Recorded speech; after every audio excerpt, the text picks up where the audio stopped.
House will come to order.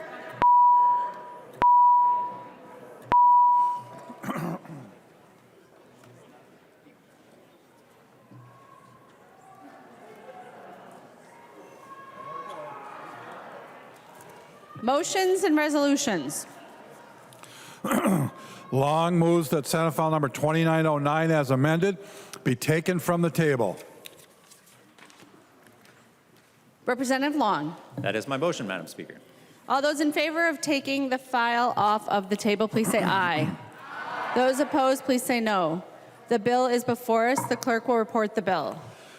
Senate File number 2909, an act relating to state government, providing for certain judiciary, public safety, etc., the unofficial engrossment.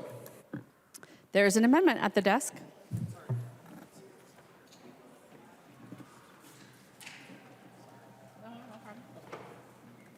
The clerk will report the amendment. Nash moves to amend Senate File number 2909, the unofficial engrossment as amended. The amendment is coded A9. The member from Carver, Representative Nash. Thank you, Madam Speaker, and I would request a roll call on the A9. Representative Nash requests a roll call. Seeing 15 hands, there will be a roll call. Representative Nash. I appreciate my colleagues over there giving me a roll call. So, members, this would remove the universal background check language from the bill. And I wanted to share some information, and many of you have heard this previously, but in a 2019 study by the U.S. Department of Justice Bureau of Justice Statistics, their finding was that approximately 8% of all guns used in the commission of a crime were obtained legally. That means that 92% of guns used in the commission of a crime were obtained illegally, either through straw purchases, theft, or as I use in my example that I have used frequently, a purchase made behind a gas station and for purposes of debate and to not use any names of existing gas stations, I created a gas and sip. So behind the gas and sip is where many, many people are buying guns. And the black market for guns happens a little bit like this. So a crime is committed in, let's say, Chicago. And those guns are quickly funneled to another market, much like Minneapolis. So the people who are selling these guns are knowingly committing a felony when they sell a gun to another person who is going to be intent on using that gun to commit a crime. So that's already illegal. The person buying the gun is also a prohibited person, and they are going to go and use that in the commission of a crime. So, members, what we're effectively trying to do is create a background check paradigm that will not stop any prohibited people from accessing guns. And what we're trying to do is effectively shut down law-abiding citizens from really, in 3 separate instances now, the Supreme Court has ruled that it is an individual's right to keep and bear arms and to avail themselves of their Second Amendment rights. So of that 92% and the balance of the 8%, I believe it's roughly another 4% are people who, in the commission of a, and I'm going to use air quotes here, Chair Moller, in a crime, use those guns that they obtained legally to commit suicide. And I hate that we put suicide as a gun crime, because it's not.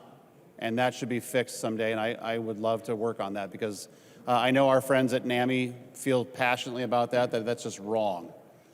So now we're going to subtract that number from the balance of the 8%. So now we're down to like 3% of guns that we are trying to do a background check on to prevent people from using the commission of a crime. And I would argue this, that criminals are always going to ignore the law by virtue of the fact that they are purposely, knowingly, willingly waking up on, let's say, on Monday, and they know that they're going to go commit a gun crime. They will not submit to a background check. They won't even think about it. And I've said this in years past. Criminal A says to criminal B, hey, let's go and stick up the insert business here, or hey, I'm going to go and commit murder. They're not going to stop and say, well, citizen, we've passed the new law here in the state of Minnesota that says we have to go get a background check.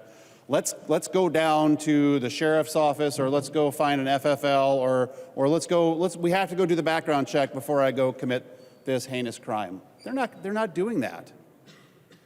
They're not doing that.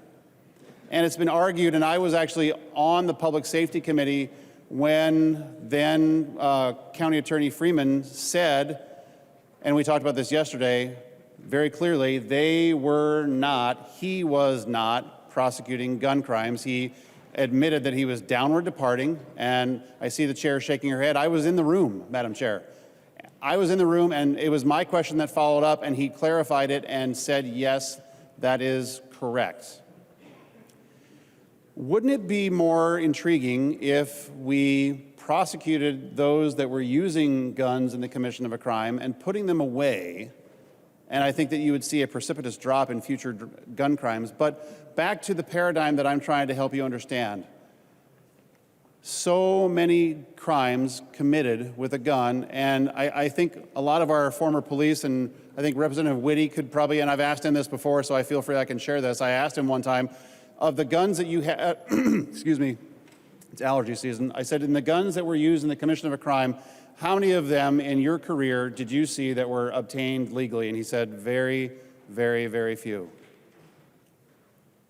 Members, what I'm trying to do is to make the argument that we should prosecute criminals to the full extent of the law, and if they use guns in the commission of a crime, I'll stand with you, Chair Moller, that if we're going to prosecute criminals that use a gun in the commission of a crime and put them away, I'm your huckleberry. I'll go right there with you, because they should be.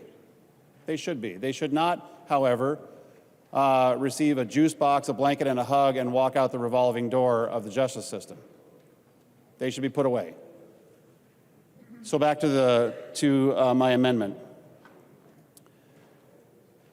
The gas and sip model, I think, holds up to scrutiny, because we know by the study that was done by the DOJ's Bureau of Justice Statistics, these are their numbers obtained objectively through surveys and questions and data. I don't think that your effort is going to have the efficacy that you would like it to. I think that what this does is it punishes law-abiding citizens. It's going to create an encumbrance on the sheriffs and local units of government that have to do transfer background checks, because in your bill, you provide no mechanism for them to be paid for that. There is no remuneration for that. If they take it to an FFL can charge for that, but a sheriff and chief of police cannot do that, if I am correct in the reading of the bill. My supposition is that the universal background check creates this notion that all gun sales, irrespective of permitted or prohibited person, somehow those prohibited people are going to raise their hand, as I'd said, and say, hey, citizen, let's go get the background check, and then we'll run down and commit a crime. I think that is what it ticks the box of many logical fallacies, and I'm troubled by it. I think that it impacts only law-abiding citizens who will comply with the law, perhaps begrudgingly, but we will comply with the law. But it's not going to have the impact that you wanted. It's not going to do anything to change the outcome, because as we've seen again, the overwhelming statistics show that over 92% of guns used in the commission of a violent crime are obtained illegally. So, Madam Speaker, I believe I have a roll call on. You do. We all want a roll call. Representative Nash. We all want roll calls. I thank you for the debate. I think we're probably going to have a little bit more, and I urge your green vote on the amendment. The member from Ramsey, Representative Pinto. Thank you, Madam Speaker. Well, members, here we are. The question before the body is going to be whether criminal background checks get to take the next step forward to becoming law in Minnesota. This is something that our constituents are calling for. A reminder that there are criminal background checks on many gun sales. We have decided as a state that some people are not eligible to have a gun. People who have committed dangerous crimes, that they're violent felons, and a number of other groups as well. We've decided that that is settled. We've also decided that there will be background checks on many of the sales to them from dealers. And I have not actually heard a proposal, thank God, to take away those background checks. The question is, do we have a whole separate process where those people can get access to guns, or really when a gun can be given to them, without a background check being done? Our constituents are saying that they want to make sure that loophole is closed, that there are background checks on those additional sales, and I certainly agree with them. Yesterday, we had some questions that Representative Nash directed to Representative Curran about the no-knock warrant proposal, and I heard a lot of comments, and I know a lot of concerns about keeping our officers safe and making sure to consult with officers. And I just wonder if Representative Nash, Madam Speaker, would yield to a question. He will. Representative Pinto. Thank you, Madam Speaker. And so, Representative Nash, I guess my question is, you had asked Representative Curran yesterday about her consultation with law enforcement. Which law enforcement groups have you consulted with in presenting this amendment to take out the background check proposal? Representative Nash. Well, thank you, Madam Speaker. And Representative Pinto, I did not ask any of those questions, so you're incorrect there. I did not rise to ask Representative Curran a question at all, so you are incorrect in your assumption. So thank you. Representative Pinto. Thank you, Madam Speaker. And Representative Nash, I'm so sorry. I think it may possibly, well, in any case, if I can ask you, though, Representative Nash, are there law enforcement groups, and if so, which ones, that you consulted in presenting this amendment? And my apologies again for the misidentification. Representative Nash. Thank you, Madam Speaker. And Representative Pinto, I did talk to a number of sheriffs and I did talk to a number of police agencies across the state. The list is too many to enumerate, but I did speak to my own sheriff and I said, in your best estimate, is this actually going to have the efficacy that it's intended? And his answer was no, that it seemed very cumbersome. So I'm sure you weren't expecting that answer, and I talked to him here in the parking lot today. I think that their estimation is that they would like to find ways to keep criminals off the street who have been using guns in the commission of a crime, and they think that, and he thinks that prosecuting those criminals would be a much more efficacious application. So again, I have spoken to many. I know that many of my members have also spoken to their law enforcement officials, and I'm not going to speak for them. If you really feel compelled, you could maybe ask everyone to yield, but that would just delay the inevitable. I believe that this is only going to fix the law-abiding citizens. And it's not even a fix. It's going to require us to go through another level of background checks. If you were serious about taking care of guns used in the commission of a crime, and you and I have talked about this study before, and you've never refuted the outcome of the study because the DOJ's data is quite good. It's over 92%. And you throw in the suicide numbers and it nudges up to 97%. I would love for someone on the other side to refute these statistics because you can't. You can't. So, members, we can debate this, and gosh, I'd love to, but I think what we need to understand is that this offer that you have, this effort that you're going to I hope not pass into law, but you're at least going to pass it out of this chamber.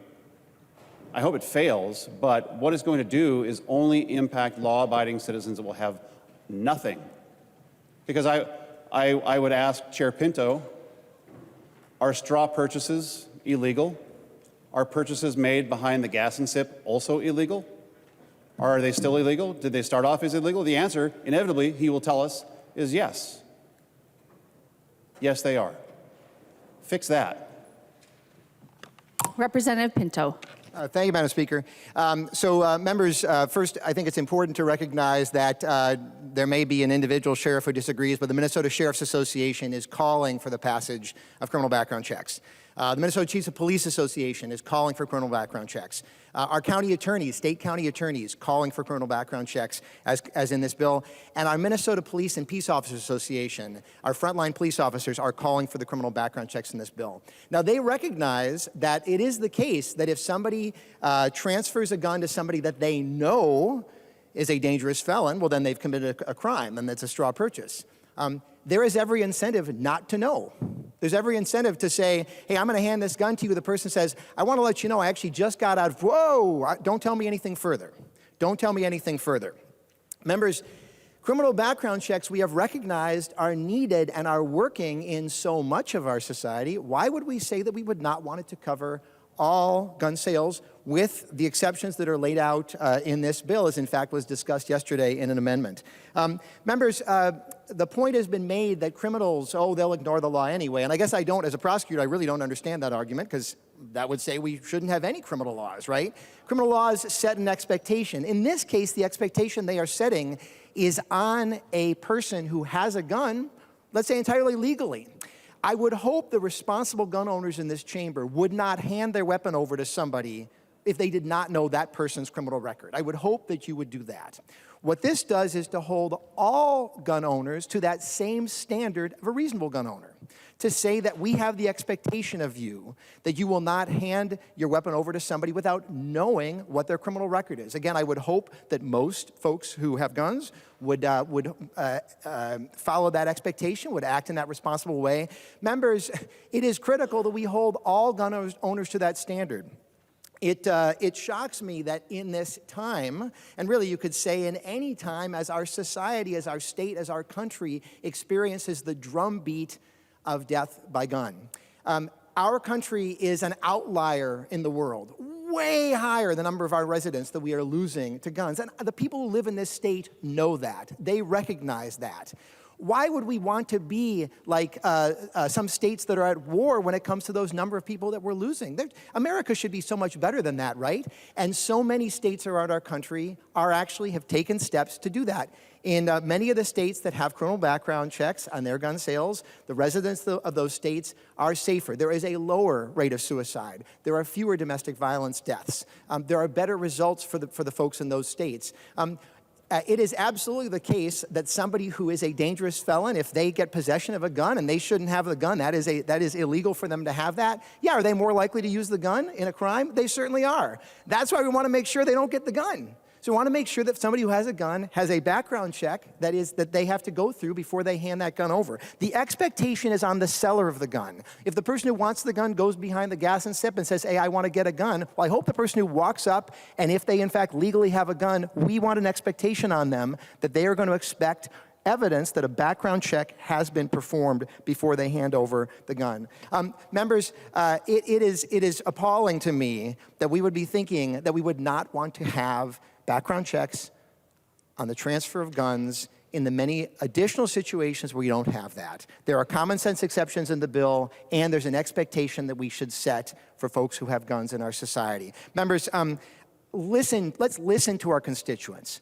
Let's listen to our law enforcement agencies and our officers and the coalitions. Let's listen to doctors. Let's listen to young people, finally, to say that this is a step that we're actually going to take. We're finally going to say that there will be criminal background checks on the sale of guns. And members, I'd ask you to vote down this amendment. Let's move this forward. Thank you. Any further discussion? The member from Clearwater, Representative Grossell. Madam Speaker, and members, Representative Pinto is right.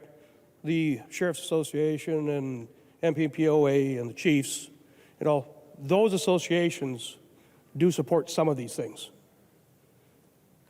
But not all of the sheriffs support these things. Not all of the chiefs support these things. Last count, there were 67 sheriffs, 67 counties in this state that sent in letters against these gun control laws. Against. 77? 78. The last that was the 67 was the last number I had. 78 county sheriffs were against these gun control measures. Background checks are already done on law-abiding citizens. Background checks are already done. Gun dealers cannot sell a gun to just Joe Schmo off the street without them going through a background check. So your criminal is not going to go get a background check.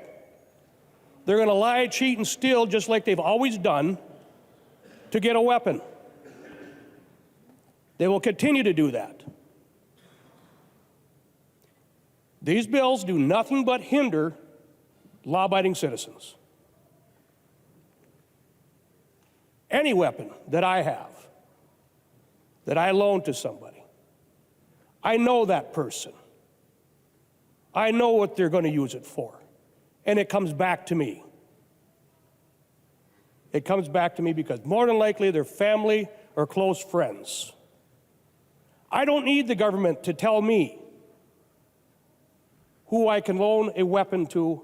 I don't need to burden my sheriff's office or chief's office or whoever to get a background check to loan a weapon to a friend. I know the people that I deal with, and they're good citizens as well. They're good citizens as well. If there are issues that you want to solve in certain counties, in certain areas, then do it. Solve it. But leave the rest of us alone. Leave the rest of us alone. We do things the right way, and we will continue to do things the right way. We don't need the government telling us how to do it. Support the Nash Amendment. The member from Morrison, Representative Schultz. Thank you, Madam Speaker and members. This conversation is very important. As I traveled my district last year during the course of the campaign cycle, I can tell you one thing. The protection of our constitutional rights was at the tip of the spear of the issues that were most important to the constituents in my district. The 40,000+ constituents that I represent believe in the Second Amendment, believe in law-abiding gun owners having the right and the opportunity to own and possess firearms as they see fit. And whether that's for recreation, whether it's for hunting, whether it's for personal protection, members, we need to defend and protect the constitutional rights of law-abiding gun owners in this state.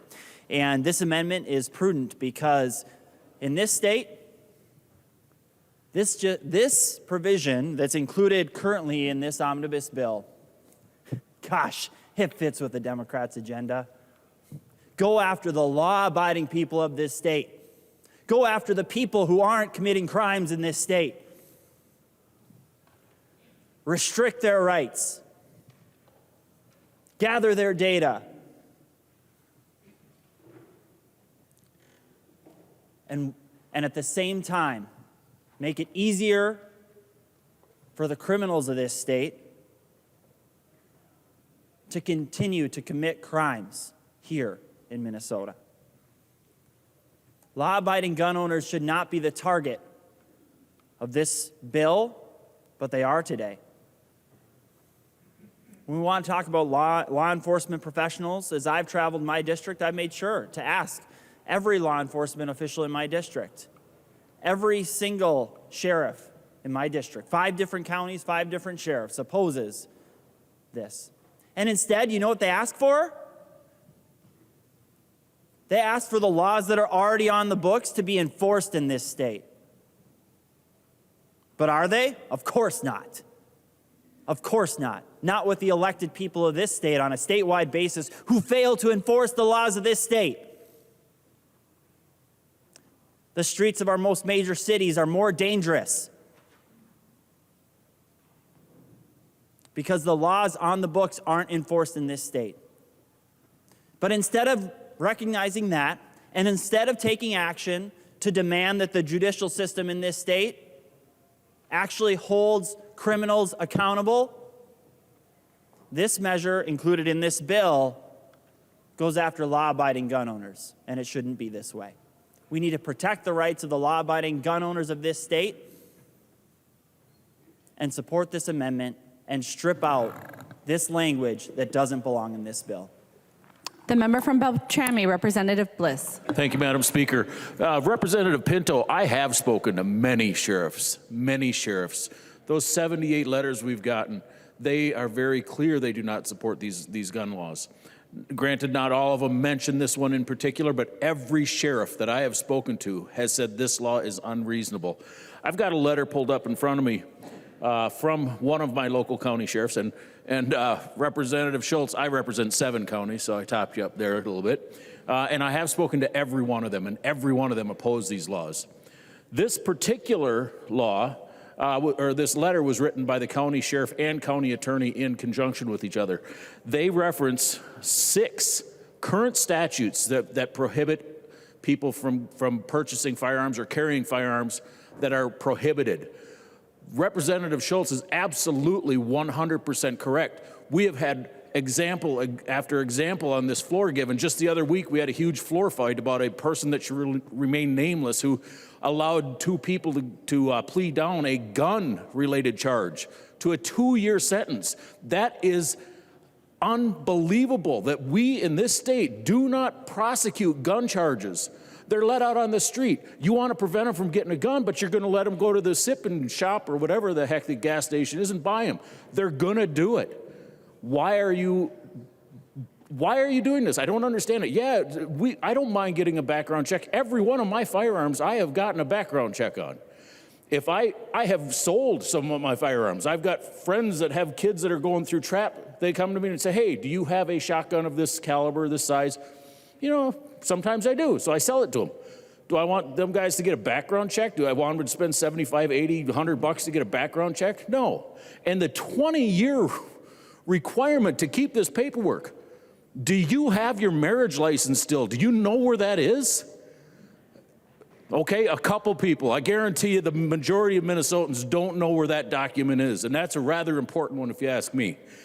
This one particular piece of paper, you are compelled to show it to law enforcement officers upon request at 19 years, 364 days later. What the heck are you thinking? Thank you. The member from Ramsey, Representative Moller. Thank you, Madam Speaker. And I just want to clarify a couple of things that have been said, just to make it clear that the Minnesota Sheriff's Association does, in fact, support criminal background checks, does support this bill. In committee, the Carver County Sheriff testified on behalf of the Minnesota Sheriff's Association in support of this bill.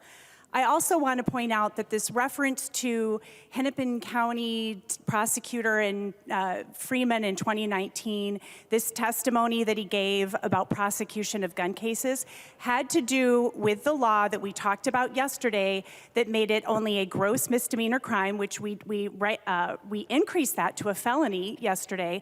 But he was talking about it because we don't in the counties prosecute gross misdemeanors because they're not in the jurisdiction of the county. The county's job is to prosecute felony cases. So I just wanted to make that point one more time. And I also just wanted to point out that we had testimony in committee from a woman whose aunt was killed because a person who was unstable, should not have had guns, and the red flag law would have helped her. She went to a private gun show and purchased a gun, used that gun in the Hennepin County Government Center, and murdered her aunt and injured somebody else. So we do know that criminal background checks are important, and I recommend a no vote on the Nash Amendment. Further discussion. Representative Nash. Thank you, Madam Speaker. Well, members, again, I did not ask Chair Pinto to yield, but I doubt that if I did, that he would disagree with the following statements. Straw purchases are illegal, and purchases made behind the gas and sip are also illegal. And he said something just a minute ago, that the seller is responsible to do or to require a background check behind the gas and sip. You said that just a minute ago. Two criminals going behind the gas and sip, do you really have an expectation that the seller in that paradigm is going to say, hey, we need to do a background check before I sell you these guns so you can go out and commit a crime? Would the chair yield? He will yield. Representative Pinto. Well, Representative Nash. Nash, Pinto. Sure, I just wasn't sure if you finished your question or you got a new one. Representative Nash. So, Representative Pinto, you said just a second ago that the scenario that I gave of the gas and sip, that you said, I sure hope that the seller behind the gas and sip would require a background check. I'll give you a chance to revise those comments, because I don't think that two known criminals going behind the gas and sip to do the exchange for cash or drugs or whatever, is that what you really intended to say? Representative Pinto. Thank you, Madam Speaker. Representative Nash, under this proposal, there will be a background check in a whole bunch of situations. If you're talking about a seller, talking about somebody who is themselves prohibited when they walk behind the gas and sip, well, obviously they're committing a crime as they have the gun as they walk back there. But if you're waiting, I'll pause for you. But if you're talking about somebody who is legally possessing a gun, then I don't care where they are, behind the gas tip, wherever they are, there's an expectation among Minnesotans that before they hand over that gun, that they should get proof of a background check. And that is an expectation that we would have of responsible gun owners, and we would have of irresponsible gun owners to say, if you're not going to be responsible, we're going to hold you accountable, and that's what this does. Representative Nash. Thanks, Madam Speaker. And okay, I'm going to repeat what you just said, that yes, you expect the people behind the gas and sip to do a background check, and that they wake up on a Monday and they're still criminals, right? They're going to commit a crime. They walk in knowing that someone needs to buy a gun with a serial number filed off or something like that. There's no part of the world, no part of Minnesota, no part of the U.S. that a dealer in illegal guns who knows that they're already obtained illegally, so selling a gun illegally obtained is a felony, to a person who is going to go out and commit a crime. I don't know how you can actually believe that. And I'm not imputing motives. I just don't, I mean, the logic doesn't follow. The logic doesn't follow how somebody who is going to conduct a sale out of the trunk of their car behind the gas and sip, knowingly to somebody who is going to go commit a crime, will say, so I've got 4 FFLs ready to go. We'll just drive over to Bernie's house and he'll do the background check on this illegal gun sale. That's preposterous. Absolutely preposterous. So I think logical people would refute your assertion that a person who is going to host a gun sale illegally behind the gas and sip to somebody who is going to acquire them illegally is going to be as stupid as to go and say, I need to do a background check, because they themselves would then be arrested for selling illegal guns. Thank you, Madam Speaker. The member from Anoka, Representative Scott. Thank you, Chair Hortman. And I just want to further clarify something that the chair said regarding the comments of former County Attorney Mike Freeman. I'm really glad that we're able to actually say the person's name now without being called out for, personalities or whatever. So I appreciate that. I remember, I'm not on the Public Safety Committee, but I was listening. I had my computer on listening to that debate back in 2019. And what former prosecutor Mike Freeman said was that they didn't charge those misdemeanors, or they didn't charge people that knew that they were giving a firearm to a person that was not qualified to have one. They didn't charge them because it was only a misdemeanor, a gross misdemeanor. They want to charge felonies.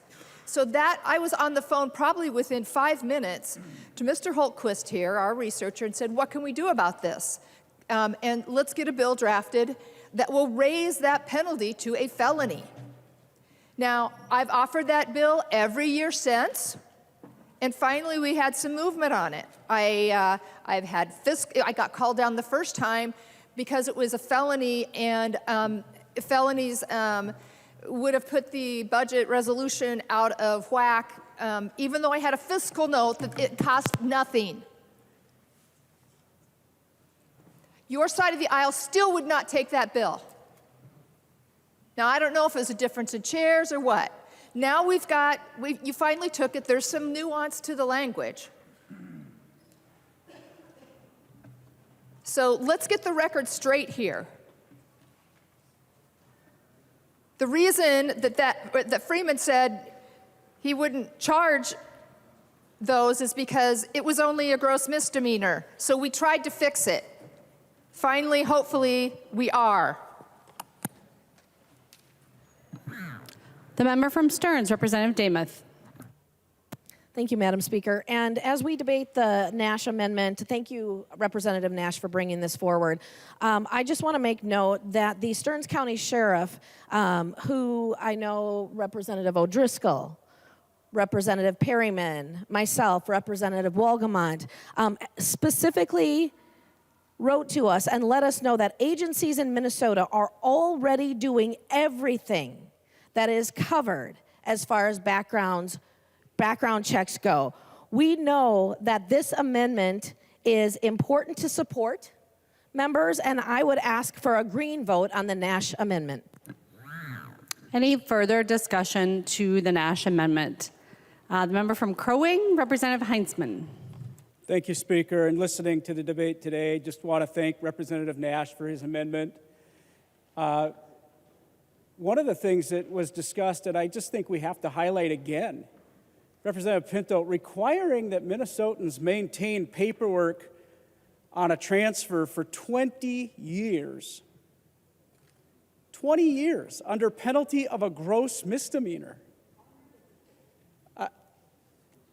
I can't get over that. There's a whole debate on each side of this, back and forth,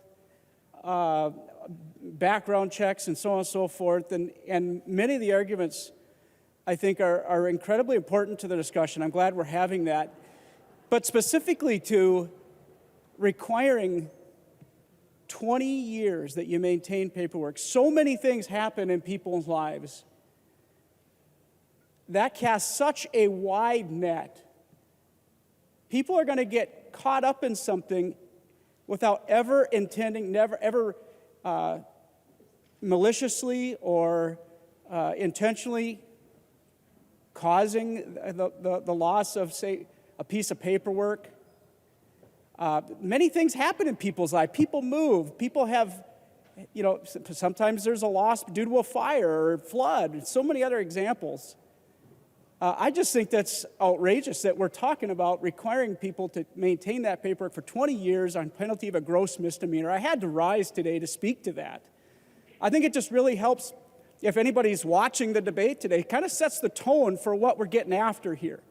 Are we really trying to solve a problem, or are we getting after something in a political context? And I know I'm on the edge there a little bit bringing that up, but there's so many opportunities to work on problems as it relates to public safety. This, to me, is just really concerning. And I'm thankful that I had a chance to vote on this and have the amendment before us today. I'm certainly going to be a green vote on the Nash Amendment. The member from Stearns, Representative O'Driscoll. Well, thank you, Madam Speaker. It just is mind-boggling that we're hearing from county sheriffs, from law enforcement officials, who every day go out and enforce Minnesota law and enforce other laws that are within their domain. The part that I find just absolutely amazing is that here in the state of Minnesota, we have statutory requirements for records retentions of 6 years in real estate, 6 years in the insurance business, 6 years in the appraisal business. My goodness, the Department of Revenue in the state of Minnesota doesn't even keep tax records as long as 20 years. But under a constitutionally protected right in the Bill of Rights in this country, we're going to mandate a 20-year retention for a background check. Think about that. None of the things I talked about previously were constitutionally protected. Records of retention in real estate, records of retention in insurance, record retention in appraisal. Now, you could make the case that tax collection is constitutional, and I'll grant you that. But they don't keep those records for 20 years. The Second Amendment in the Constitution of the United States of America, not the Fifth, not the Seventh, not added on after the Bill of Rights was adopted. Number 2, we deem it right and appropriate to require the retention of a background check and documentation for 20 years. A full generation of people. Oh, have we lost our way? Have we lost our way? Well, maybe we haven't. Maybe I'm making a judgment that members will not be voting and supporting the Nash Amendment. However, past history would dictate that the Nash Amendment's going to go down in flames, right along with your rights under the Second Amendment. Ladies and gentlemen, support the Nash Amendment. Vote green. The member from Olmsted, Representative Smith. Thank you. that amendment does say well regulated in it, but I do want to set the stage. We've heard a lot about talking about this debate. 120 people in America die every day at the end of a gun. Over 200 are shot and wounded a day from a gun. When it comes to gun violence in America, out of every 10 incidences, 6 are gun suicides. Access to a gun triples someone's likelihood of death by suicide by gun. For every 10 gun deaths, 4 out of every 10 gun deaths are by homicide. And the rate of gun violence in America is staggering.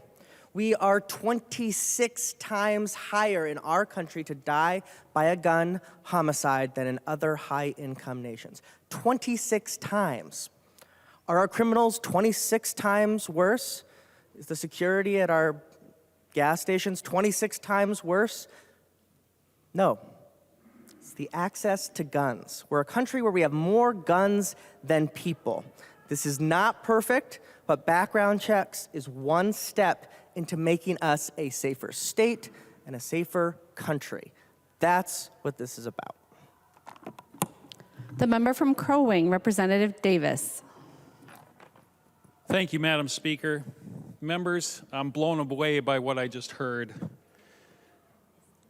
Well-regulated was just quoted, completely out of context. I'm not surprised, though. I've seen a lot of that happen since I've gotten here. I will read for you the Second Amendment. A well-regulated militia. Ask any military expert what a militia is. They will tell you it is not the armed forces of the United States of America. A well-regulated militia. So that's where you find your words, well-regulated. A well-regulated militia being necessary to the security of a free state. That would include Minnesota. We are a free state. And I'm going to tell you, this side of the aisle is trying to protect that. It goes on to say this, the right of the military. Oh, wait, no, I'm sorry, that's not what it says. The right of the I almost said government. No, that's not what it says either. The right of, oh, there it is, the people. It's talking about citizens right there. It's the right of the people to keep and bear arms. And the key to the whole amendment right there is the next line. Shall not may not, shall not be infringed.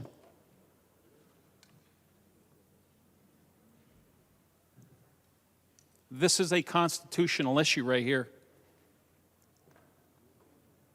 And what I'm constantly seeing, you know what? Law-abiding citizens don't go out with their guns and just start shooting up the place and shooting people. That's what criminals do.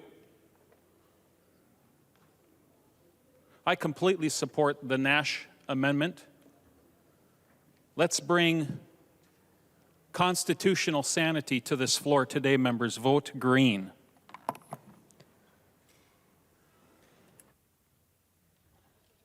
The member from Wright, Representative O'Neill. Thank you, Madam Speaker and members. So, I don't know how many of you watched the gun hearings. I happened to be in the hallway because I don't serve on the committee anymore. Chair Moller, I'm sorry. Got moved to a different committee. But I was actually out in the hallway and I watched it and I watched people come and go and I had heard it many, many times before.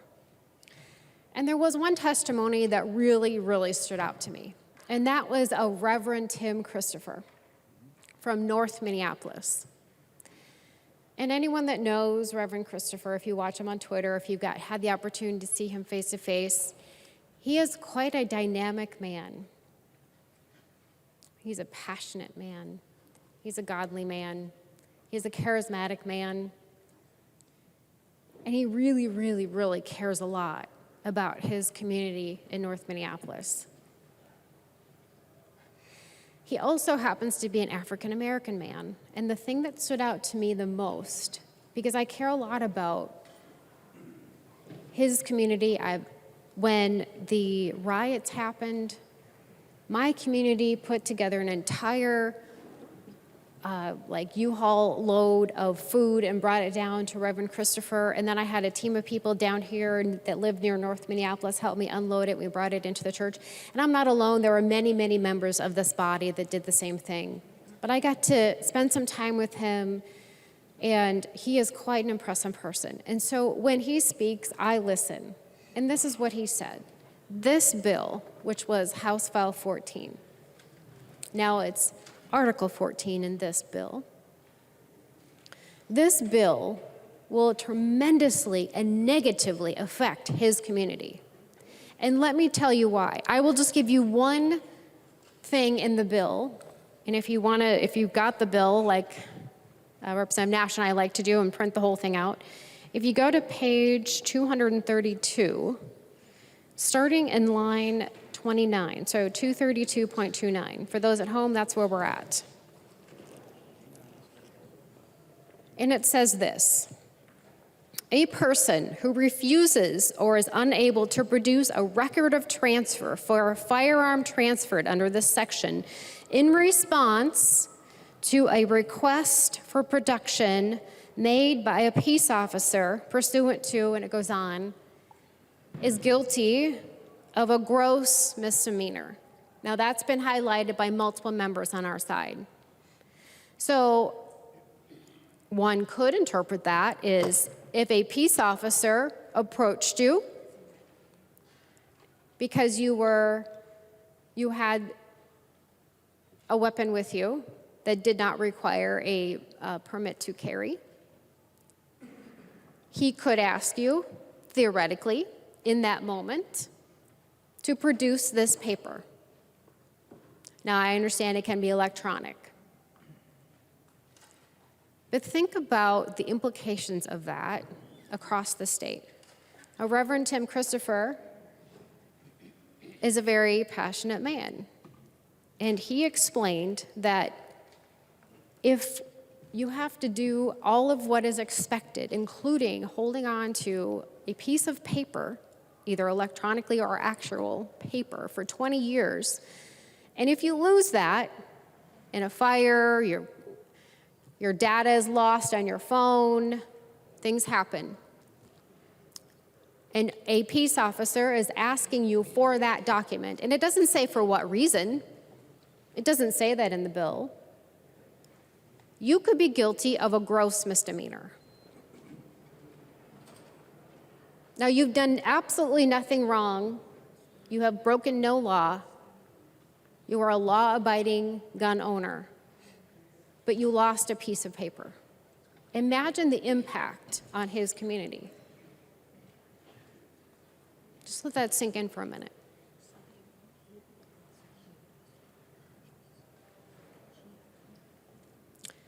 Members, I implore you to please support the Nash Amendment. This Article 14 is not ready. You cannot expect a citizen to hold on to a piece of paper, electronically or not, for 20 years under penalty of a gross misdemeanor. You cannot do that. Please support the Nash Amendment. Representative Pinto. Thank you, Madam Speaker. So, members, first, I want to make sure to address this point about record keeping, et cetera, because we really hadn't addressed this before. The bill provides a mechanism for the seller and the buyer to make the transfer through a dealer, to go to a federal firearms licensee is the term. These are the background checks that we have on many gun sales, and so if we're going to expand to all sales, Simple procedure to go to a dealer and just get it done there. There's no need to keep records, keep paperwork. If the seller and buyer don't want to do that, then there is an expectation that the seller is going to keep those records just like a dealer would, and that's how the bill works. But I want to make sure we understand that there is that opportunity to simply go through a dealer. This is a very serious thing, right? You have a gun. We're going to assume that you legally have that gun, right? If you illegally have that gun, that's a whole separate problem. But you have that gun, but you're going to give it to somebody else, and you don't know what their record is. You need to make sure that you do know what that is by having a background check done, by having them show a permit to show they're actually eligible to receive it. And yeah, there's going to be a record that's going to be necessary to show that that actually happened and that you did that. And I want to make sure, too, that we're very clear on what the current law is regarding this. It is true that if you give a gun to somebody else knowing that they can't have that gun, then that is a crime. The thing is that, again, there is an incentive for you not to find out at all. Background checks work. That millions of times in the last 20 years when people have gone to dealers to try to buy a gun, there's been a background check and they've been stopped. People who are illegal to buy a gun, they go and they still try to buy the gun, and thank goodness they get stopped. But then they go to a private seller and then the transaction can go through. And we also know that there are so many solicitations, so much that's out there where there is no background check done at all because there's no requirement to do so under our law. So in fact, if that seller hands the gun to the buyer behind the gas and sip, Representative Nash, and there's no background check done. If the buyer is a prohibited person, the buyer's a convicted felon, and the seller hands over that gun, then in fact, the seller has done nothing wrong. There is no crime that's been committed if it's been handed over, as long as the seller doesn't know what the buyer's background check is.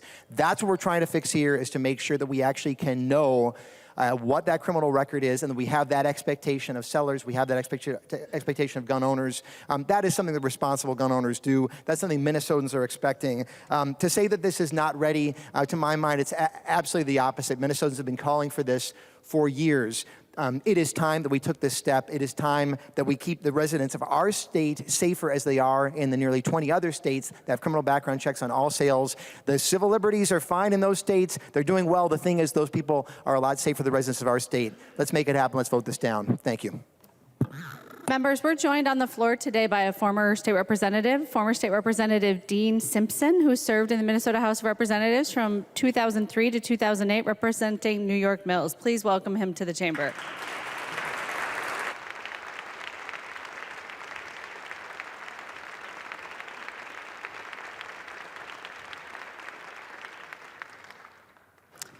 Further discussion on the Nash Amendment. Representative Nash. Thank you, Madam Speaker. I wanted to correct some things before I sit down and we go to a vote. Representative Smith is gone. The Supreme Court ruled on three separate occasions, that his militia argument is incorrect, and that it is an individual right.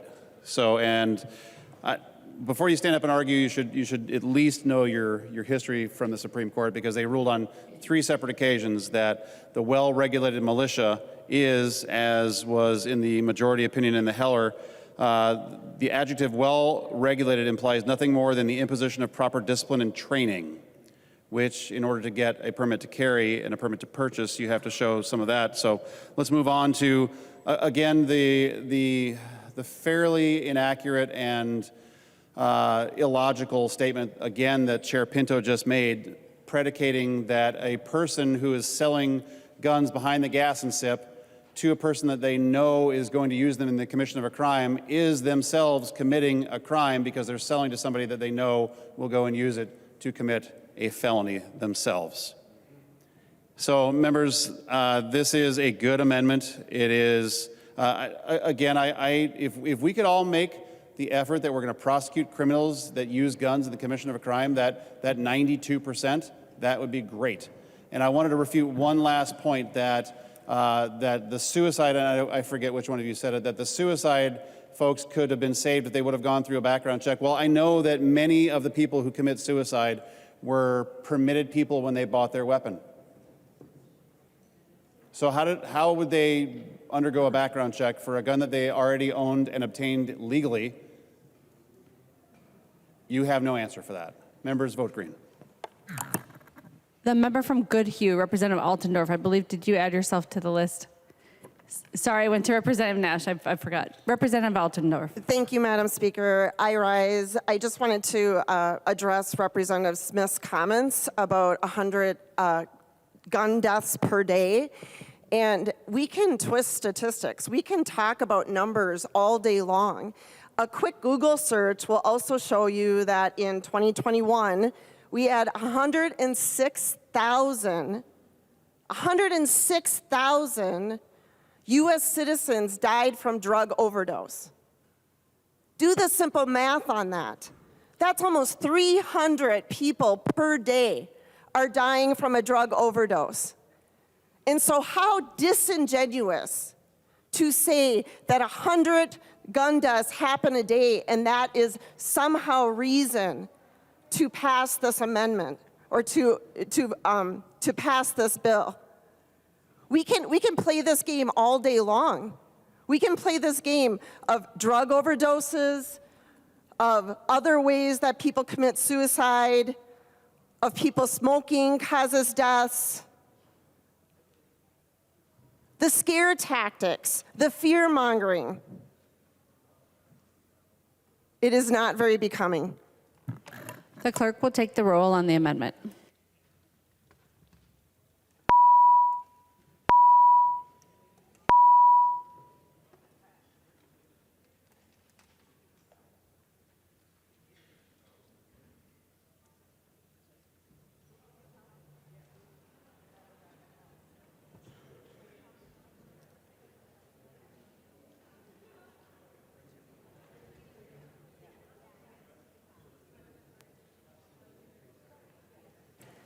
The clerk will close the roll.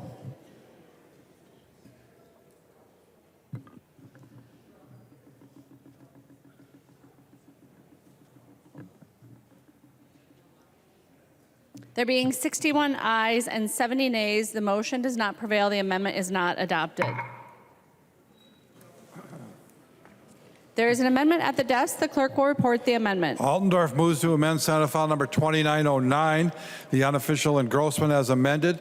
The amendment is coded A10. The member from Goodhue, Representative Altendorf. Thank you, Madam Speaker, and thank you, members. Just to give us a little history, I think Minnesota deserves to know the history of where did these gun bills come from that are coming through the House chambers today. Well, at the beginning of the session, we don't need to rehash this, but of course we had the election. The Democrats have the trifecta, governor, Senate, and the House, and they are taking it upon themselves to push through gun legislation that Minnesota does not want. At the beginning of the session, we had 4 gun bills coming through the House, going through the committees. 2 of them got dropped.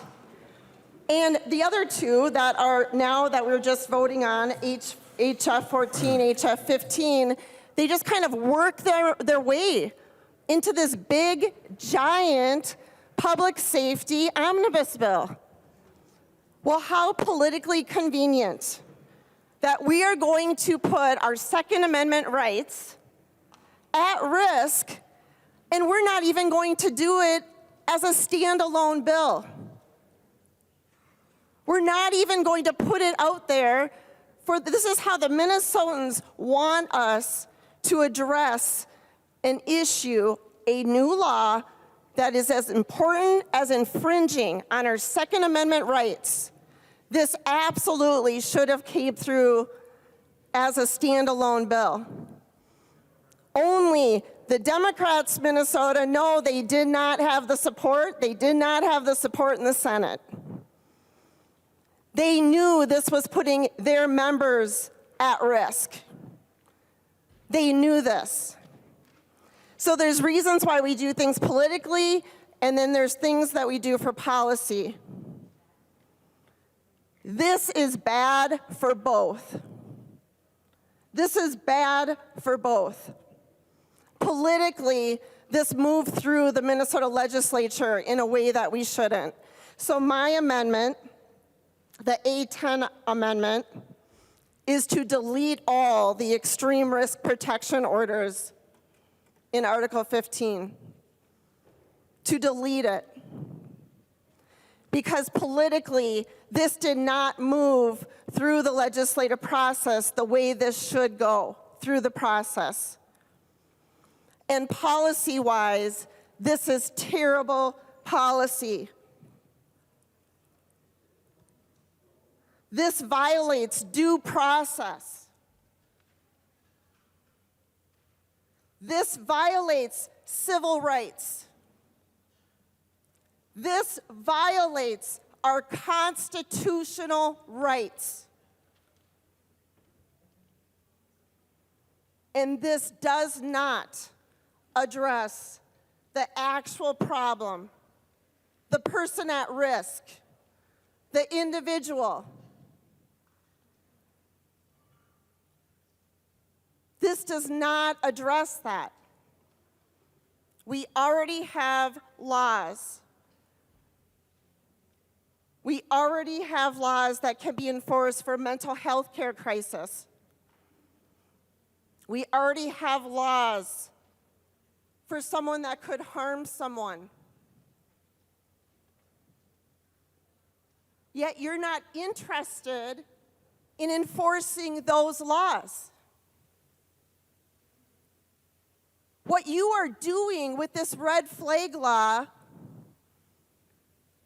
is you are allowing someone to go to the court and to take someone's guns with that person not even being aware. Members,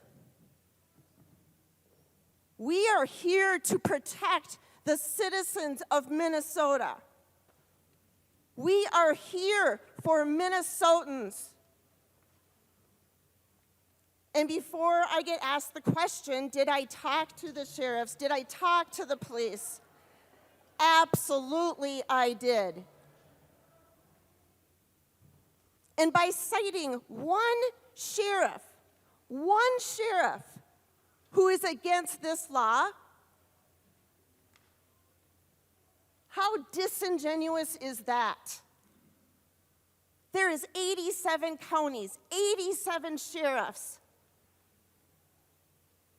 One sheriff does not talk for all of the sheriffs in Minnesota. And lastly, why this is bad policy, why this is actually terrible policy, is that you are putting our law enforcement at great risk. You are asking our law enforcement to do something that would put them at great risk.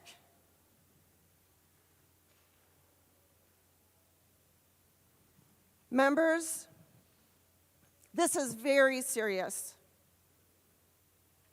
You are working to pass a law just because you are in the majority. This is not right for Minnesota. I have done 3 town halls in my district and 1 in Winona outside of my district. Every one of them pulling 150 to 200 people.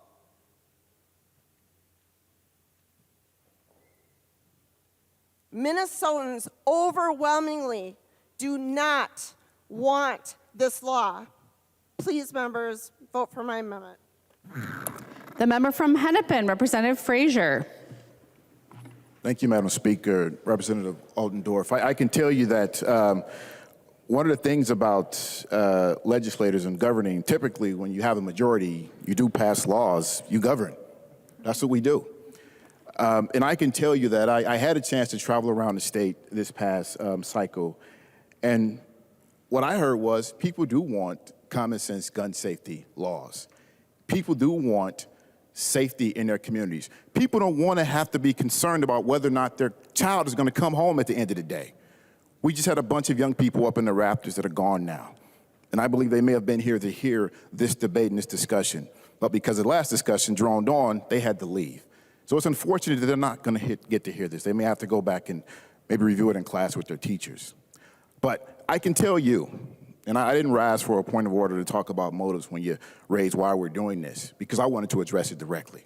I can tell you, I'm carrying this bill, not because of some political thing, not because of some ego trip or power trip. I'm carrying this bill because I have a 9-year-old daughter. And just recently in Tennessee, 3 9-year-olds were murdered, slaughtered by someone that a bill like this could have prevented from happening. That's why I'm carrying this bill. I'm carrying this bill because moms that I talked to on the doors that I knocked around this state asked for something to protect their kids, asked for something to protect them while they may go to the bank, while they may go to their church, or they may go to the grocery store. That's why I'm carrying this bill. That's what Minnesotans want. They want to be safe. Not one person said, you know what, Cedric, Representative Frazier, we need more guns. That's going to keep us safe. Just give us more guns. I didn't hear that. I didn't hear it one time, not once. I'm going to ask for a no vote on this. And let me clear up. There is absolutely due process in this bill. When someone petitions, there has to be notice given to the individual that the petition is out there. There has to be information given to allow them to respond or request a hearing. And then, only then after that hearing, when the judge has to consider certain criteria, which they can take information from law enforcement, they can take information from mental health providers, they can take information from community members, and also information from the individual that actually has the firearms to make a decision about whether or not they need to take that weapon away. There is absolutely due process. In fact, there's more due process in this for this right than there is for some of our other constitutional protections. So we absolutely provide due process. So I wish we would stop using that narrative that there's no due process, that we're just snatching guns away, that we're just infringing on Second Amendment rights. And in fact, the reality of this is we're trying to save lives here. We're trying to prevent more mass shootings in our communities. We're trying to prevent tragedies. We're trying to prevent families from getting that call that there's an active shooter at their children's school. That's what we're trying to prevent here.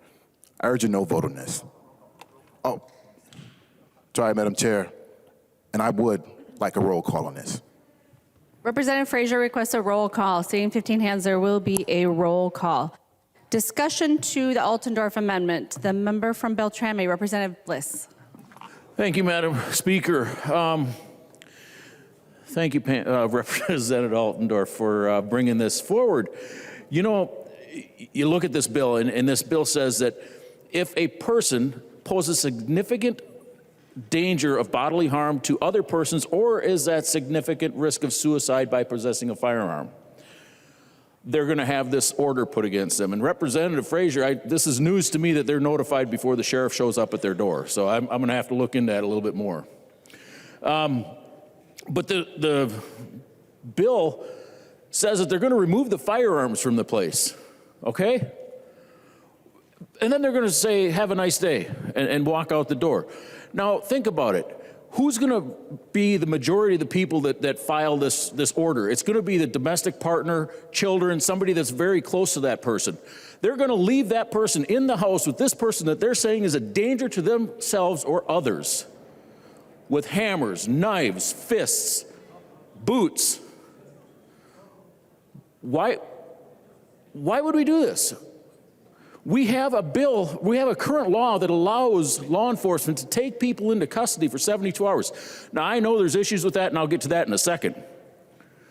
But when Representative O'Neill presented an amendment that required the law enforcement officer, they've already been to the court and said, yes, this person is dangerous, required them to be removed from the situation. We were offered an amendment to say, here is a brochure.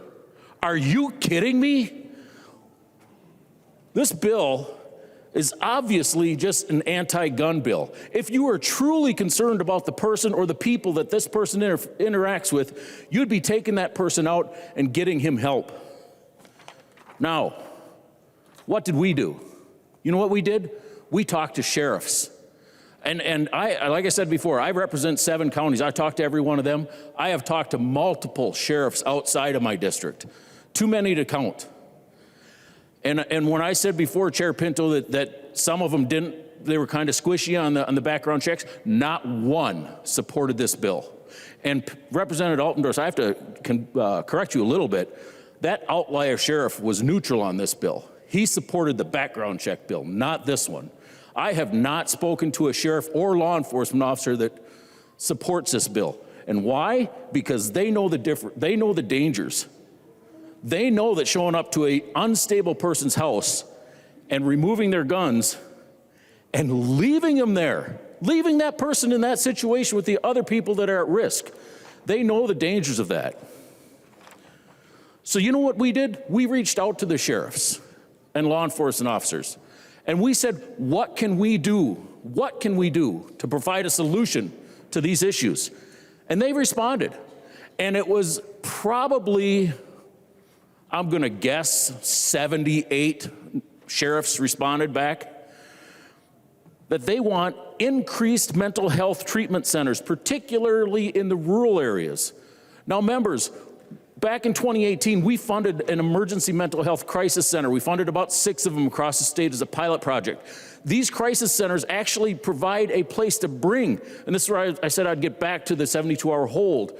The reason the sheriffs don't like to use, or law enforcement don't like to use the 72-hour hold, is they bring them to an emergency room. There's no place outside. I think there's 2 places in Minnesota that have facilities for this. They'll bring them to an emergency room, lighted, noisy, sterile, bustling area, not really good for somebody in crisis. So we presented a bill to increase the amount of these mental health crisis centers throughout the state. We have one that opened up in Beltrami County where our local sheriff worked with the local medical providers to come up with an operating plan to address this particular situation where they will have law enforcement officers and a mental health professional go to these situations, bring them into these facilities, and they're separated into long-term emergency mental health crisis portions where they're kind of like a jail, but not really, but more of a calming. And then there's an inpatient section, and then there's an outpatient where they work with them throughout the cycle of this. They also asked for increased penalties for violent crimes and enforcement. And members, the Public Safety Department for both the House and the Senate came up with a Safe and Sound Minnesota Act, and I'd recommend you go look at those. There were several laws proposed this year, some by Democrats, that would actually enforce the laws that we have on the books. And then finally, they said, as an effort to reduce gun crimes, they want to encourage school programs and a gun safety curriculum. Now, when I was a kid, we had hunter safety. That was great. I learned how to hunt. I learned the safe operation of firearms. I think we need to add something to that. So what they had recommended was that we do a basic firearm safety, responsible use of firearms, and here's the kicker, folks. They want a respect for life curriculum in there. And they want the DNR to go out and provide these classes free of charge to the schools. That, members, is a solution. This is a problem. This will get people injured. So thank you, Representative Altendorf, for this amendment. The member from Wright, Representative Hudson. Thank you, Madam Speaker. Representative Bliss, the reason why you might be a bit confused as to why it is that Representative Frazier is claiming that there is due process in this bill is because he may have overlooked subsection 5 of Article 15, page 244, which details the emergency issuance of an extreme risk protection order. This is the higher level, more urgent version of the red flag provision. And that, in fact, looking at lines 244, 28, and 29, does give the ability of the court to issue what is called an ex parte emergency order, meaning that the person who's the subject of it doesn't know about it until you come knocking on their door. And that person has not been provided with due process very explicitly and intentionally. And what this provision imagines is a scenario that is so emergent, so urgent, requiring such drastic action, the literal cancellation of due process and constitutional rights. Those are the circumstances that are present. And the solution to the problem is to come take their gun, and that's it. Nothing else. And I sympathize with Representative Frazier's wishing that those students were still here, because they need to hear the other side of the story. We're doing them a disservice to raise them up believing the false narrative that an object is the source of the violence. And that's what this provision does. This provision scapegoats an inanimate object and ignores the people involved. And again, expounding upon Representative Bliss's point, that is the consistent feedback that I hear, and we'll talk about this later when we get into the third reading on this bill. The consistent feedback I hear from everyone I talk to, any way tangentially related to public safety, is we need to take mental health seriously, and in particular, folks who are so far gone in that regard that they need to be segregated from society because they're a danger to society. And instead, we're trying to say, no, it's just their guns. I gotta tell you, if somebody is in such a state that we're going to cancel their due process and take their guns, if they're really that dangerous, why am I leaving them with an automobile and access to knives and playgrounds, pills, etc.? I mean, this is not a serious solution to the problem. A serious solution to the problem looks at the person who's in crisis and deals with them in their totality, rather than pretending that taking the evil talisman away is going to solve the problem. Thank you. The member from Ramsey, Representative Moller. Thank you, Madam Speaker. Just a couple points here to make. There is a letter in your packets, members, from the Chiefs of Police Association that does support this bill. It's on behalf of more than 300 active police chiefs and another 150 command staff at agencies across the state. They support the criminal background checks bill and the extreme risk protection order bill. I'll also note that in both red and blue states that have enacted these extreme risk protection order, there has been a decrease in the number of suicides by firearms. We also have had the opportunity, some of us, to talk to sheriffs in other states that have had this, law enforcement in other states that have had this. Florida, being one of those states, has been able to use these extreme risk protection orders to their success and prevent especially some of those suicides by gun violence. We've heard about mental health and what are we doing about mental health? Well, good news, in our bill, we have mental health funding for co-responder models so that mental health professionals can go with law enforcement when those situations require it. We have that in this bill. And then throughout the many bills that we're hearing and passing off the floor, from education to our health bill to our commerce bill, we are doing a lot around mental health because we care about people and making sure that they get their mental health needs treated. So this isn't an either or scenario. This is a both and I recommend a no vote on the amendment. Thank you. Further discussion. The member from Wright, Representative O'Neill. Thank you, Madam Speaker and members. So, like I had said, I am not on the Public Safety Committee this time, but I did watch some of these hearings in the hallway and talk to people coming and going. But I was on public safety for 10 years before that. And we talked about this bill many, many, many times.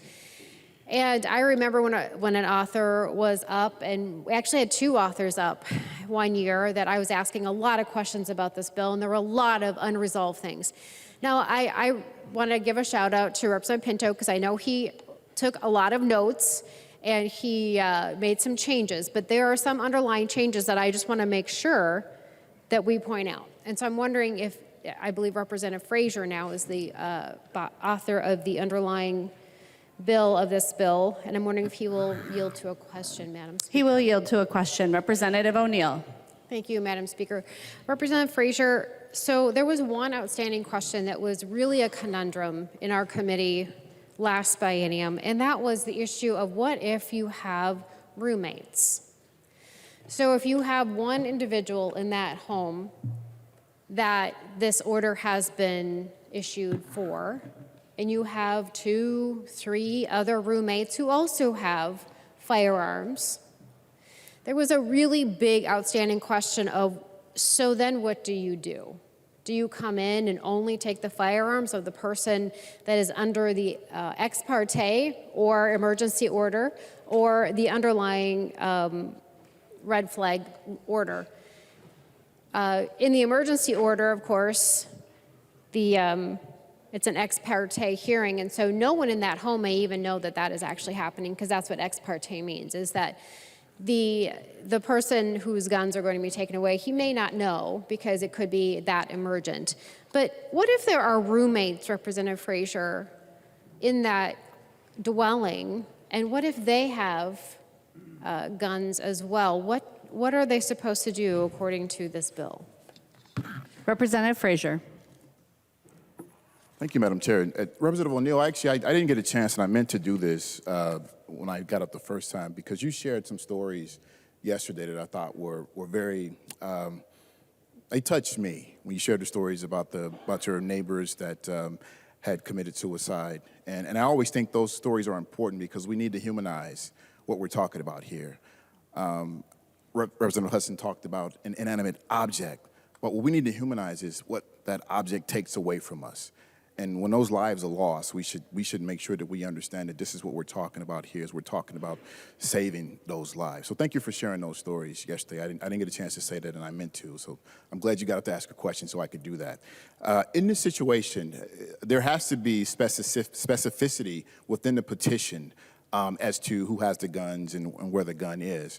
And then there will be due diligence done by the courts and by law enforcement to identify who the firearm actually belongs to before those firearms are taken away, if the order is given that the firearm should actually be removed. Now, there is also the ability with the transfer of the firearms in the bill, that the individual can bring the firearm in themselves. And you know what we found when we looked at the other 19 jurisdictions that have this in place, in most cases, individuals turn those firearms over themselves, either to law enforcement, or in our case, you can turn it over to an arms dealer, or you can turn it over to a family member if you do the check on that and show that they can actually have firearm in their possession.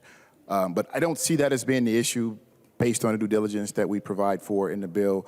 The individual that has the firearm that the petition is for, if the court actually deems that they need to actually remove the firearms or have the firearms transferred, it would be for that individual. And I will say this, we don't have the storage bill here, because I would say those individuals should have those weapons stored so they wouldn't be an issue for the other roommate, if that was the case. Thank you. Representative O'Neill.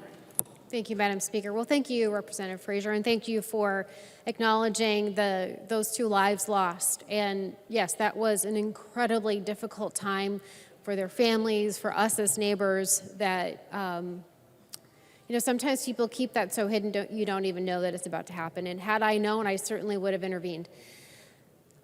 Back to this, though. So this is the conundrum that remains. And so, as Representative Frazier clearly spelled out, members, he said that the order is specific to the person that is under this order and the weapons that that person has. And so legally, you can't take weapons, you can't take any of these guns from any of the roommates. You can't legally do that. And yet they are still in the residence. And so that person is still at risk, which goes to the amendment that I had yesterday of the 72-hour hold. That is a much better solution when someone is suicidal, to take them away from all of the opportunities to commit suicide, all of them, and put them somewhere safe. Now, do we have a deficit in our mental health facilities? We absolutely do. But leaving that person in a dire strait with the roommate's weapons is not a good idea. And yet that is exactly what this bill does. Not to mention the part about the ex parte. So ex parte means that the person that is being accused, that they aren't capable, that they're dangerous of having weapons, doesn't have to be at the hearing because it's so emergent and it's such a crisis, so on, so on, so on. But that also means that all of the roommates that live in that home also do not know that the law enforcement are going to be knocking on their door. Now, I don't have to go down very long in the media and news reports And when I did serve on the Public Safety Committee, we talked a lot about no-knock warrants. Now, you know very well what happens in some situations when law enforcement comes in abruptly like that. Now, I'm not saying they're going to do a no-knock warrant, but I'm saying they are unexpected. They're at the door, and all they can take is just the person that's under the order and none of the roommates. So that person is still in danger. They are not being taken away to do a 72-hour hold so that they can get some evaluation, some treatment, and some time away from that deep, dark depression and reconnect with people. Because you remember during the pandemic, there was a lot of problems that happened. And it really exacerbated a lot of things, and mental health really was suffering. So, members, I ask you to please support this. There are better ways to approach this, specifically with those that are suicidal. Now, if you have someone that is absolutely certain and has a plan, and they're going to execute a plan, they're going to go into a school, they're going to go into whatever, their workplace, and they're going to commit atrocities. Nobody wants that to happen. There's not a single person in this state, in this nation, in this world that wants to see that happen. Nobody wants that to happen. But what I'm going to tell you is people that are absolutely certain that that is what they're going to do, even if you had this order and the law enforcement came to take all the guns that they knew of, more than likely that person has it hidden away somewhere else. They have a cache somewhere, they have a hidden place. They will use a car. They will use, like Timothy McVeigh, fertilizer. There are a lot of ways to hurt people. There are a lot of ways. And if someone is absolutely certain that that is what they're going to do, this bill is not going to fix that. I'm sorry, but it just isn't. You're going to leave a person that's in dire mental health state in a home with all kinds of things that they could hurt themselves and kill themselves with. You're going to ask law enforcement to go in and take weapons. Oh, I don't know, are they going to have to tear the whole place apart and try to find every last one? No, because the order says they can only take the ones that are specifically labeled out or listed out. And you know what? Let me just tell you one other quick thing. So I had a neighbor. I wasn't going to tell this story, but Representative Nash reminded me of it yesterday. I had a neighbor that was not so nice. And I lived in fear of my life for a year and a half. Oh, 2 years. It was 2 years. And I lived with a loaded gun beside my bed for 2 years with a safety plan. I had multiple locked and closed doors between his house and my house. I never knew when he was going to make good on his promises. Now, his significant other finally took out an order for protection. And he was not supposed to be in possession of weapons. And guess what she found? He had stuff hidden away.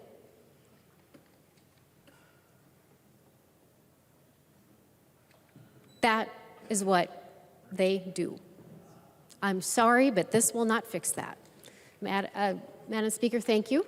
Thank you, Representative Fraser, for yielding to questions. I appreciate that we're having that conversation today. Thank you. The member from Dakota, Representative Whitty. Thank you, Madam Speaker. Chair Moller, in committee, we talked about, I brought an amendment about in the 19 states that have enacted this law, the suicide rates actually went up. And unfortunately, if someone wants to commit suicide and a gun's not available, they will find the means to do it other ways. And unfortunately, I saw that firsthand. A gun is just one way. There's a lot of different other ways that if someone is convinced that they don't want to live, they will find a way. Thank you. Any further discussion?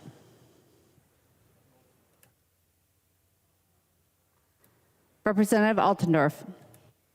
Thank you, Madam Speaker. Thank you, members. This is political. This is political, and there's no way around this. It is very disappointing to see how we use stories of tragedy to drive emotion and fear into people. We are all on the same page. None of us want violence. None of us want people hurt. None of us want to see school shootings. And unfortunately, these tragedies continue to happen. But here's some hard facts. And that is that criminals do not follow the laws. That's a fact. On this specific bill that we're trying to pass the red flag law, we have heard over and over stories of Representative O'Neill, 2 people that committed suicide with no warning. And that often is the case that you hear over and over. There's no warning. That's a fact. Madam Speaker, would Representative Frazier yield to a question? He will yield. Representative Altendorf.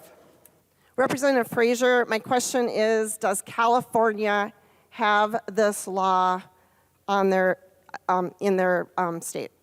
Representative Frazier. Representative Altendorf, this is about what we're doing in our state.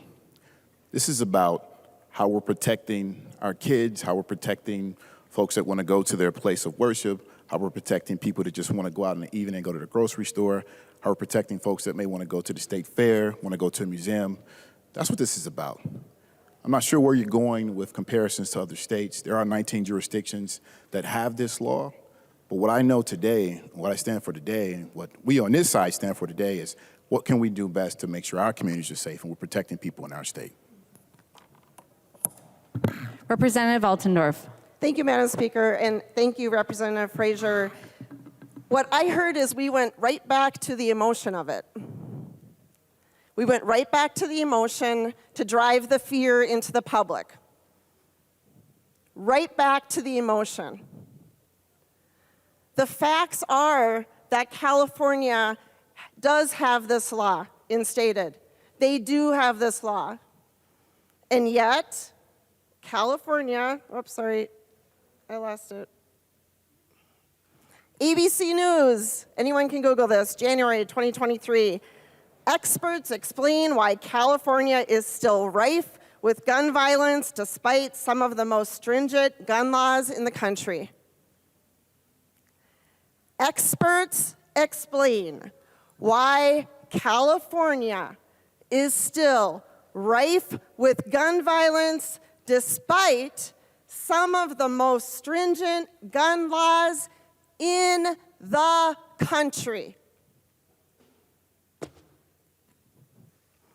Members, with the trifecta, it seems that the Democrats are working really, really hard to move us towards California and their policies.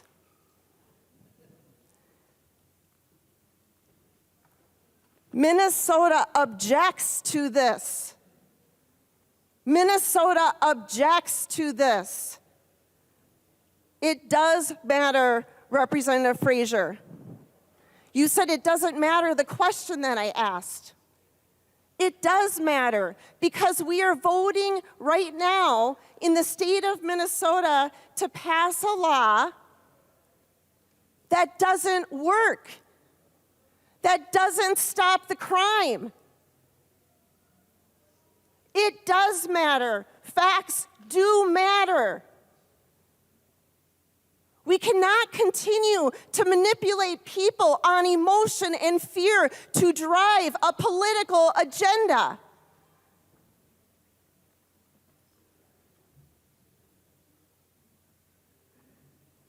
members, when you vote for this today,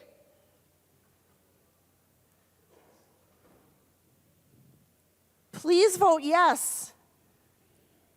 And if you vote no, you are voting to violate Minnesotans' due process. You are voting to violate Minnesotans' civil rights. You are voting to violate our constitutional rights. So if you vote no right now, today, on this amendment, you are voting against the majority of Minnesotans that do not want this. We want safety. We want reduced gun crimes. We want reduced crimes, but not this way. Please vote yes. The clerk will take the roll on the amendment.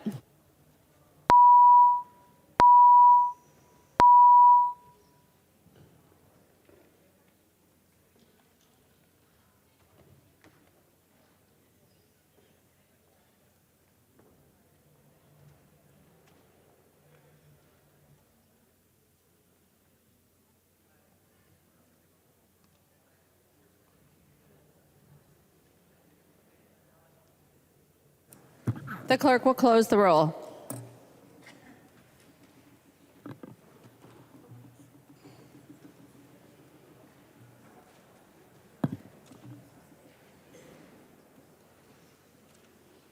There being 62 ayes and 69 nays, the motion does not prevail. The amendment is not adopted. There's an amendment at the desk. The clerk will report the amendment. Damath moves to amend Senate File Number 2909, the unofficial engrossment as amended. The amendment is coded A13. The member from Stearns, Representative Damath. Thank you, Madam Speaker. And members, the A13 amendment, also known as Defense of Dwelling and Person Act, or Stand Your Ground, this amendment adds the ability for people to defend themselves in their dwelling from an attack by an intruder. Stand your ground is a common sense measure that removes the requirement that a person would first have the duty to retreat before stopping an attack from an intruder. At least 28 states, including Iowa, North Dakota, South Dakota, and Puerto Rico, allow that there is no duty to retreat an attacker in any place in which a person is lawfully present. 8 of our additional states permit the use of deadly force in self-defense through judicial decisions or jury instructions. Self-defense laws in at least 23 states, including Wisconsin, provide civil immunity under certain self-defense circumstances. The language in this amendment does not, and I want to repeat, does not allow someone to just wildly start shooting when someone is at their door. The language explicitly requires deadly force can only be used to resist what a person reasonably believes is an attempted crime that exposes someone to a potential great or substantial bodily harm or death.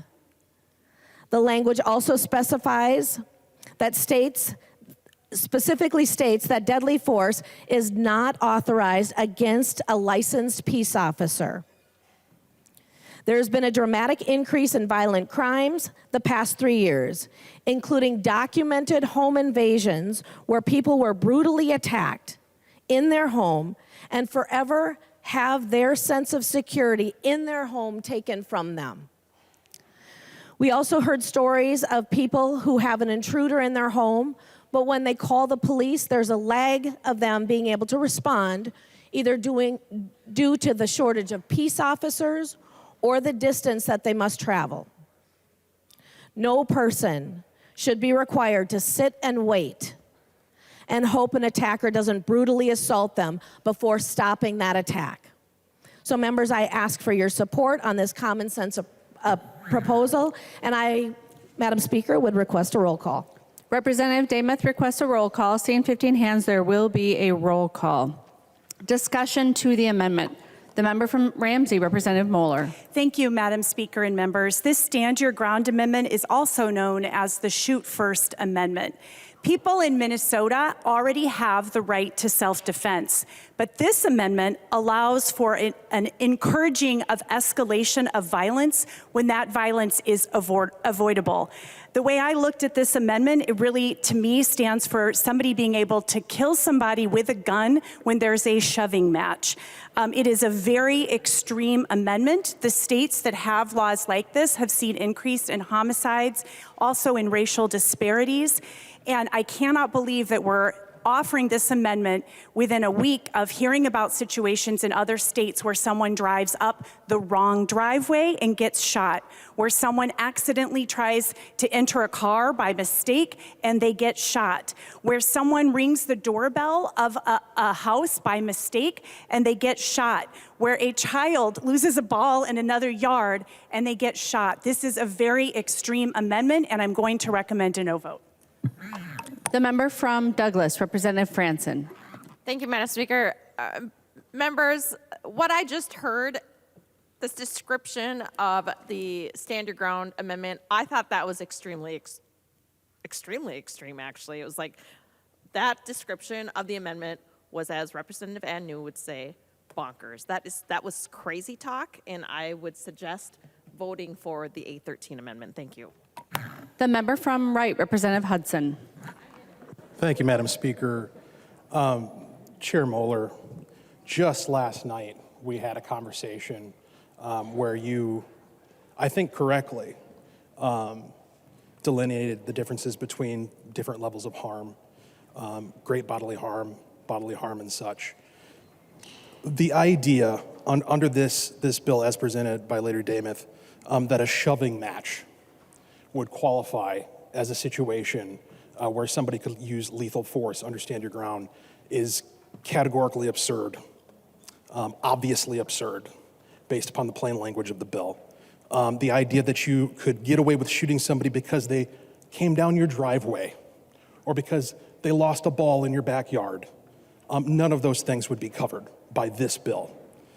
Maybe there's some crazy legislation in some other state where you can just shoot somebody on site for no reason, but that's not what this bill does. This bill merely states that if you have a reasonable, and we've also heard from the majority in quite a few of our debates, both in committee and on this floor, defense of the concept of reasonability in the law as a well-established and well-precedented concept. So what this says is that if you have the reasonable belief that you are under imminent threat of great danger to your body as the result of an assault that is ongoing, where there's little ambiguity, that's what makes it reasonable, do you have the right to protect yourself? And that should be a no-brainer. This is a no-brainer green vote. Further discussion to the amendment. Representative Demuth. Thank you, Madam Speaker. I want to correct a couple of things that Chair Moller alluded to. Members, this is not a shoot first amendment. This is definitely, if a person is being attacked, they do not have the duty to retreat. And I want to take a moment, if you could pull up the amendment, just so we are have clarity here. In my amendment, on line 3.3, subdivision 3, it says the degree of force, retreat. And I'm going to read this just to make sure we are very clear in this chamber as you take the vote on this. An individual taking defensive action pursuant to subdivision 2 may use all force and means, including deadly force, that the individual in good faith believes is required to succeed in defense. The individual may meet force with superior force when the individual's objective is defensive. The individual is not required to retreat, and the individual, want to remind you, that is the person being attacked. The individual may continue defensive actions against the assailant, that is the criminal, until the danger has ended. Nowhere in this amendment does it talk about using a gun.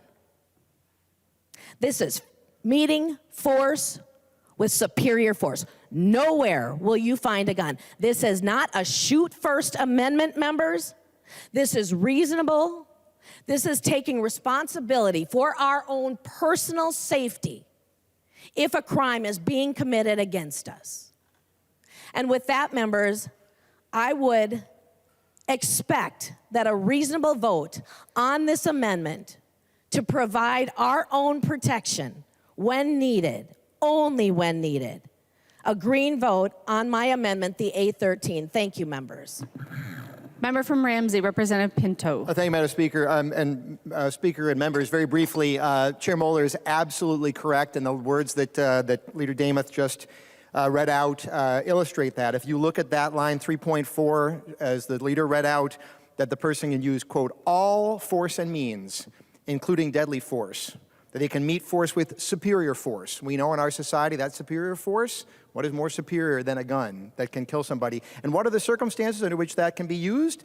Well, that is going to be a circumstance where if you reasonably believe that you might be imminently exposed to substantial bodily harm, there's a bar fight and you think that you're going to get a broken nose, that is substantial bodily harm. I've charged that case in my work as a prosecutor. That qualifies as substantial bodily harm. You think that that's what's going on? Subdivision 3 makes very clear that you may take defensive action, right? But you don't have to have any limitations on that. Any limitations, you may use all force and means, including deadly force, and you may continue those actions against an assailant until, quote, the danger has ended. Members, this is quite dangerous. We should vote against it. Thank you. Any further discussion? Representative Damath.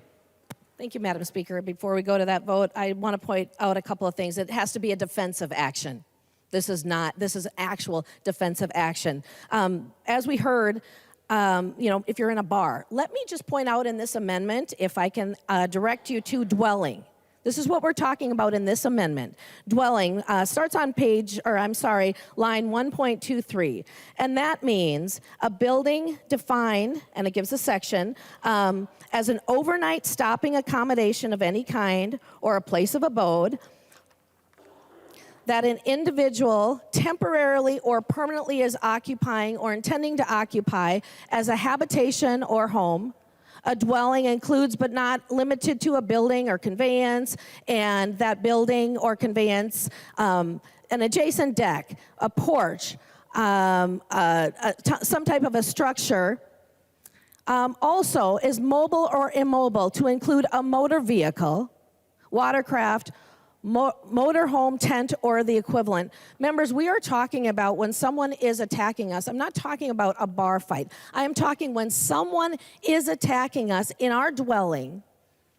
And with the rise in carjackings alone in Minnesota, that you have seen where there is a weapon and there is definite need for defensive action. Members, this is a common sense amendment. This is not a shoot first. This is a defend yourself when you are facing imminent threat. Thank you, and I look forward to a green vote. The clerk will take the roll on the amendment.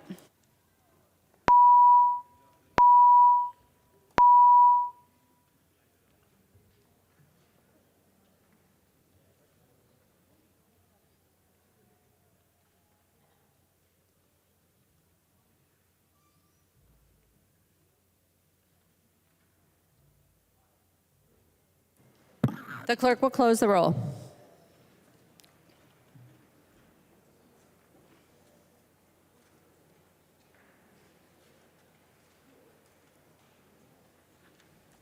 There being 62 ayes and 69 nays, the motion does not prevail. The amendment is not adopted. There is an amendment at the desk. The clerk will report the amendment. Engen moves to amend Senate File Number 2909. The unofficial engrossment as amended. The amendment is coded A27. The member from Anoka, Representative Engen. Thank you, Madam Speaker. And members, the A27 amendment is not meant to be a political amendment. Instead, I think it helps address the growing concerns regarding safety for students, teachers, and staff in schools, while assuring parents that their child has a strong well-being at school if it's in an emergency situation, whatever that might be. Whether it's a stabbing, like we saw at the tragic stabbing that we saw at Harding High School not that long ago, or a bomb threat which occurred in Blaine yesterday, or a school shooting, which are far too frequent. The 827 allows the School Safety Center to work alongside the Office of Justice Programs to administer grants for school districts to use for comprehensive security systems that include bullet-resistant interior doors and windows, ballistic wall panels, magnetic door locking systems, remote lockdown activation systems, a mass notification system used with an emergency communication system, and a whole host of other improvements that I feel are a very proactive way to ensure that we are prepared for the worst while we engage in debates like we just had. I think we can do that. And every single one of these things that I just listed is completely naked to the eye. It does not impact the learning environment. It isn't something that jumps out at you. I think that these are very, very basic and very common sense ways in which we can protect our most vulnerable while we continue to engage in those debates. So with that, I would ask for a yes vote and a roll call. Representative Engen requests a roll call. Seeing 15 hands, there will be a roll call. Discussion to the amendment. The member from Ramsey, Representative Moller. Thank you, Madam Speaker, and thank you, Representative Engen. We've had a chance to talk about this bill, and it did come in very late in session. It actually wasn't even the first referral, I believe, was one of the education committees. But one of the things we don't have here is expert advice on if this truly works or not. We do have a school safety center here in Minnesota. We actually fund some of the governor's, we do fund the governor's requests for more staff at the school safety center. That school safety center looks at best practices for school safety, emerging technologies, schools' active shooter response, and I'd really like to get their expertise and input on something like this. The other thing I'll say is that in order to pay for this, you take money out of violence prevention funding that we have in our bill that's so important that I talked about last night, that funds victim services, that our local governments can apply for that funding, that community groups can apply for with local government support. And we're just not willing to eliminate that funding in this bill. So for those reasons, I'll recommend a no vote. Discussion. The member from Sherburne, Representative Meckland. Thank you, Madam Speaker. I actually support this bill, or this amendment to this bill. As far as experts go, I have actually met with the gentleman that Elliot was referring to. In fact, we had a meeting together with an additional security specialist who's on the national level. It was very, very educational. And I think you will find that, I believe this is already installed in one school here, which is the Lakeville schools, as well as multiple private businesses. Immediately after the Tennessee shooting, this individual was flown down there by 2 private schools. My understanding from that meeting is both schools said absolutely. How fast can you do it? As Representative Engen mentioned, the kids cannot see it. It is a very, very sound, and once you go through it all and you see how all the layers affect one another, and then you start to understand it. I actually believe right now Becker Schools is implementing some of this. They weren't aware of all of it. They have a meeting set up with their school board as well to meet this company. So I strongly would suggest this is a way we can absolutely save young kids' lives and protect them. Per the gentleman that we met with after the Tennessee shooting, very adamantly said none of those 6 people would have died. Not a one. Vote green. Further discussion on the Engen amendment. Representative Madam Speaker. Smith. Thank you. Just going over the G7 countries, the largest economies in the world. School shootings since 2009. The United Kingdom, 0. Italy, 0. Japan, 0. Germany, 1. France, 2. Canada, 2.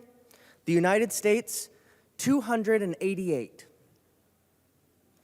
Those other countries didn't do it by turning their schools into fortresses.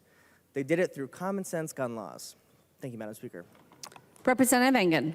So I'll remind Representative Smith that I said it's completely invisible to the naked eye and it doesn't impact the welcoming school learning environment that we want to have out of every single school in Minnesota. And I'll talk about the fact that you might list those stats.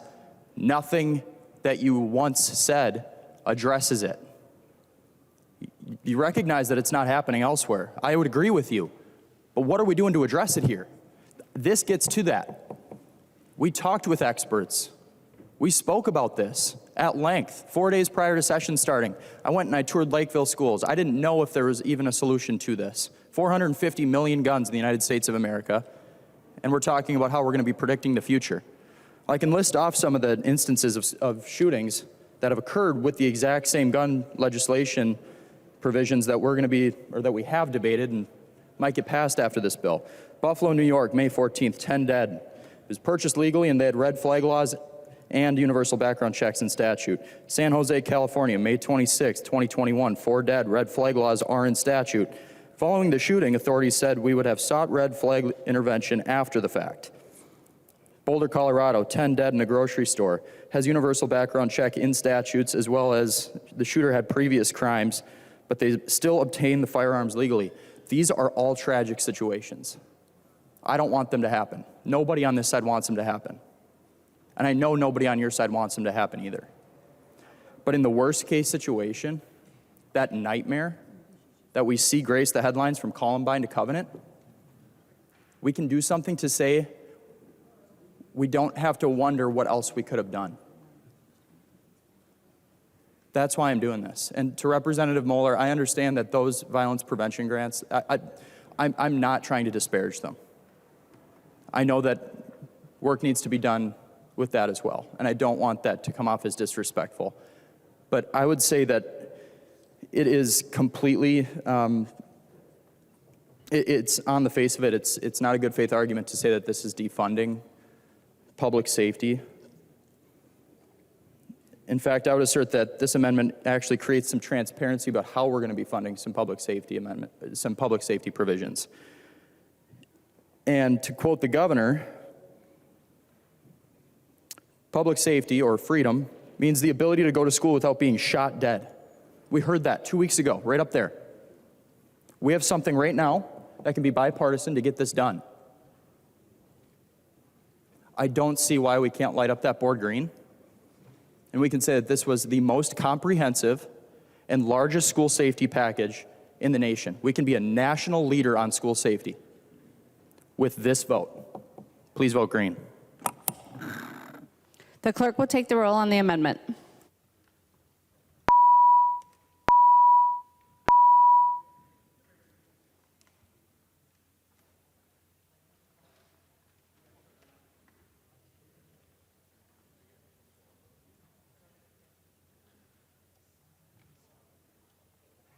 The clerk will close the roll.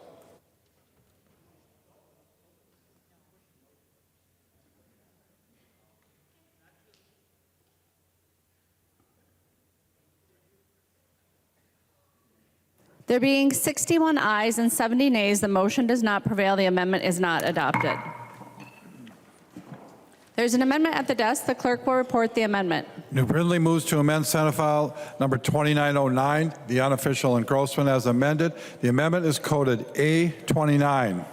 The member from Chisago, Representative New Brindley, if you wouldn't mind pausing for a minute, I think if we're going to applaud for, visiting former state representatives, we should note a very special visitor on the Republican side of the floor today, along with Representative Davis. Maybe Representative Davis, you would like to tell us who your special guest is.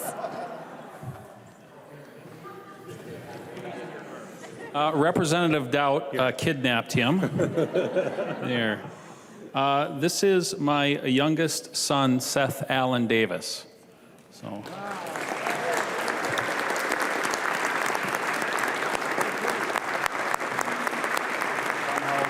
Thank you, members. He's 2.5 months old. Thank you, Speaker.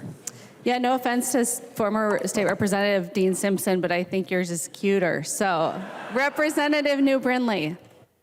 Thank you, Madam Speaker. And that was a worthy interruption for sure. That actually brings tears to my eyes a little bit. Okay, gather myself. Thank you, Madam Speaker. The A29 amendment, got to bring it back. This is much more serious. we have a situation in our state where we know we've got an accountability issue. We have a serious accountability issue in our state, which has been exacerbated recently. We are all familiar with this tragic case of Ms. McKeever, who was killed, shot to death in her apartment last November, allegedly by a 15-year-old, along with his 17-year-old brother. All of this was orchestrated by this ex-boyfriend who allegedly gave them the gun, drove them to the location for a premeditated, pre-planned, intentional murder. And formerly, under Mike Freeman, he's the former Hennepin County attorney, and the Hennepin County Attorney's Office, under Mike Freeman, moved to certify this 15-year-old and this 17-year-old as adults to be tried for murder alongside this ex-boyfriend. But after Mary Moriarty became the Hennepin County Attorney, the Hennepin County Attorney's Office made a different Point of order, decision. Madam Speaker. Representative Long, for what purpose do you rise? Madam Speaker, we've had this conversation before, and so the member who's speaking knows the line well, but under Mason's Manual, Section 14, Paragraph 5, speaking to a current elected official and their character or conduct is not permitted under Mason's. I actually looked at this earlier when Representative Scott raised the point, and under Mason's 114, a question should not be permitted that reflects upon the character or conduct of any member or upon the executive or other official. And so that relates to elected officials, which is why Mike Freeman was okay, but other elected officials are not. So Representative New Brindley, if you could continue without stating a name, that would be permitted under Mason's. Representative New Brindley. Thank you, Madam Speaker. So as I was saying, the Hennepin County Attorney's Office has now changed course. And this 15-year-old and this 17-year-old have now been offered a plea bargain just to serve 2 years in a juvenile facility in Red Wing.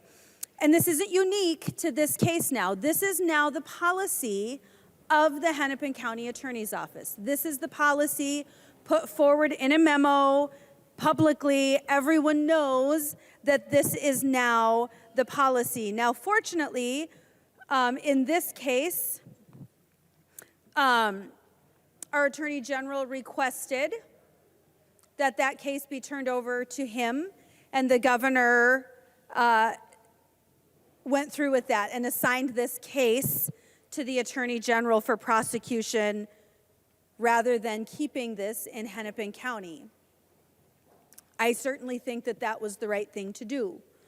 However, we now have a policy in the biggest county in the state of Minnesota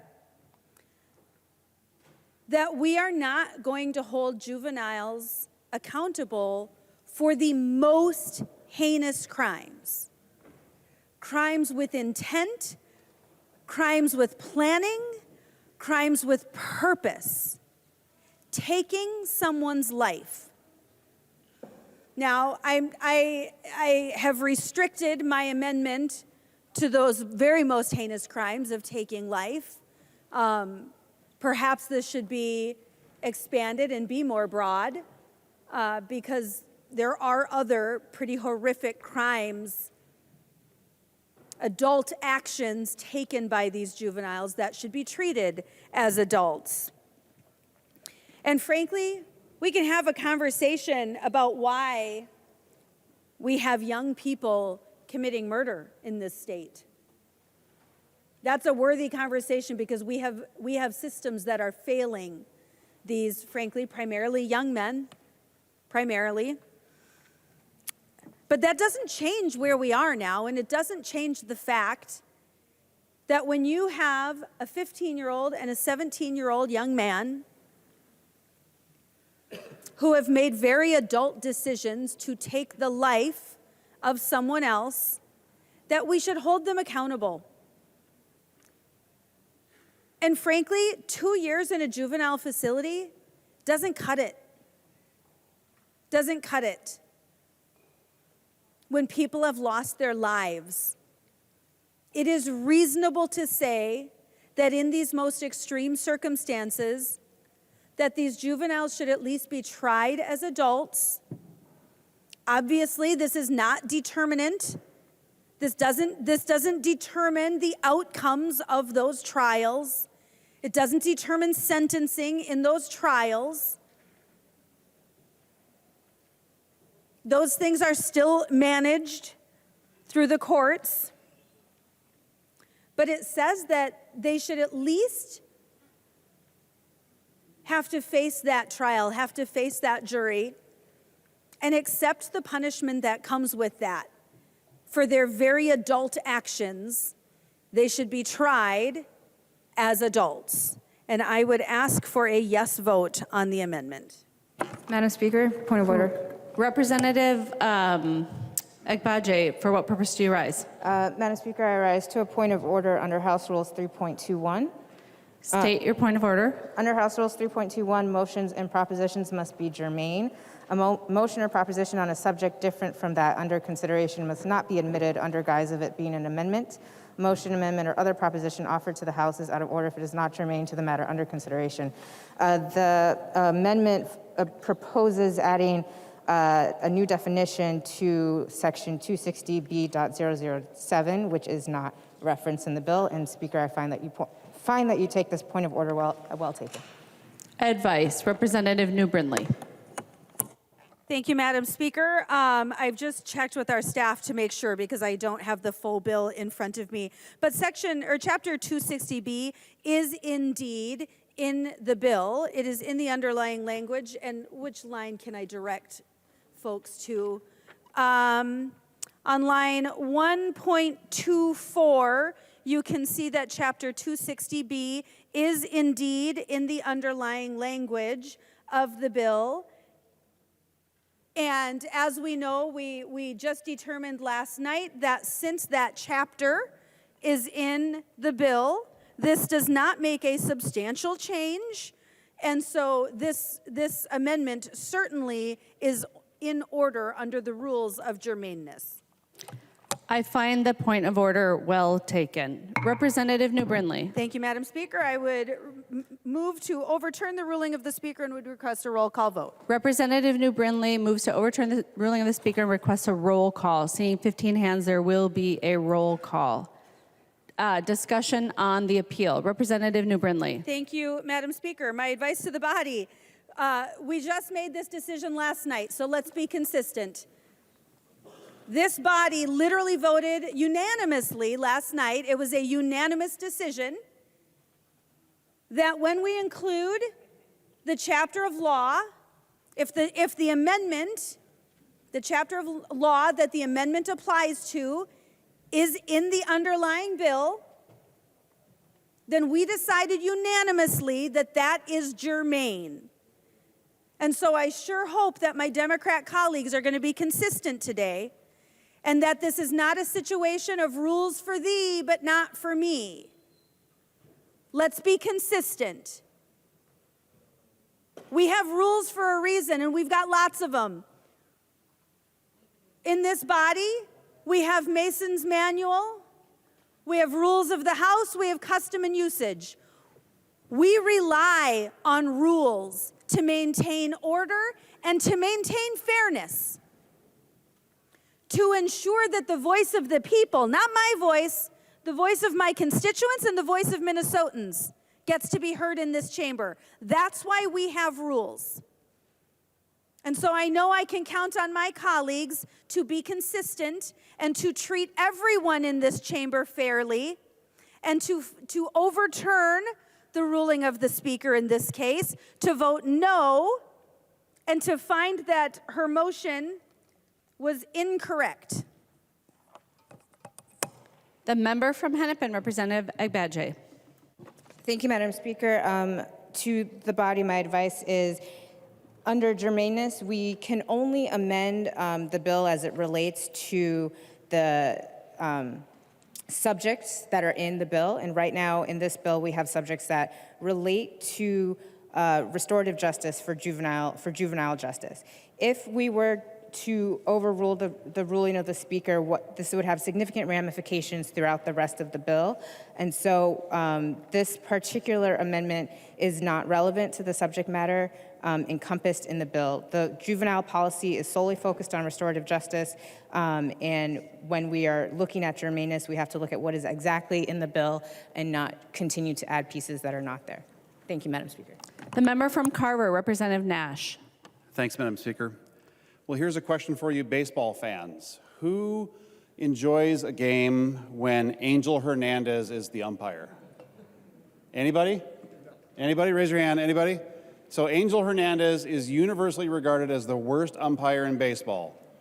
So it can be a ball that's like 2 feet outside and low, and he will ring you up on a third strike because he just will.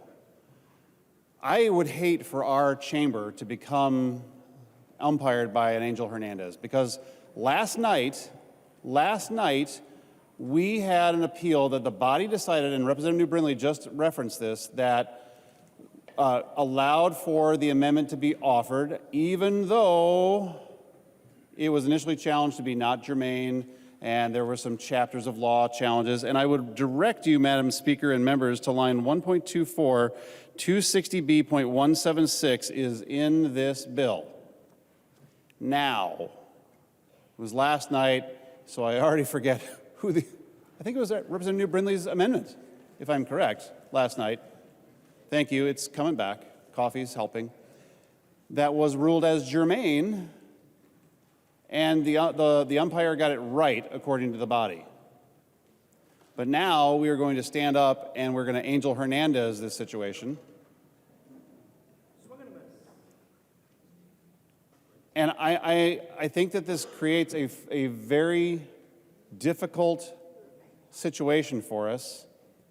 And for those of you that have played baseball, and Representative Ingen is on the floor, I'm going to ask him to yield to a question, Madam Speaker. He will yield. Representative Nash. Thank you, Madam Speaker. Representative Engen, you played for the Saints. I don't know that everybody knows this. So he actually had several games as in a season of the Saints.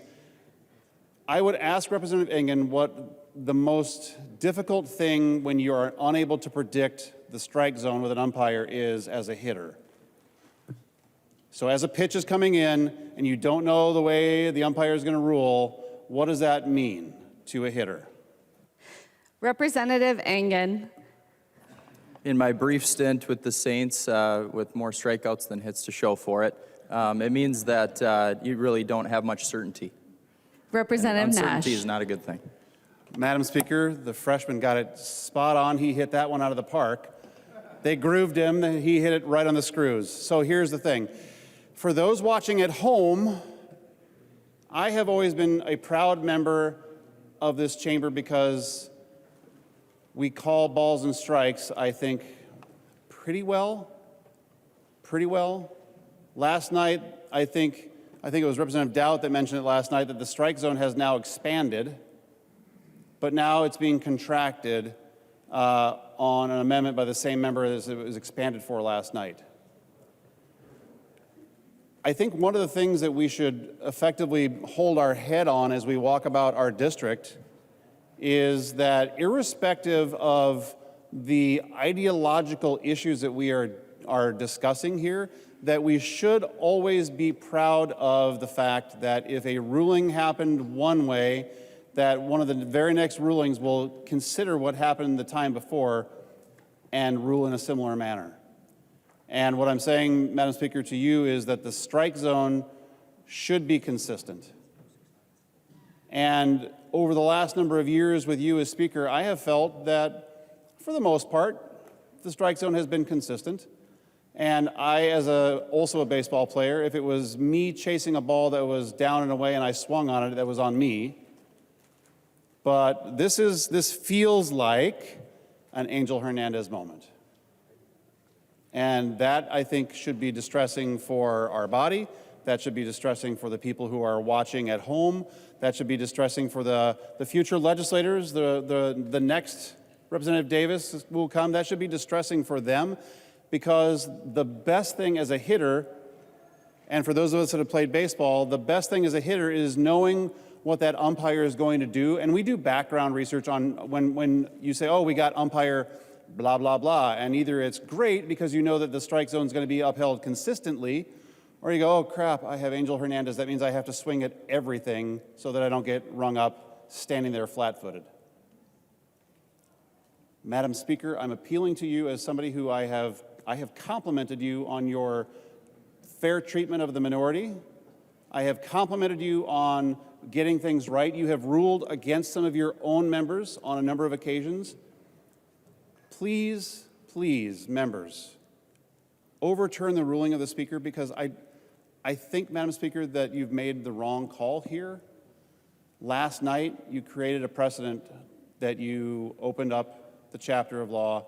I would encourage you to abide by your decision from last night and allow debate to continue so that Representative New Brindley's amendment can be discussed. Even though you may not want to go to a vote, last night was precedent setting. Thank you, members.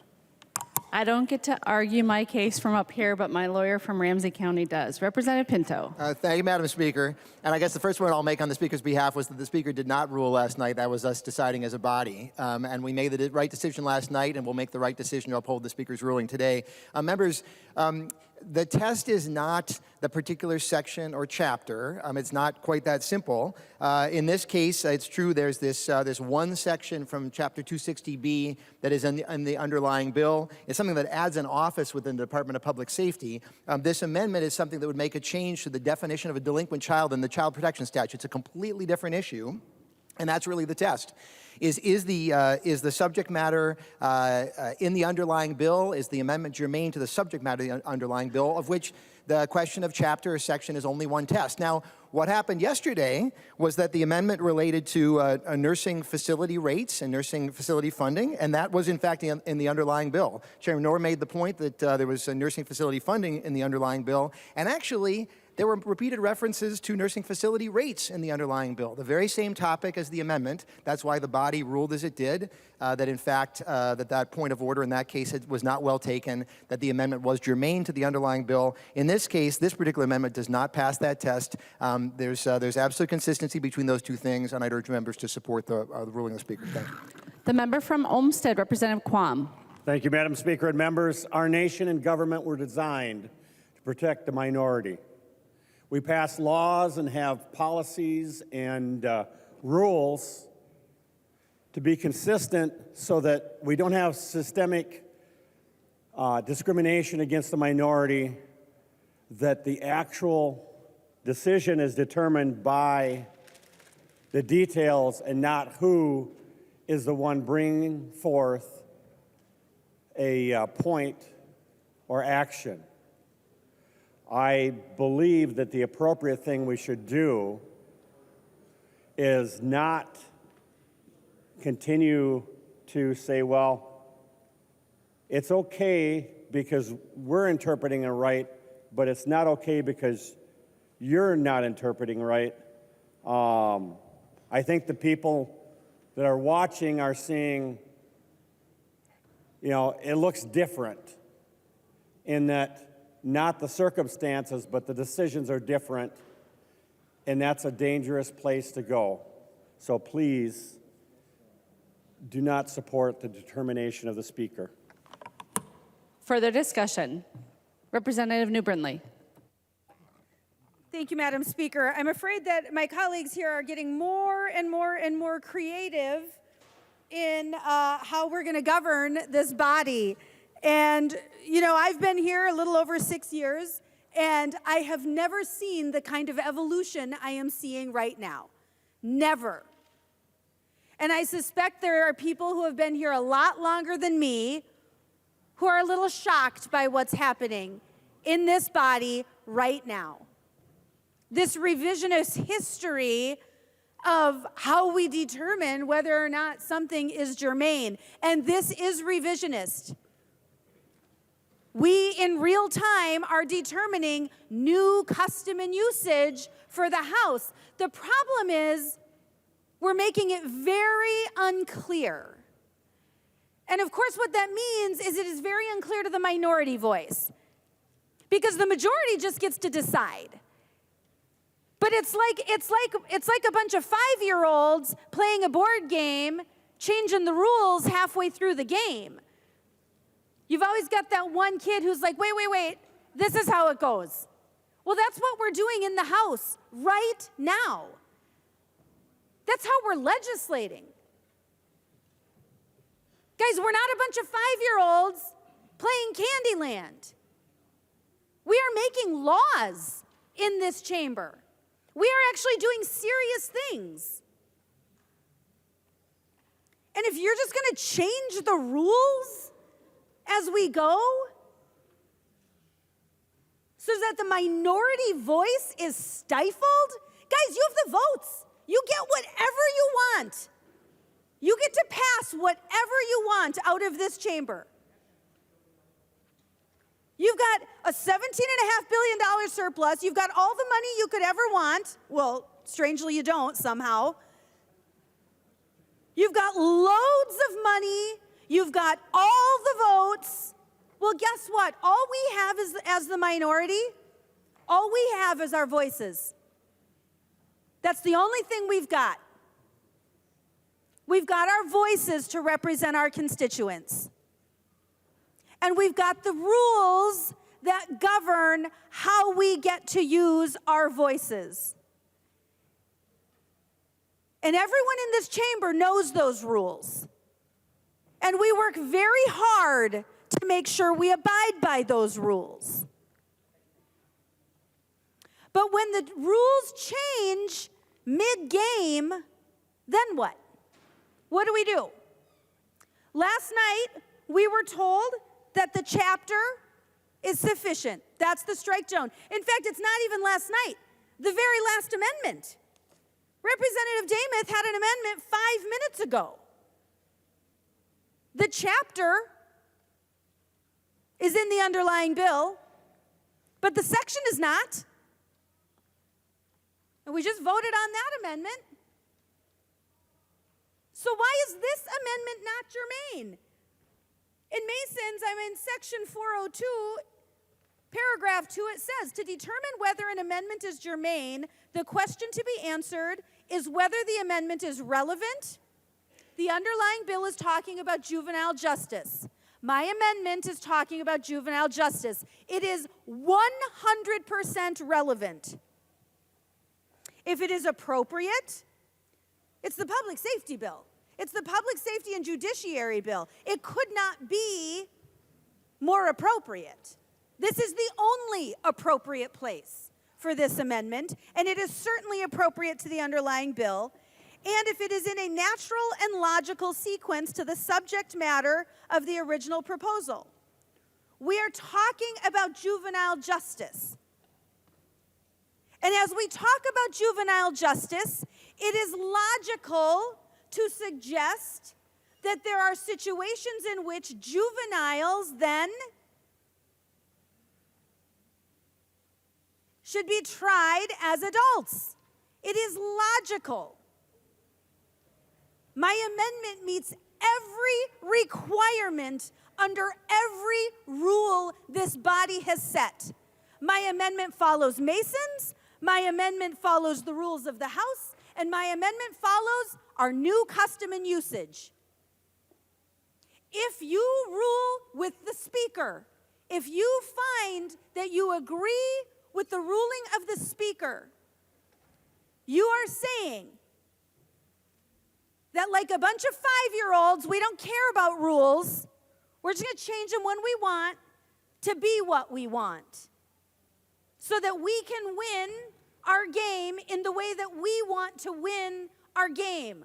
Guess what, folks? You're winning. You got the votes.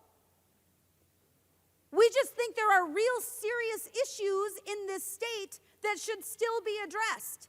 And one of those issues is that the largest county in the state of Minnesota does not have interest in juvenile justice. They don't have interest in accountability. And to say that this body shouldn't even take a vote on that?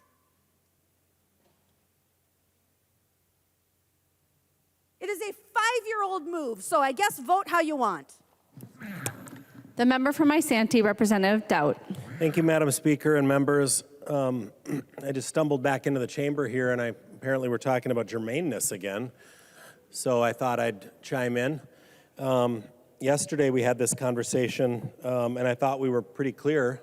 In fact, the chamber voted unanimously that an amendment like this could be offered on a bill.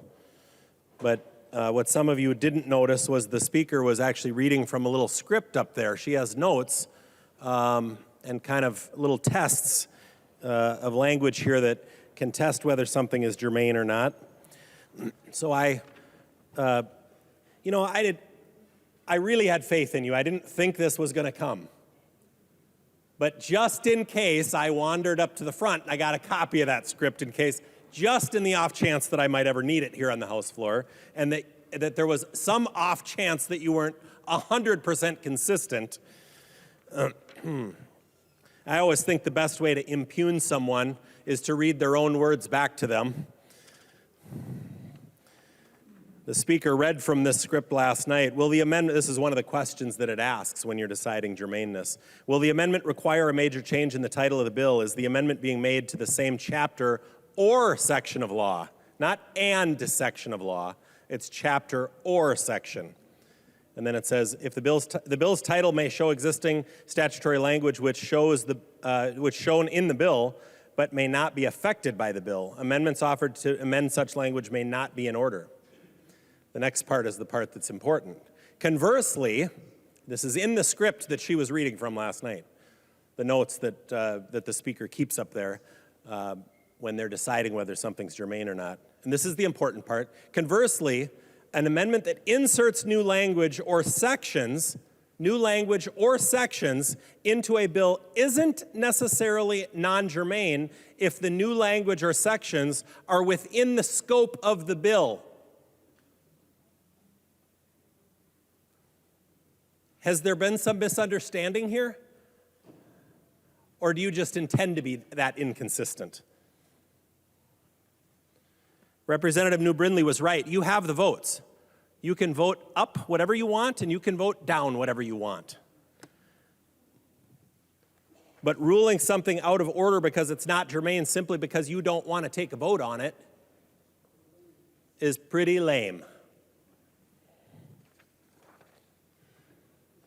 Unanimously last night, the chamber voted unanimously that it doesn't have to be in the same chapter and verse in statute.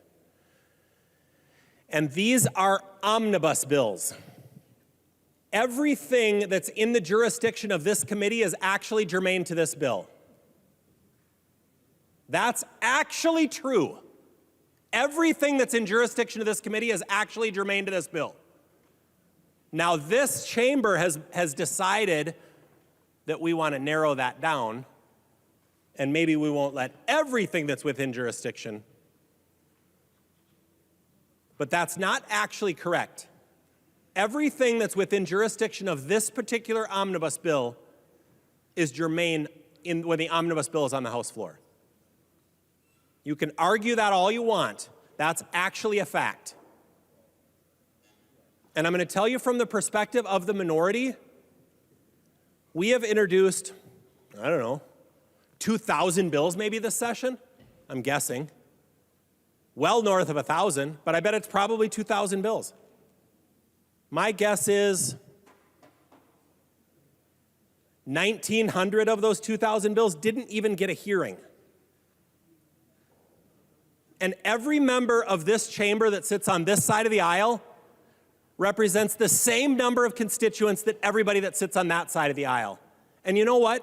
Not a single one of our constituents is any less important than any one of yours. That's the great part about serving in the legislature here.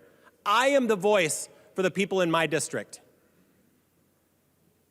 And when you're in the minority, sometimes your only opportunity to have your bill or your provision or your priority, or let me phrase it another way, your constituent's voice heard here on the House floor is to offer it as an amendment to a bill here on the House floor.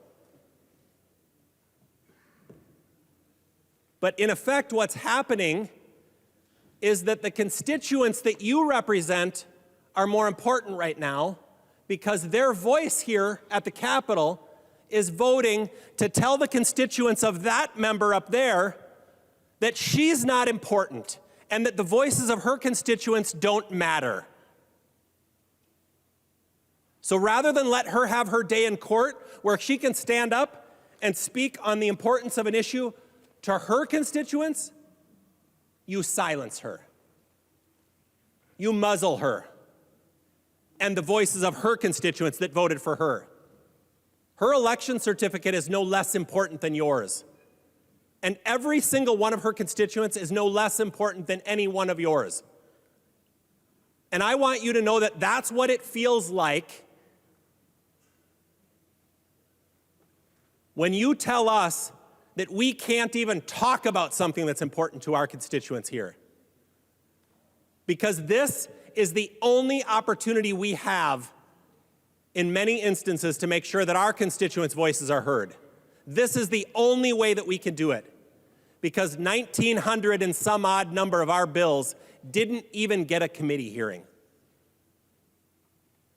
We didn't get the opportunity to invite our constituents into committee where they could talk about whatever problem it is that they care about and what a great solution they might have. So we offer it here on the House floor, only to be told, you know what? My voters don't think that your voters' opinion matters. And instead, we argue for 15 or 20 or 30 or 50 or 90 minutes about rules and germaneness and stuff that nobody cares about, when we could have just had a 5 or 10 minute conversation about an issue that her constituents care about.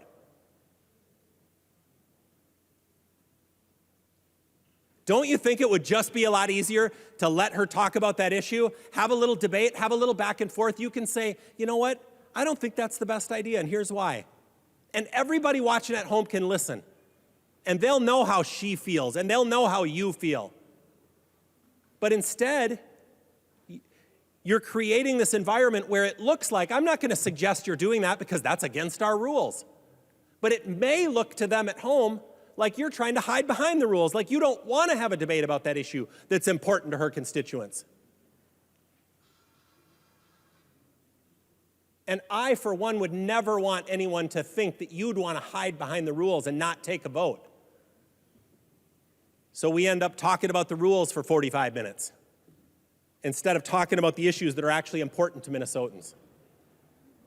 And this, members, is why people don't have great faith and trust in legislative bodies across this country.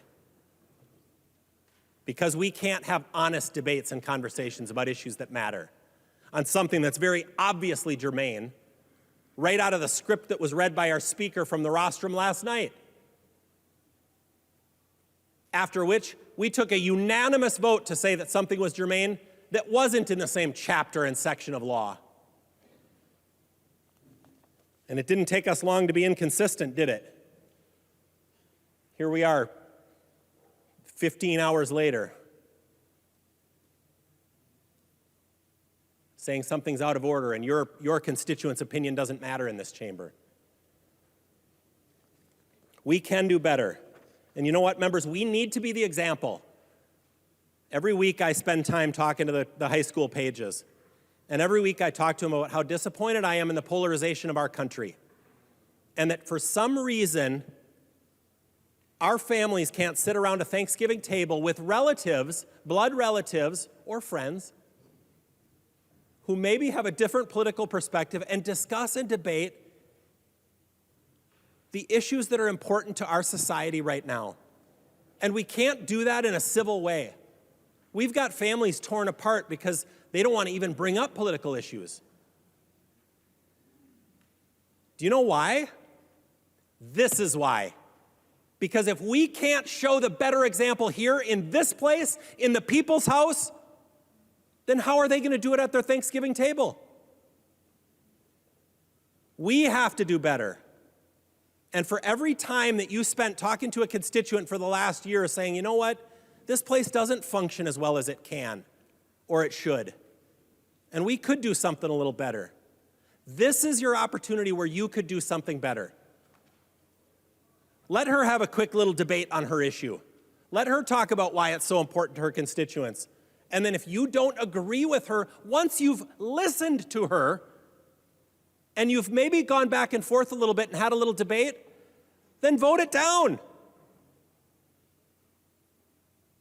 This is a legislative body. And the majority of the votes, it's their will that's going to happen. But it doesn't have to happen like this. Because when we do this, we set the example for our families that it's okay to not show up for Thanksgiving because you don't want to face somebody that you might disagree with. And we can't treat people respectfully and with honor and dignity, because it's not Ann New that you're shaming here. It's her constituents. It's her 43,500 people that sent her here to be their voice at this Capitol. It's them that you're telling that their opinion's not important. She's merely their voice. And you know what? If you do it to her, you're making it okay for someday somebody to do it to you. And it's not right. So we need to do things better in this chamber, and we need to set a better example so that across this state and across this country, we can bring these polarized ends together for a debate about the biggest issues that face our state and our nation. Because we're only going to solve those big problems together. And we're not going to solve them by treating each other like this. So members, if there was ever an opportunity to fix a wrong, here it is. Let's make sure that Representative New's constituents have a voice here at the Capitol, and that their voice is no less important than anybody else's. This isn't the way we should treat anybody. This is germane, and you should vote that way. The clerk will take the roll on the appeal.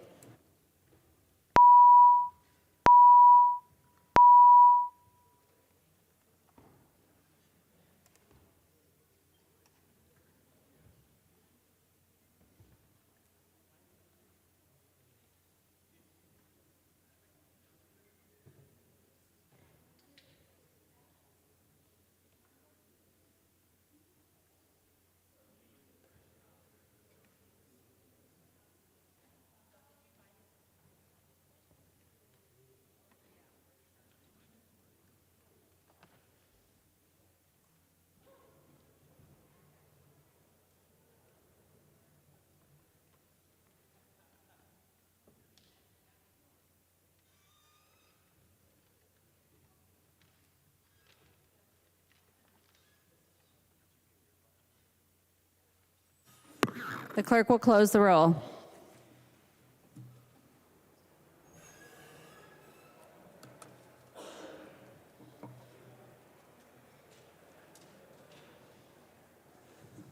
There being 70 ayes and 61 nays, it is the judgment of the House that the ruling of the Speaker shall stand. There is an amendment at the desk. The clerk will report the amendment. Hudson moves to amend Senate File Number 2909, the unofficial engrossment as amended. The amendment is coded A33.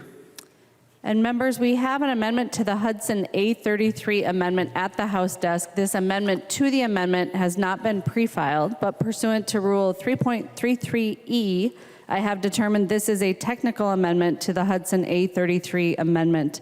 The clerk will report the amendment to the amendment. Hudson is moving to amend his amendment to Senate File 2909, the unofficial engrossment as amended. The amendment to the amendment is coded A48. Representative Hudson. Thank you, Madam Speaker. And as you noted, the amendment to the amendment is technical in nature, and I very much appreciate both yourself and Chair Moller agreeing to facilitate this correction. Well, we could just vote quickly on that. All those in favor of the technical amendment, please say aye.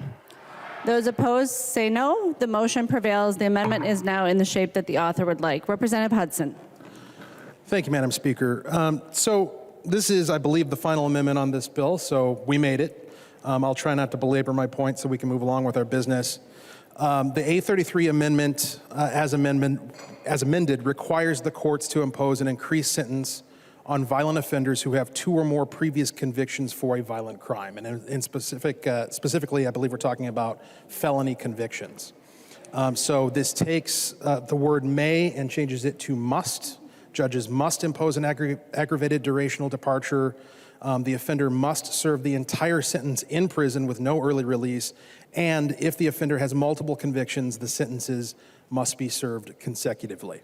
So where we're coming from on this is, and I'll get a little bit more into this on third reading, but my experience serving on the Public Safety Committee has been deeply educational and enriching. And I feel as though my grasp of, let's put it this way, I feel as though any policies I actually have the ability to affect in the future are going to be better as a result of serving in the minority on the Public Safety Committee. And that's something that I owe you for. I appreciate that.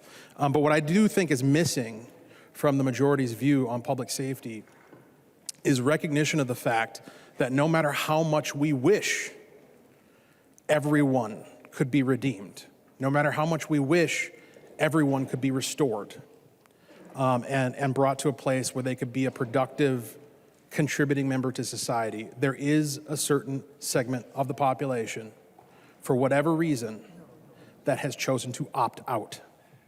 They've chosen to betray the social contract by being repeat, violent, felony offenders.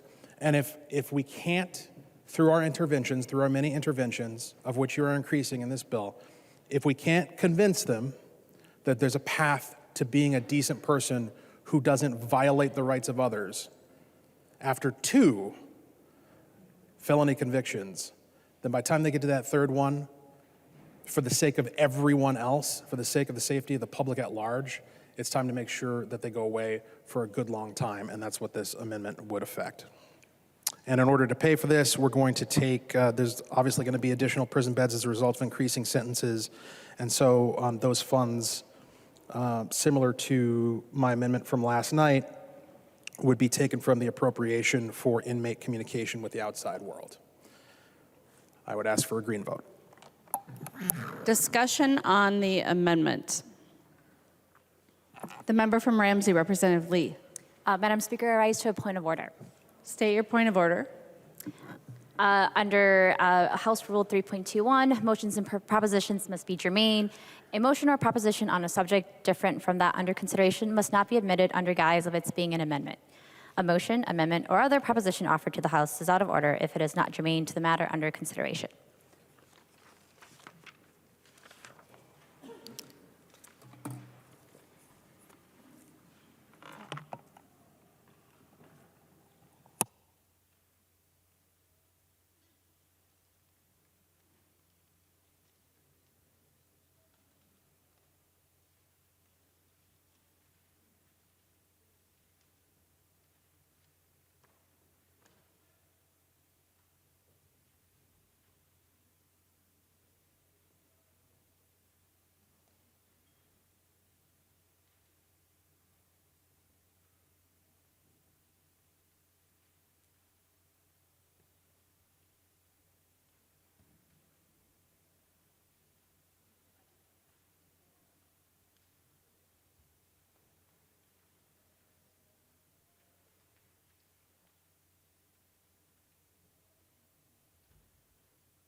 Advice, Representative Hudson.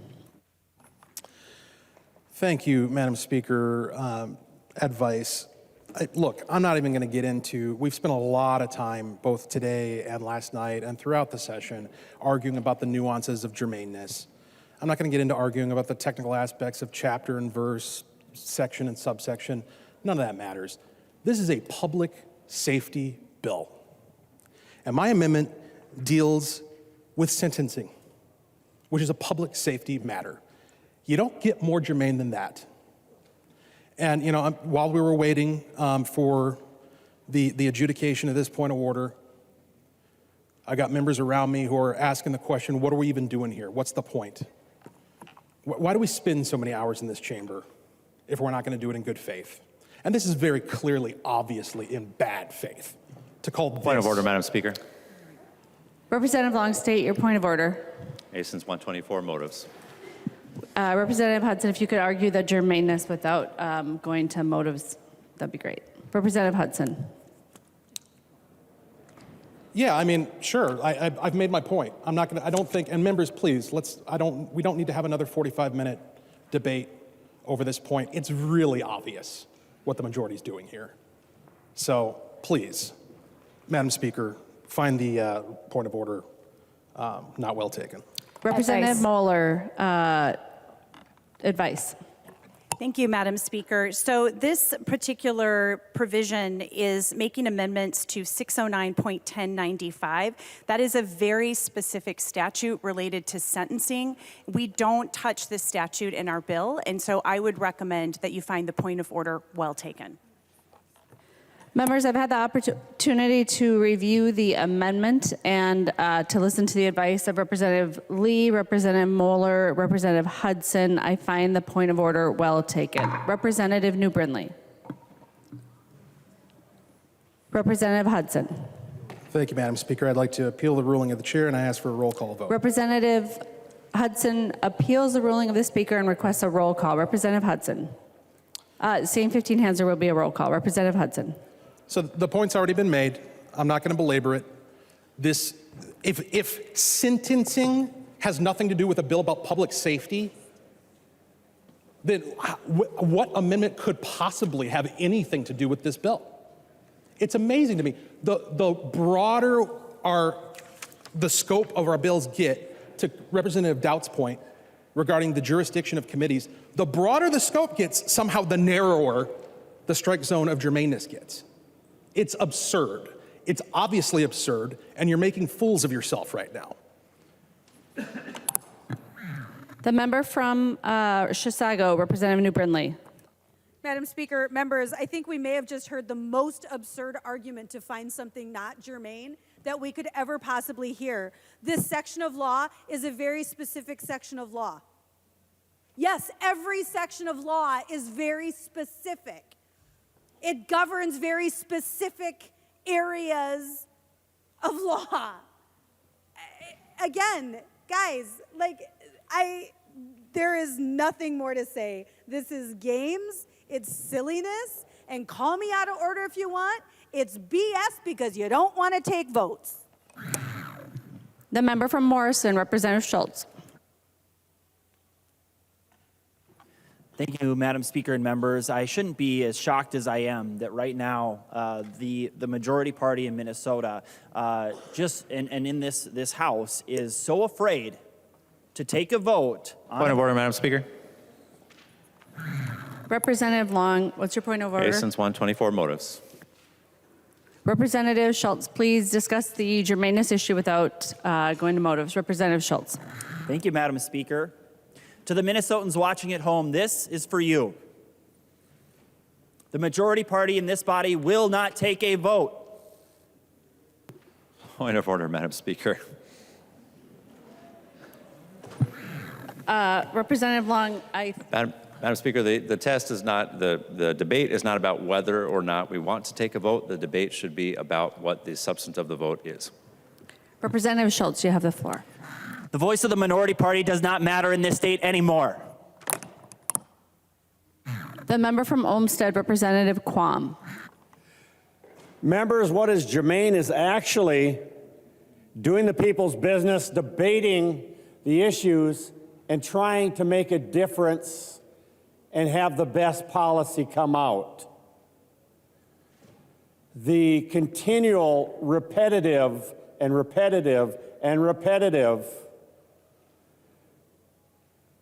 motions and the germaneness, etc. Let us actually do the work of the people, get up here and debate, work out the best and move on. That's what's germane, the work of the people. The member from Crow Wing, Representative Davis. Thank you, Madam Speaker. Madam Speaker, in America, we try to protect the minority. And Madam Speaker, I would ask that you would protect the minority. This is the wrong ruling. I tell you what, I'm learning a lot as a freshman here. I've got some really good teachers over there, but you're teachers also, and you're teaching me a lot how the majority rules on this floor. And what I've seen is silencing voices, and I would highly recommend that you stop. The clerk will take the roll on the appeal.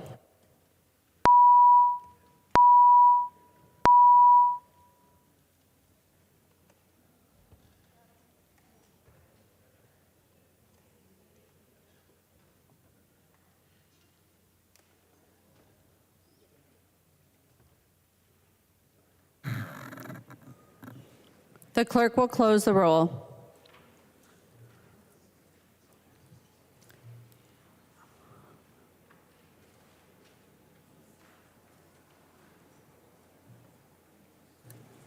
There being 70 ayes and 61 nays, it is the judgment of the House that the ruling of the Speaker shall stand. There are no further amendments at the desk. The clerk will give the bill its third reading. Third reading, Senate File Number 2909, as amended. Third reading as amended. Discussion to the bill. The member from Dakota, Representative Garofalo. Thank you, Madam Speaker. Members, as we begin final deliberations on the Moriarty-Moller crime bill today, I think it's important that we understand, we operate from a basis of fact of where things are at. Under the Moriarty-Moller crime bill, we can see that the focus of crime, the focus of, the majority leader is rising. I hope I didn't say something to offend him, but I think this is probably just starting. But if we look at specific crime data and statistics, we can see that of the 201 homicides in the state of Minnesota that took place, 76% were in Hennepin and Ramsey County. I don't need a mic. I'm loud. No, okay. Is that better? Okay, so I'll start from the beginning. So, Madam Speaker and members, as we begin our final deliberations on the Moriarty-Moller crime bill, Point of order, Madam Speaker. Representative Garofalo, we did discuss this. Masons 114, we can't use the name of other officials and discuss their conduct. You can discuss a policy. I think one of your colleagues was discussing a policy of the Hennepin County Attorney's Office, but because she is a current elected, our custom and usage is to rely on not all of Masons, but Masons 114. So if you could just refer to the Hennepin County Attorney's Office, you will be in the strike zone. Well, thank you, Madam Speaker. I should clarify. At no point did I say that the name Moriarty was referencing the Hennepin County Attorney. I was talking about a different Moriarty. So the Moriarty-Moller crime bill. Representative Garofalo, if you could just please avoid saying that name because it is the name of an elected official in Minnesota that we have been talking about in this bill. Representative Garofalo. Well, Madam Speaker, I didn't realize the DFL was in the business of copyrighting last names now. So, I mean, I think I've got a pretty latitude strike zone here. I mean, Madam Speaker, I was actually going to get up and move that we move and meet past midnight, given the procedure rulings today. But I'm not going to do that. But I think it's fair that I refer to this as the Moriarty-Moller crime bill. I think that's appropriate. Madam Speaker, point of order. Okay. Representative Garofalo, you're going to have to make an explanation of how you're not referring to an elected official in Hennepin County if you'd like to use that name. Thank you, Madam Speaker. Are there other names that I'll have to explain as well, or is it just Moriarty that I can't say? Just that one. Okay. Representative Garofalo. Thank you. Well, Madam Speaker, there was, in fact, last year, a very prominent fentanyl case in southwestern Minnesota involving someone who was charged and convicted with regards to them distributing fentanyl and killing people. And I thought it was appropriate to reference that person's name in this bill as something that we want to be against. So that's why I'm using the name Moriarty. And I don't think the DFL can copyright the Moriarty name. And I think the more the DFL tells me I can't say it, I think more people are going to be referencing the Moriarty-Moller crime bill. That's what I think. But Madam Speaker and members, with regards to the data underlying this, if perhaps the author would yield for a question. She will yield. Representative Garofalo. Thank you. Madam Speaker and Representative Moller, I think I can say Moller. I don't think that's been copyrighted by the DFL yet. Representative Moriarty, in the state of Minnesota, Hennepin and Ramsey counties are only 31%. Point of order, Madam Speaker. Representative Long. Masons 124, avoiding personalities. Stating somebody's name incorrectly is getting into personalities. I think Representative Garofalo misspoke. I'm going to give him the benefit of the doubt there. I think he meant to say Representative Moller. I think I did say Representative Moller. You didn't, but it's... No, you're all wrong, and I was right. There's 201 of you. I'm right. All 200 of you are wrong. I'm sorry, Representative Moller. She will yield. The member from Ramsey, the author of the bill, will yield. Representative Garofalo. Thank you, Representative Moller. I actually didn't mean to do that, so sorry. The other stuff I did, but not that. Representative Moller, Hennepin and Ramsey counties represent 31% of our state's population, yet they represent 76% of the homicides that are taking place in our state. In light of the fact that Hennepin County and Ramsey County are DFL dominated, why on earth should we be listening to DFL elected officials and those policies that originated in Hennepin and Ramsey County in terms of imposing that on the rest of the state? Representative Moller. Thank you, Madam Speaker. And yes, my name is Representative Moller. And you did state it incorrectly. This bill was put together with input from people throughout the whole state. We had Yellow Medicine County here talking about what they're doing around restorative justice. We had folks from counties across the state, probation. Again, remind you that all 87 counties signed on to the probation formula that we're changing in this case. So this bill was put together with input statewide. We have a Representative Moller provision in here, or Representative Mueller. Wow, we're just all getting it confused here. From Mower County, she has a provision in here related to alternatives to incarceration. So this bill was put together with input from folks all across the state. Representative Garofalo. Thank you, Madam Speaker. If the author would yield for another question.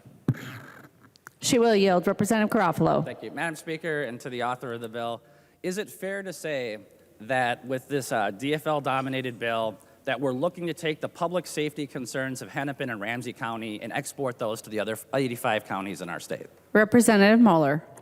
Thank you, Madam Speaker. This bill is protecting the public safety of every Minnesotan across the state. We fund victim services programs that are in all of your jurisdictions. We're funding BCA law enforcement efforts that they can go and help fight crime in areas around the state, wherever there are crime hotspots. Like I mentioned before, the juvenile work that's being done, the probation work that's being done, the emergency services for our counties throughout our state. This is a statewide proposal. Thank you. Representative Garofalo. Thank you, Madam Speaker, and thank you to the author. Members, I think it's important to recognize the public safety crisis that has been occurring in the DFL-dominated areas of Hennepin and Ramsey County. Okay? These policies that have been enacted in these communities at the city and county level are not working. They're jeopardizing the public safety of our state. We are jeopardizing the public safety of those Anoka, Dakota, Washington, Carver counties. We do not need the suburbs and the other counties of our state emulating the policies of Hennepin and Ramsey County. They have not worked, they are not working, they will not work. Vote no, and let's build a bipartisan public safety bill that'll make Minnesotans safer, not dangerous. Thank you. The member from Clearwater, Representative Grossell. Madam Speaker and members, I'm going to start with just one verse, Romans 12:21. Do not be overcome by evil, but overcome evil with good. Let that sink in a little bit. Do not be overcome by evil, but overcome evil with good. The men and women in our law enforcement community say goodbye to their families every day to go to work, to do that very thing. To not be overcome by evil, but to overcome evil with good. To do what is right, to do what is good, to do what is just. This bill I'm sorry to say, is anti-law enforcement.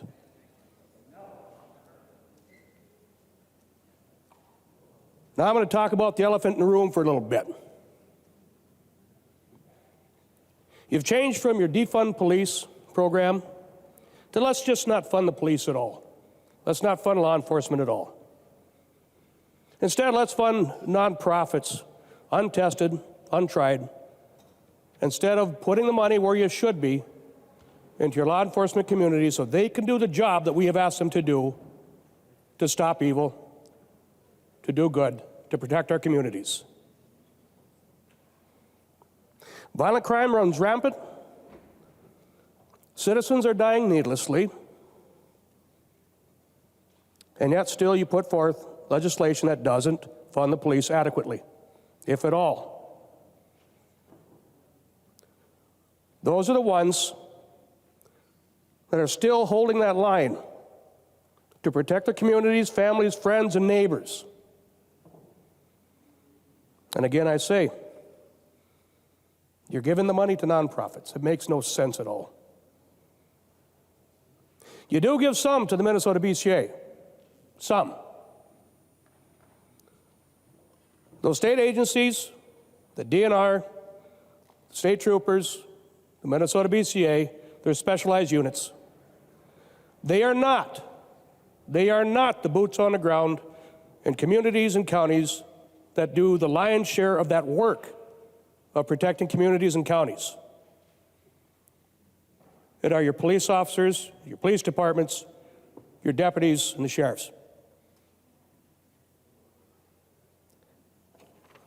I've talked to numerous BCA agents, DNR, game wardens, and state patrol officers, troopers, who have said, this is not our job to patrol the streets of communities. They have their specific jobs. What you're doing to them now is that you're going to run them ragged. You're going to give them some money. You're going to run them ragged until they're burnt out as well. And all the while you continue to not fund our law enforcement community, not fund our police, more of them will leave the ranks and leave the communities woefully unprotected.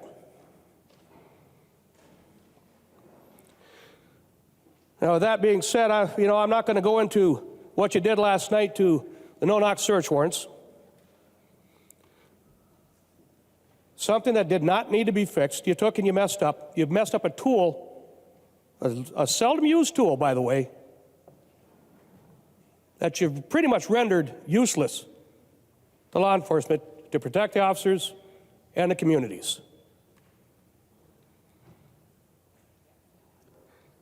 From what I'm seeing, and from what a reasonable person throughout the state is seeing, what you're doing is driving a wedge between law enforcement and the people they serve, protect, and love.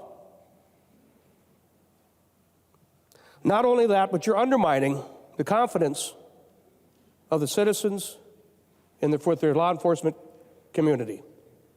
You're undermining them. And I'm thinking about what I'm seeing over the past years. I hear a lot of talk about we're going to do this, we're going to do that. I have yet to see anybody bring something forward to address and deal with the violent crime scourge that's going across this state.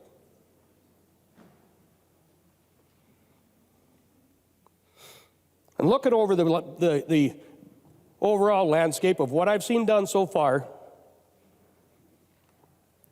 over these past few years, to me, it would lead a reasonable person to believe, sadly, that this is intentional. There. I've talked about the elephant in the room. Go back to the drawing board. Let's start doing some legislation that is actually going to protect our citizens and stop this violent crime in this state. Vote red. The member from Dakota, Representative Whitty. Thank you, Madam Chair. I want to first thank Chair Moller for the opportunity to serve on the committee. And my fellow committee members, it was a great opportunity to listen, learn, and understand. I also appreciate you letting me bring in my voice and experience from being a 27-year law enforcement officer. Our law enforcement officers are hurting physically, emotionally, and mentally. There's been a rise in violence against our police officers. According to the BCA Uniform Crime Report, in 2019, 467 officers were assaulted. In 2021, it jumped to 1,112.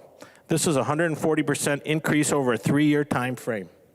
This violent trend towards officers is troubling. Our officers are viewed as people who are really open game. There is a significant increase in violent crime in society. Not surprising to see more assaults on our law enforcement.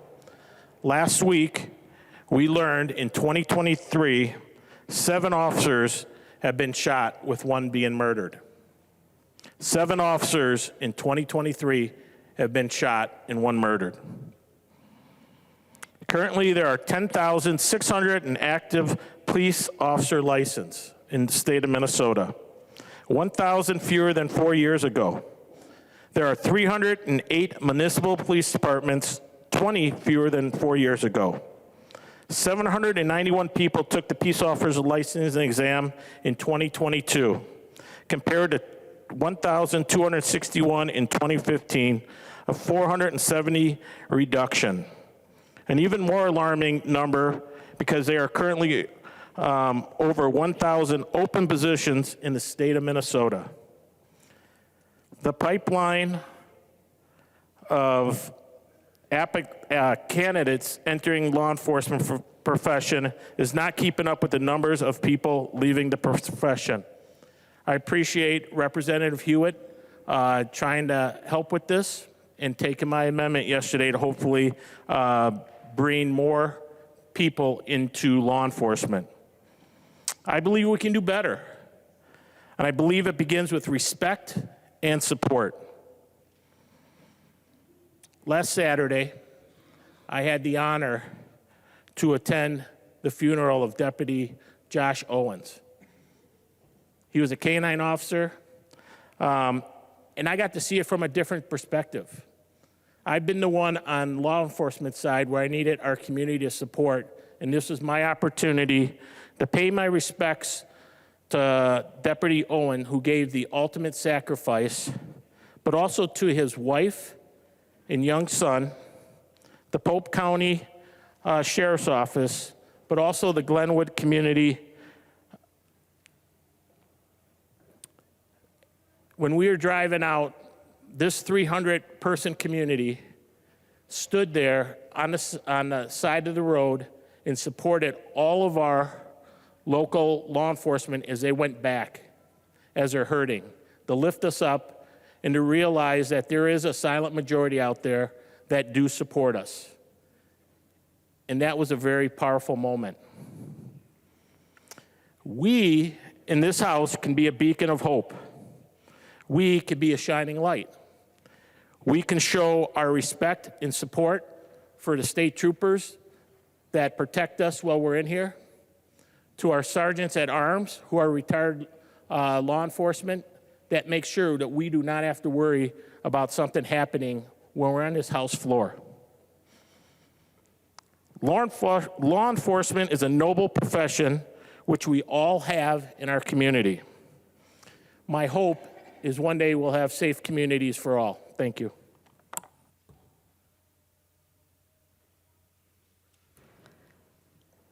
The member from Itasca, Representative Igo. Thank you, Madam Speaker. I just wanted to speak. Representative Bliss mentioned earlier a proposal that him and I have been working on for the last couple months, and that proposal was the SAFER Act, and it's a proposal that wanted to get at public safety at its core, instead of talking about just the solution without actually getting into the meat of the equation. And I just want to go over that right now and share that with the body, as this was an alternative that could have been in the public safety bill today. So the first part of SAFER stands for supporting law enforcement. That would have been mental health grants to our law enforcement departments across the state. that would have helped with mental health for those officers that need it, as well as training, so that when those officers and deputies are called to a scene, they would have more training to help people when they need it most. The second part of SAFER, the A, stands for accountability, resources for our county attorneys. It's no surprise, we all know this across the state, our county attorneys are dealing with major backlog.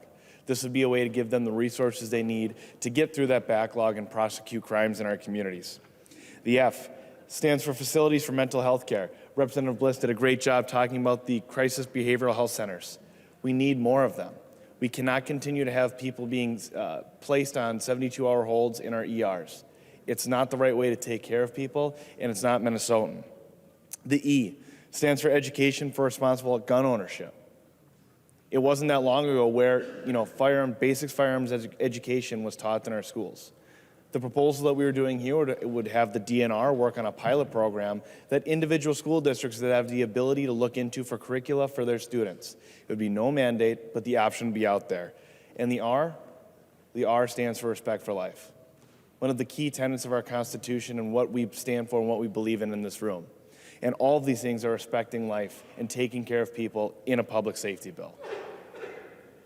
I just wanted to offer that there are proposals being worked on this side of the aisle that are getting more at the solutions and trying to find ways to lift people up and keep all our communities safe so that we don't have people on 72-hour holds in an ER room when they need mental health. So the law enforcement officers who are experiencing hard times or in tough situations have the care they need to come over that and work together to continue to keep our communities safe. So that we can understand that firearms are a part of our culture, that are a part of our society, and that we can have respect for life and respect for firearms and have safe communities. These are the proposals we could have had in this bill today, and they are not there. That is why I can't support it. And I encourage members of the other side and of this side to keep coming together and let's have a conversation about ideas like this that we can support in a bipartisan fashion. Thank you, Madam Speaker. The member from Moller, Representative Moller.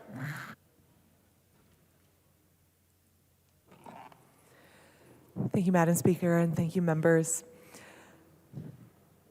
Like Representative Hudson, I had the pleasure of being, this is my second time being on public safety, and I've had the pleasure of being on public safety now for 2 terms in the minority.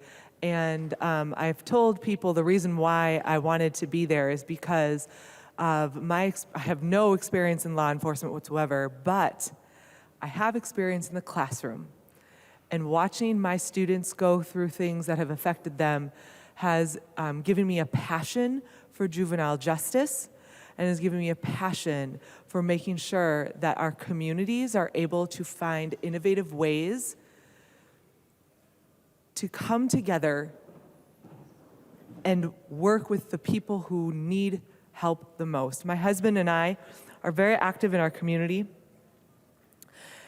and have done as much work as we can to help homeless, to help those who are struggling, to help those who are in some of those dire situations. I've said this before once, and I'm going to say it again. We cannot legislate ourselves out of some of these issues. We will never be able to legislate ourselves out of these issues. I said it during the gun control bill hearing, and I'll say it again.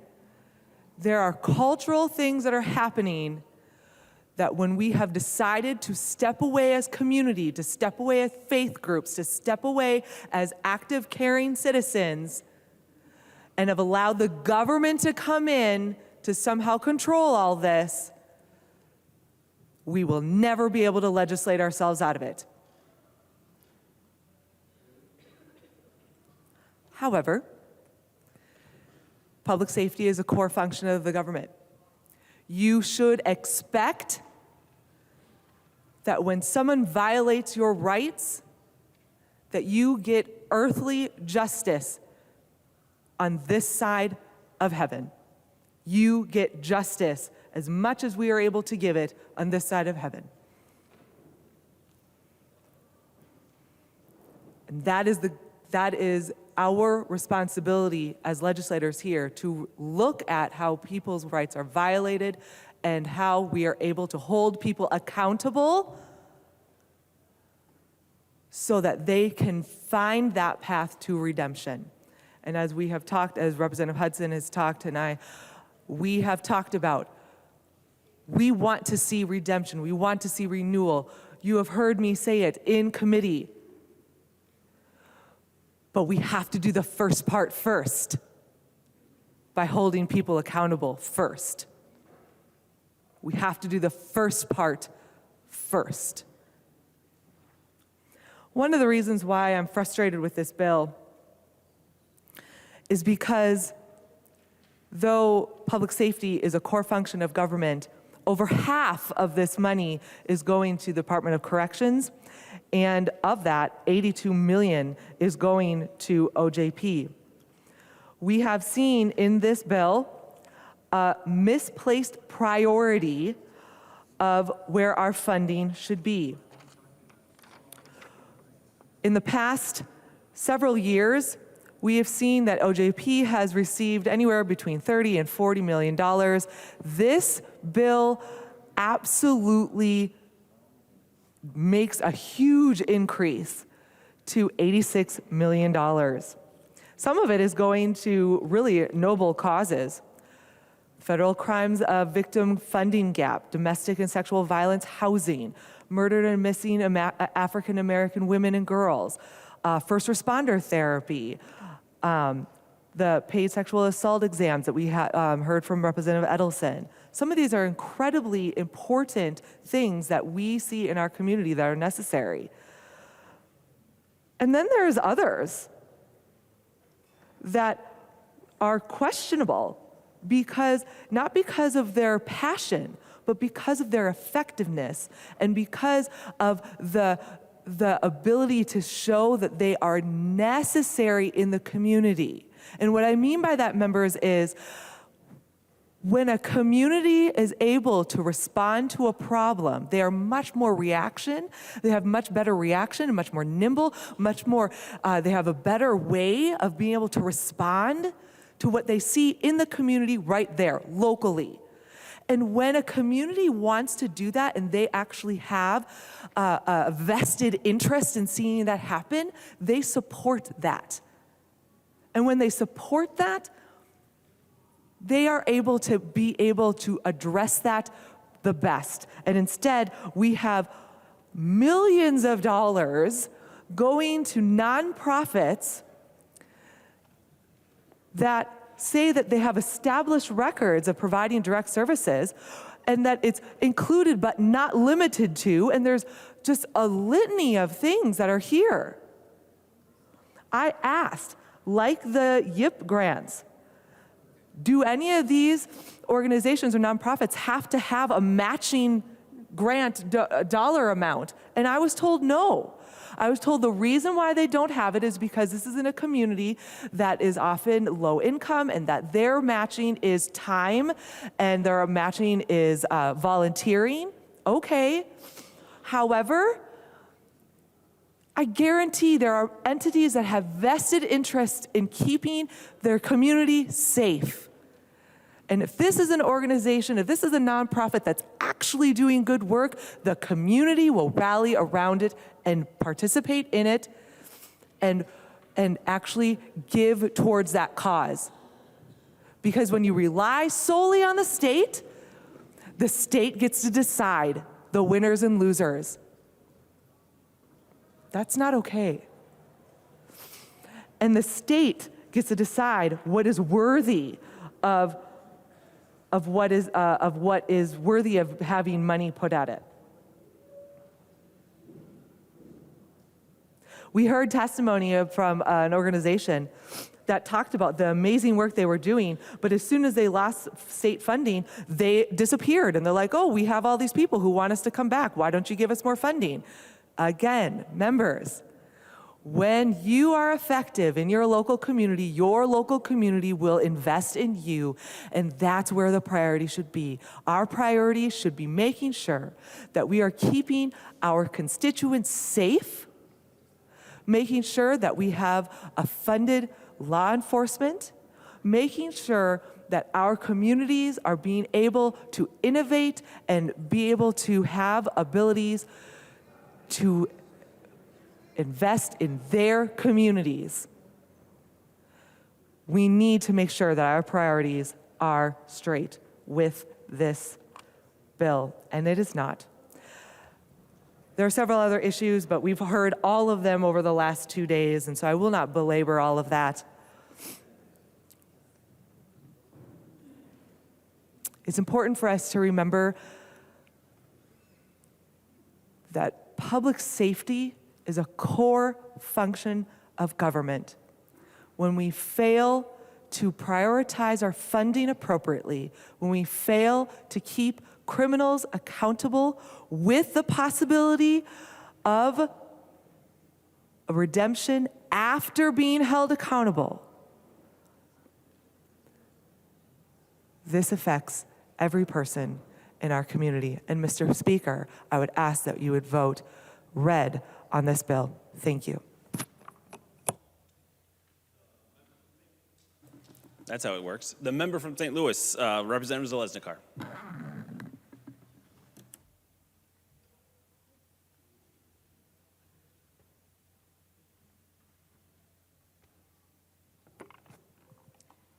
Mr. Speaker, members, today I rise on this public safety bill. And I think after listening to hours of debates, it becomes obvious that the positions, the issues of intent, of what we want to accomplish is the same, but how we get there is different. And I say that because to me it's clear, people kill. And those that create violent, horrific acts are the person who's responsible for this. And when we talked about the marijuana bill being legalized, there was lots of conversation on if marijuana is legalized, could there be increased in vehicle deaths? Could more people die? Well, we know what the statistics are. There could be more deaths. But we know that, and again, it came back to it's the choice of the person. There's personal responsibility. We were told personal responsibility matters. Death is death, however the deaths happen, people. There are deaths that happen, and it comes down to people. But when you look at this, how are we going to have sustainable communities? What does that look like for Minnesota? What rules in society are we willing to have? What rules did you have growing up? Because I'm starting to feel like I was shot to another planet from the Jetsons, and I'm not sure it looks real familiar. Maybe it does. But I don't see a lot of talk about personal responsibility, personal conduct, personal discipline, morality. And there is not a mandate or a law that is going to mandate those things. Whether it's from a religious perspective, whether it's from a society perspective, we can't write a law in this governing body for that. But I sat and listened to healthcare professionals that are psychiatrists say the brain develops till 25, that marijuana has a different effect on the neurons. It's not the same exactly as alcohol. We didn't want to accept an amendment for 25, which would protect people. And it comes down to this thing, too, with public safety. Little kids, little problems is what I was told when I was raising kids. Big kids, big problems. And for kids today, after we're coming out of a pandemic with isolation at record levels, mental health off the charts, confidence, self-esteem. I've talked to teachers across the state. I've had police officers call me and teachers that are not in my district, sharing stories of mental health, self-esteem, how we need to be talking as a human race. They're disgusted at the conversation in this body that we are not talking about a united Minnesota. Reading literacy. If kids can't read, aren't you at a disadvantage? Isn't that the greatest form of discrimination we can do? If you can't read, are you going to have a higher propensity for crime? A higher propensity to do things that you maybe wouldn't do if you could read and have a job? But instead, we're not talking about that. We're talking about behavior, K through 3. Teachers, that we're supposed to trust teachers. I have. And principals and teachers no longer have jurisdiction on discipline at a local level. We are so smart we can make every mandate right here at this body. It is mind-boggling to me that we would even choose to do that. To not trust, we have independent school districts across the state. Independent was the key word. And yet we're not going to trust them to make decisions on if Natalie should stay in the classroom, or maybe Natalie shouldn't because her behaviors are disrupting the entire class and nobody's learning. Maybe Natalie needs to know that there's consequences for what she's doing. And there needs to be a scope. Of course there does. You shouldn't be punishing in a cruel way, but there is a fair way to do it. So what are we doing here? We're talking about criminals. Yesterday it was no knock for police. Today it's yes, go in, do the red flag, take away everything, but still leave the person there. So no knock in that situation is, knocking in that situation, I guess, is what we're doing. But at the end of the day, we still have the person there who's got mental health issues. That's what I heard campaigning door to door from Democrats, Republicans, Independent. We've got a mental health issue, people. The hospitals, talk to them. They're full in the beds. Nobody, it doesn't matter what law, what new cute tagline we come up with. Hospitals for 72-hour hold or any of these things, we don't have treatment centers. We don't have the most effective behavioral health units for kids. We got rid of state hospitals and we said, let's put everybody back in the community because it makes great sense. But now let's just not have any rules. Let's also, when criminals rape somebody and murder somebody, let's let them have 1/3 of their sentence and then they deserve to be back in society. What about the victims' rights? What about them? You know, maybe you forgot about Paul Antonich, but I met that family door knocking. Teachers whose son was brutally murdered in 1996 in Duluth. Horrible. I could hardly read about it. It was so awful. And I stopped at that intersection. I didn't know this family in 1997 when I dropped my kids off at childcare, and there were flowers there where this kid was. It was on the news everywhere. I didn't know him. I sat there and cried with a lot of people because I can't imagine if somebody killed. I couldn't read it. It was so disturbing to see how this kid was murdered. And I cried. It still makes me cry. And today, you know what? I cry for his parents because the people that murdered that kid like that are going to be out free. That is not right, Minnesota. If any of you lost your kid that way, you want them out in 1/3 sentence? I bet you don't. It's not what's good for the goose is good for the gander. It's absolutely pathetic. That kid would be 27 years old today, and he doesn't have a voice. I'm his voice. I'm his parents' voice. And you know what? I don't care what color skin you have. I don't care if you're rich or poor. I've had relatives that have had consequences too and spent time in prison. I know people who've had rape happen to them and had murder happen to them. And you know what? They have rights too. And we stand today for their rights. We stand for the police. We stand for the victim. And I don't care. Maybe they're not here to defend themselves, but somebody better. We have 1,700 stolen guns in 2021. Police are frustrated. I've had them call me from every part of the state saying, you know, we're on this wild goose chase trying to figure out, and then nothing happens. Stolen guns. Not from law-abiding citizens, maybe, but they're stealing guns. So then I looked at the data, because I like to look at math to see what's actually happening in Minnesota when we're talking about public safety. Because guns are one part of public safety, and so is the van that mows them down at the parade and everything else that goes on that's equally crazy, and knives and everything else. So in Minnesota, 2021, 513 firearm deaths. 27% was homicide. 69% is suicide. 69. See, we don't talk a lot about suicide. And guess what? Veterans are a big part of this. And what are we talking about? I don't hear, we're talking about law-abiding citizens taking away a lot of that, and then the criminals aren't going to do a little background check. They don't do that.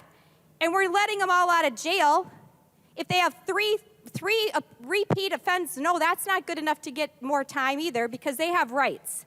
So since I looked at states, you know, from like 2015 to 2019, for example, Illinois had 4,145 firearm deaths. So that was 6.5% of people of every 100,000. And at that time, Minnesota had 421 homicide deaths, 1.5. And we've went up right now in that measurement. We've went up to 2.4 per 100,000 people. But of that, 15,000 of our deaths are, the increase is suicide, and 7% is homicide. So what are we really talking about? If we want to solve the problem, we got to look at the people who are pulling the trigger, people who are driving the van through the parade, where people ask me, do I really want to go to a parade? They talk about a lot of things when you're out door knocking. But what moral compass do we want? So I looked at some of the American Psychological Association. They said the most persistent, the most consistent and powerful predictor of future violence is a history of violent behavior. They've seen it at 7 to 11 years old, of people having violent behavior in the classrooms. They also talk about prenatal care. If I'm pregnant and I'm smoking marijuana, or I'm taking drugs, or I'm drinking, what will the effect be on that child that now goes through the education system? What are the family risk factors? Harsh, inconsistent discipline, whether you're super strict or you're too permissive, both are equally harmful. Poor parental monitoring, modeling antisocial behavior, violent attitudes, and it goes on and on and on. So I asked myself, what have we done to have conflict resolution in schools, communication techniques in schools, help the schools, help the kids, parenting classes? The biggest thing you do in your life is have a child is parenting. And yet there's not a lot of that in any of this discussion, but we're going to solve the end result when they're 18 to 25. And then if they can't read, they're at a big disadvantage. So I've listened to us say no to increased penalties. For third time's a charm. If you're a violent criminal, you're not going to have increased penalties. That's fantastic. I have not heard one person say they think that's brilliant. They're disappointed. So who are we really protecting? Everybody gets a trophy. Everybody gets an A. Everybody gets a get-out-of-jail-free card right now in Minnesota. And you know what? I think we've just defined what extreme is. This is extreme. And I've been all about expunging of records. I've talked to Representative Fraser. I agree on a lot of this stuff. I do. I've worked a long time to try to help people, and the people that know me know what I've tried to do for people to help them with the counties. And I've been fighting for them long before I got here, and I will. But I can't. I actually know people who have had their children murdered. And I can't in good conscience vote for this, for what this stands for. Thank you, Madam Speaker. The member from Dakota, Representative Hudella.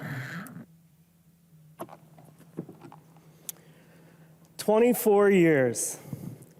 24 years I wore a uniform with a patch on my shoulder like several others in this chamber. When you do that, you take an oath to defend your country, defend our freedoms, defend our Constitution and our American way of life. This horrible Moriarty-Moller crime encouragement bill not only fails to address our rampant crime, it Representative strips away... Hudella, please do not refer to elected officials in the state of Minnesota. Representative Hudella. This bill not only fails to address our rampant crime, it is beginning to strip away those constitutional rights that the men and women that serve this country take an oath to defend.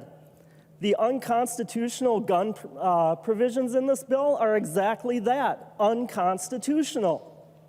And then your extremely biased speech provision in this bill is right in the First Amendment. This morning, I was doing my weekly radio thing in my small town, was talking with the owner of that station. I explained the biased speech provision, and his response was, "Isn't that what they do in China and Russia?" And I said, "You are exactly right, and that is what our state is slipping to." I encourage members to vote no. The member from Washington, Representative Weens. Thank you, Madam Speaker. My mother told me to be thankful, and I'm very thankful to be in this body. I mean, it doesn't always feel very good, but I'm in the greatest state that this union has produced. And I want to thank Chair Becker-Finn, Vice Chair Frazier, Lead Scott, and my colleagues and staff on Judiciary. I learned a lot. It was scintillating, it was judicious, and it was spirited. We didn't always agree. In fact, we're kind of having a replay of some of those things. But I try to find people that I can bond with and get some stuff done, because I'm here to get stuff done. I'm particularly encouraged about veterans courts, treatment courts for those nonviolent offenders, that we can give them a second chance to get things right and move forward in life. There's some policies that I don't particularly support. I think we might be paying a little bit too much for the juice that we're going to get out of the squeeze, but I'm willing to work on stuff. There's really kind of three things I take a look at, how I'm going to vote on a bill. One, does it do what it says it's going to do? Two, does it make us better as a people? And three, are we together? I mean, the governor talks about one Minnesota. I want to believe him. I want to work towards that. I want to partner towards people. I don't always vote with my party on things, and sometimes that's tough, but I try to represent my people and what I think is better for Minnesota. So one of my lenses to answer those three questions was from an incident back in the fall of 1989. Now, I know not everybody was aware of what was going on, so let me just play this on a little bit. I'm stationed in Germany. The Cold War is still going on. We have just finished, my unit had just finished a very successful border tour where we're on the Czech border and the East German border, Fulda Gap, all that kind of stuff. So we were rewarded with a trip to Berlin.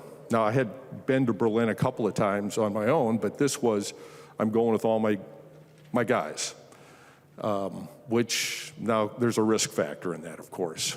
But we're on a sealed train in late fall of 1989, and we're moving towards West Berlin. That's our departure point. The military's got a beautiful system, or they did, of putting up troops in places that were former government or royal places in Berlin. And we were in one of these AFARTS places, and we were having a great time. We were allowed to kind of run a little loose in West Berlin. But the opportunity for us to go to East Berlin. Now, I was particularly interested because the Pergamon Museum is there. It's got the Nefertiti bust. Also, the Soviet War Memorial at East Berlin, Alexanderplatz, and the Funkturm. So Alexanderplatz is sort of really the communist show place to the West that, hey, communism's working. So for this trip, we're on a chartered bus. We are in uniform, and we are supposed to be on our best behavior, have all our documentation, and we move out. So I'm one of the leaders. I'm not the only leader on the bus, but we're checking all our guys. We stop at all these places. There's a lot of interest in the Americans. The Amis are here. And what are they doing? They're going in and checking these places out. We're dumping, we had to do conversion to the East German mark, so we're just dumping money all over the place, and we can buy anything we want. But as we go to each of these stops, our bus is surrounded by East German youth. They're taking a look at us. It's like, man, you know, those uniforms look good. And they're trying to trade with us, but we're told not to. At one particular location, our last location for the day, 3 of these East German youths tried to board our bus with "Bitte einsteigen, America." And first thing was 9 nix, you know, get off. And half the guys on the bus really wanted to help these people out. And it's like, this is East Germany's terrible, let's help these guys out. But cooler heads prevailed, and we told them they had to depart. They finally got it. And I remember seeing a couple of leather-clad people come out of the crowd and grab the 3 people that tried to get on our bus. And the last guy they pulled off looked right at me and said, "Thank you." And he got yanked off the bus for a night of rubber hoses and confessions. And there was this moment, what we call a Whiskey Tango Foxtrot moment, where we got the bus, got back to West Germany, West Berlin, and we're sitting down to dinner. A couple of my guys come over and said, "Sir, we could have taken them. We could have pulled those 3 on, and then we could have just rocked right through Checkpoint Charlie, got back to the hotel. They wouldn't have known." And then the next guy, I knew that the Hefeweizen was really speaking loudly. And the next guy said, "Sir, we could have grabbed a couple of those Stasi guys and beat the crap out of them, and then taken them across and dumped them out." And I'm just thinking, I'm so thankful cooler heads prevailed. We could have had an international incident, our whole company detained, we might have been shot up, whatever. But it's the cooler heads that prevail, that get things done. And I'm here today because we did, I think, the right thing. As I look at those 3 questions and what happened actually about 2 weeks after this trip, the wall came down. And it was sort of an omen and a premonition. We had fleets of Trabants, which were the really crappy East German cars, coming into West Germany, showing up, and we partied like it was 1989. And in that partying, we started talking to some of the folks that came over, and this is what occurred to us, what happened. And they were telling us what their society was like. And for students, for the dissidents, basically, the writers, the artists, and even the East German Lutheran Church had cells of dissidents that did not take the philosophy and were being persecuted. And they had to go way underground because their voices couldn't be heard in common speech.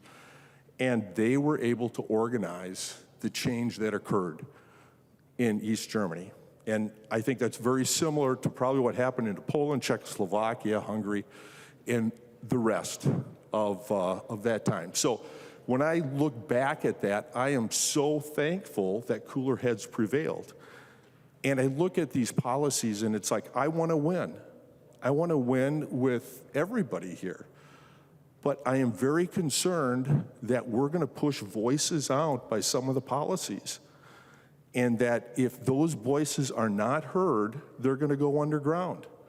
And it's not good when voices go underground and are not heard. It causes distrust and disharmony. And I am thankful to be here. I want to be a part of a winning team. I want to work on this together, but I cannot vote for this bill right now. I'm going to vote red, but I would like to work in the future with all of you to get things better. Thank you, Madam Speaker. The member from Candy Ojai, Representative Baker. Thank you, members. I've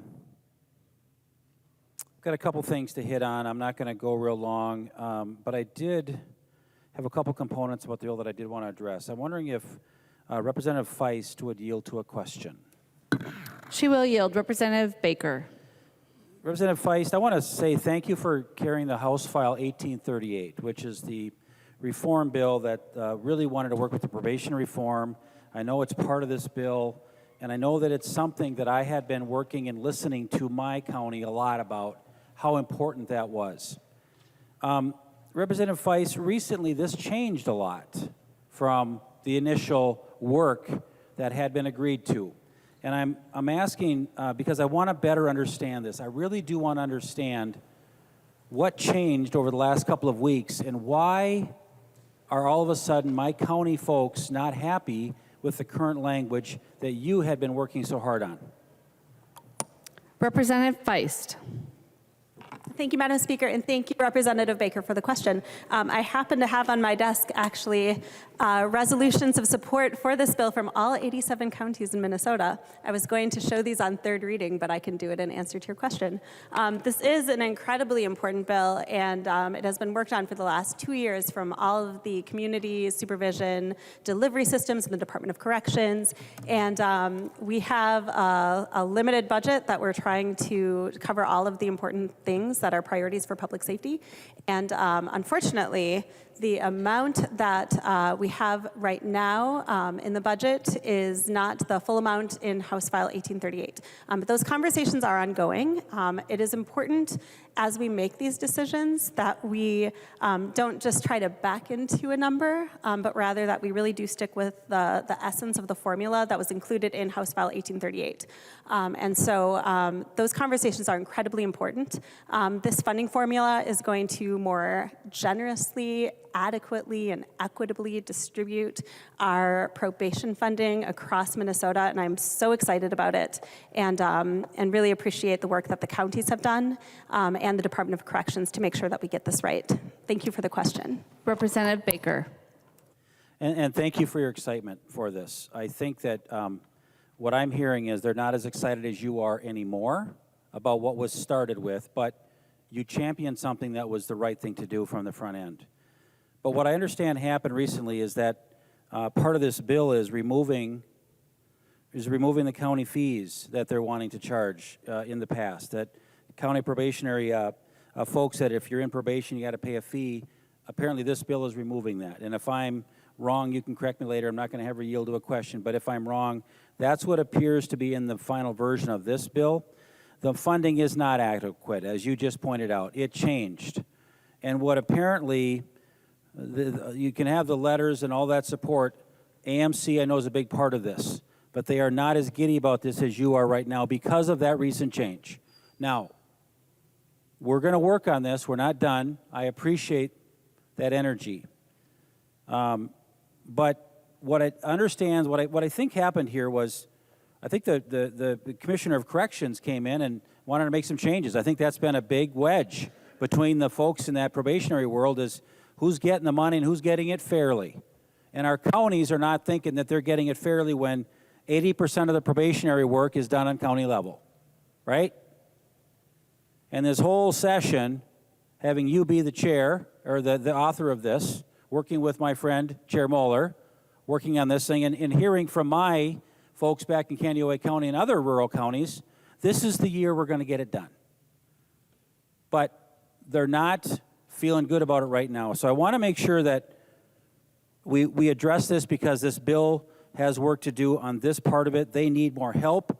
And I guess I'm just disappointed because I think that what they're really believing in here is that they got hijacked from the county, the Department of Corrections last minute, and they're taking a lot more money than they realized, and that's the governor doing that. The governor is injecting his commissioner and their agency on this bill, on your work, and that should not have happened.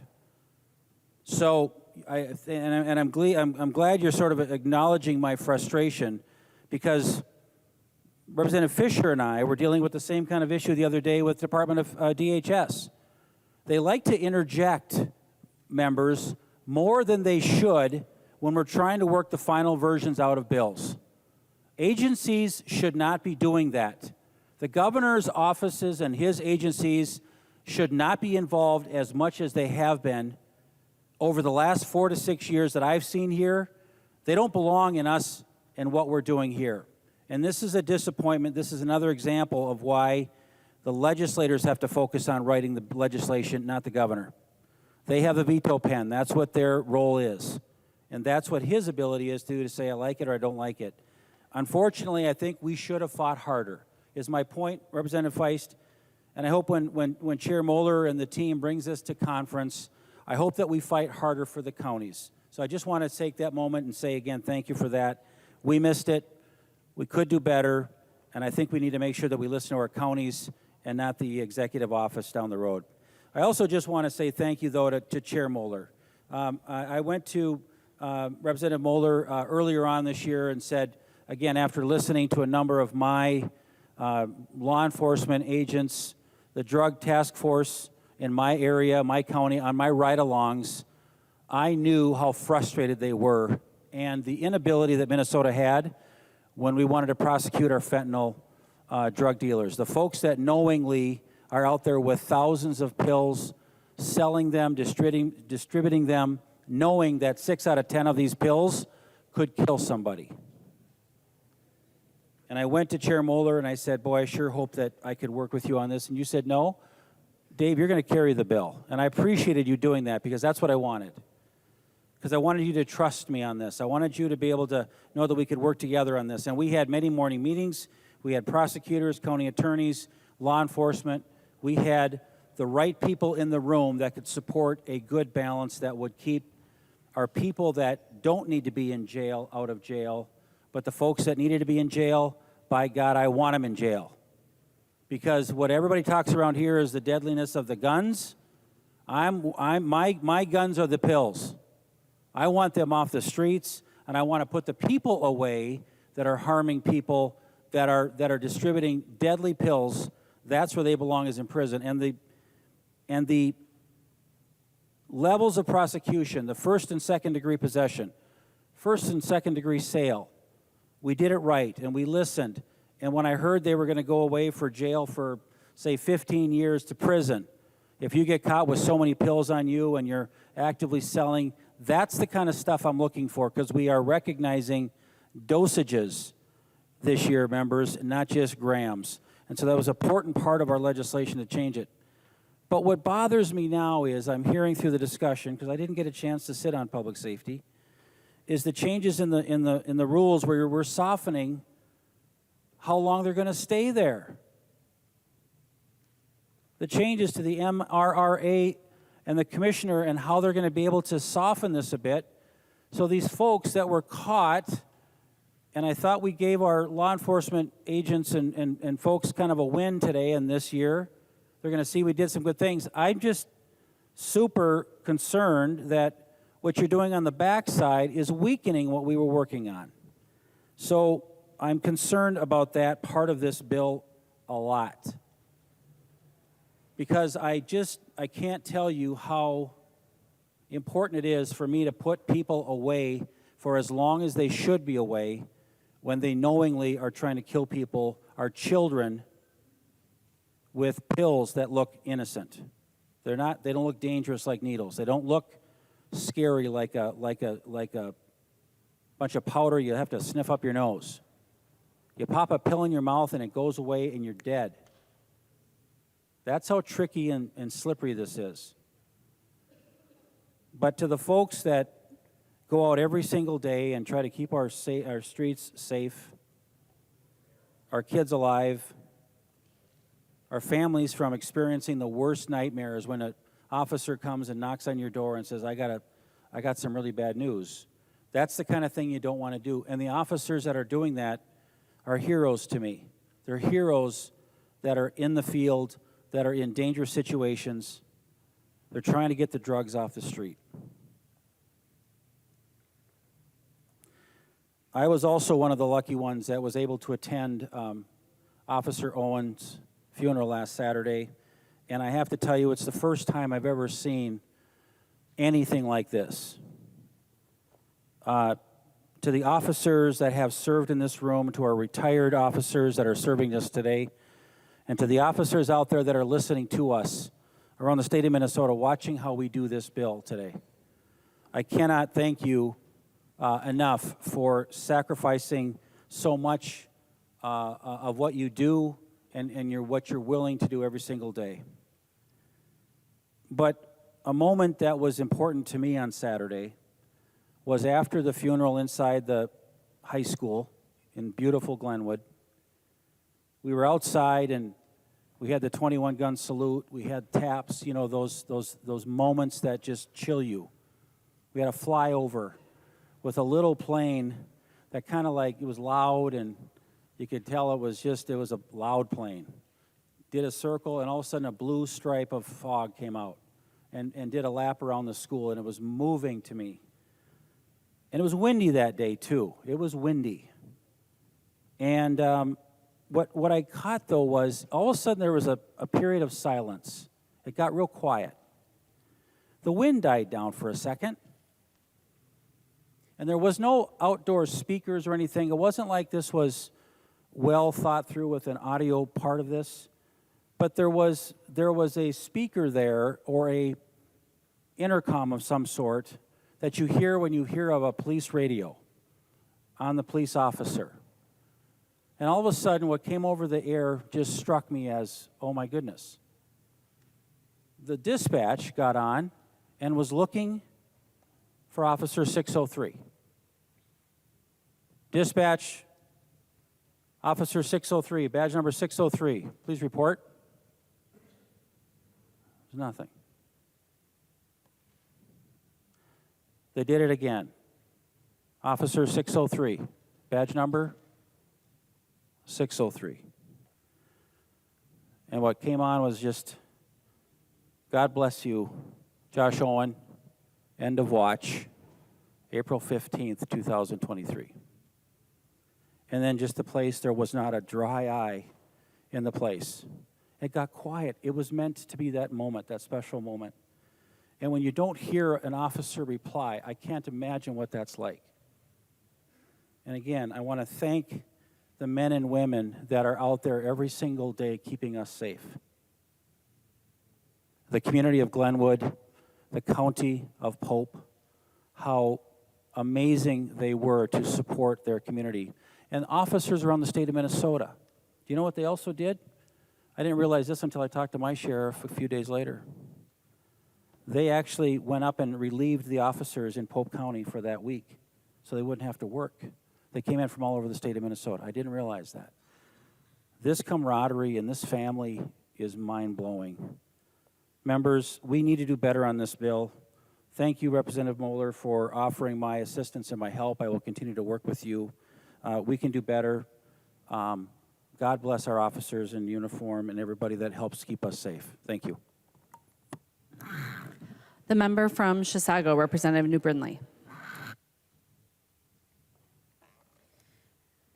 Madam Speaker and members, I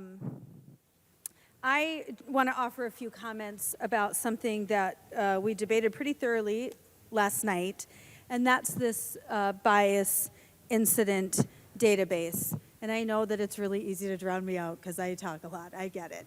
But I'm really hoping that folks will choose to listen right now because I want to tell you a story. Representative New Brindley, can you put your microphone down and then pick it up again?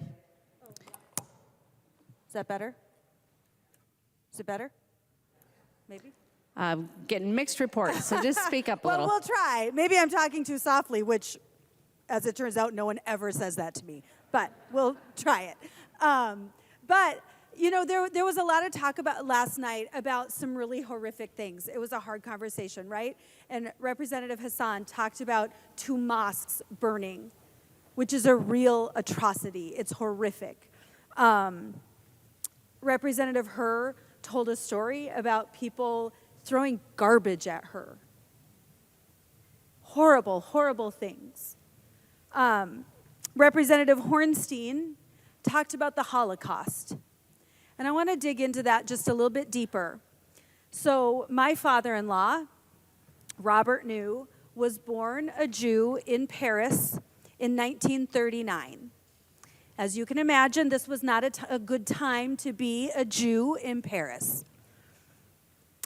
His father was Otto. I'm going to call him Opa because that's what we always called him, Grandpa.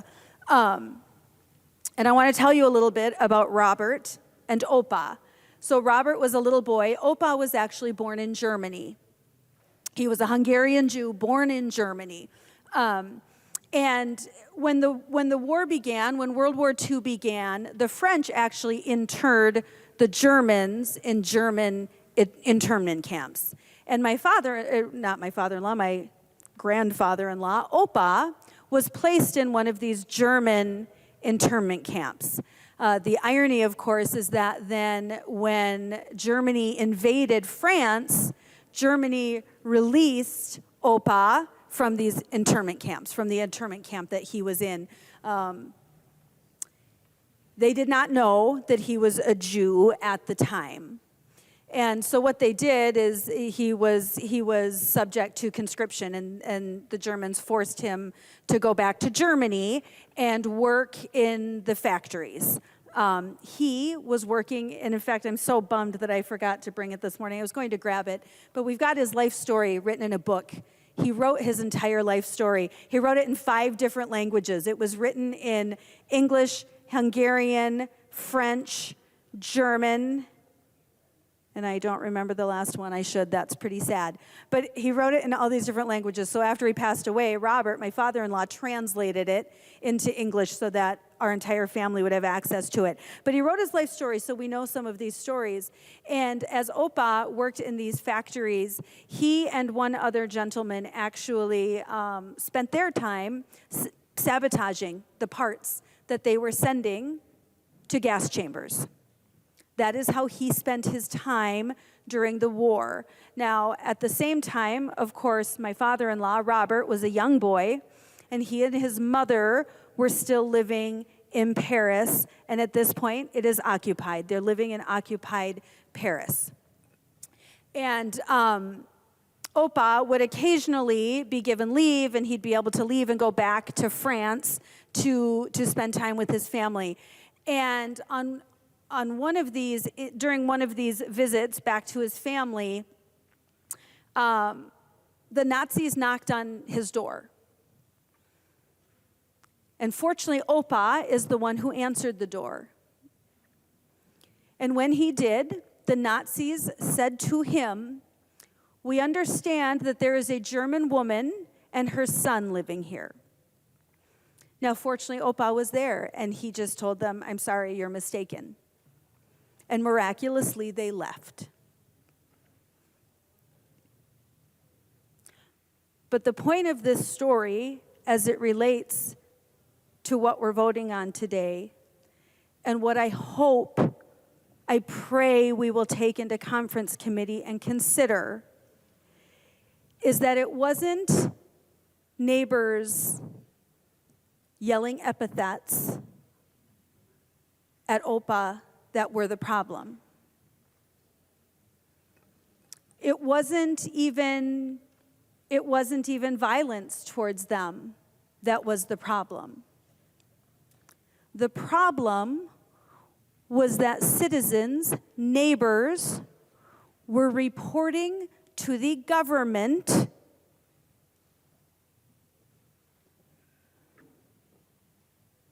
on who they were, and who they were meant that they were Jews. The citizens were not the problem. They were not, let's be honest, we all know how Jews have been treated throughout history, but ultimately it was not the neighbors that were the problem. The problem was an oppressive government. The Holocaust didn't happen by neighbors killing neighbors. The Holocaust happened because we empowered a government.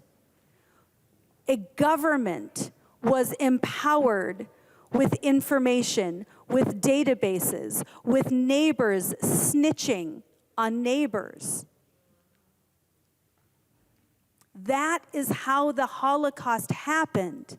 It was an empowered government. And members, I honestly, as we debated this last night, and I've said this throughout the evening and today, I honestly, this is not hyperbole. This is my firm belief. This is the scariest piece of legislation to ever come out of this body.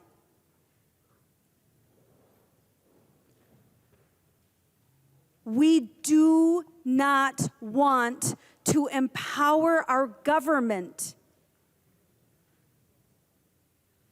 with information to go after our neighbors for how they think, for things they may say, even if we don't like them. We do not want to empower a government that can become oppressive. And guess what? Once this cow's out of the barn, this horse is out of the barn, there's nothing we can do about it. Because there were plenty of good Germans who understood what was happening. There were plenty of good Germans who were hiding their Jewish neighbors. They weren't turning them in, they were hiding them, they were protecting them. But ultimately, there was nothing they could do. It was not the neighbors who came for my father-in-law. It was his government that came for my father-in-law. And the last thing we want to do is create a database, to create a list for our government to use against our citizens. I implore you, please, please, please, consider these things when this bill goes into conference committee. I understand it's too late here. This bill is passing. This is heading off the floor. But this is dangerous. And it's not dangerous for any one of us. It is dangerous for all of us. Because right now, you might consider our speech the wrong speech. You might consider my ideas the wrong ideas. But that might not be the case tomorrow.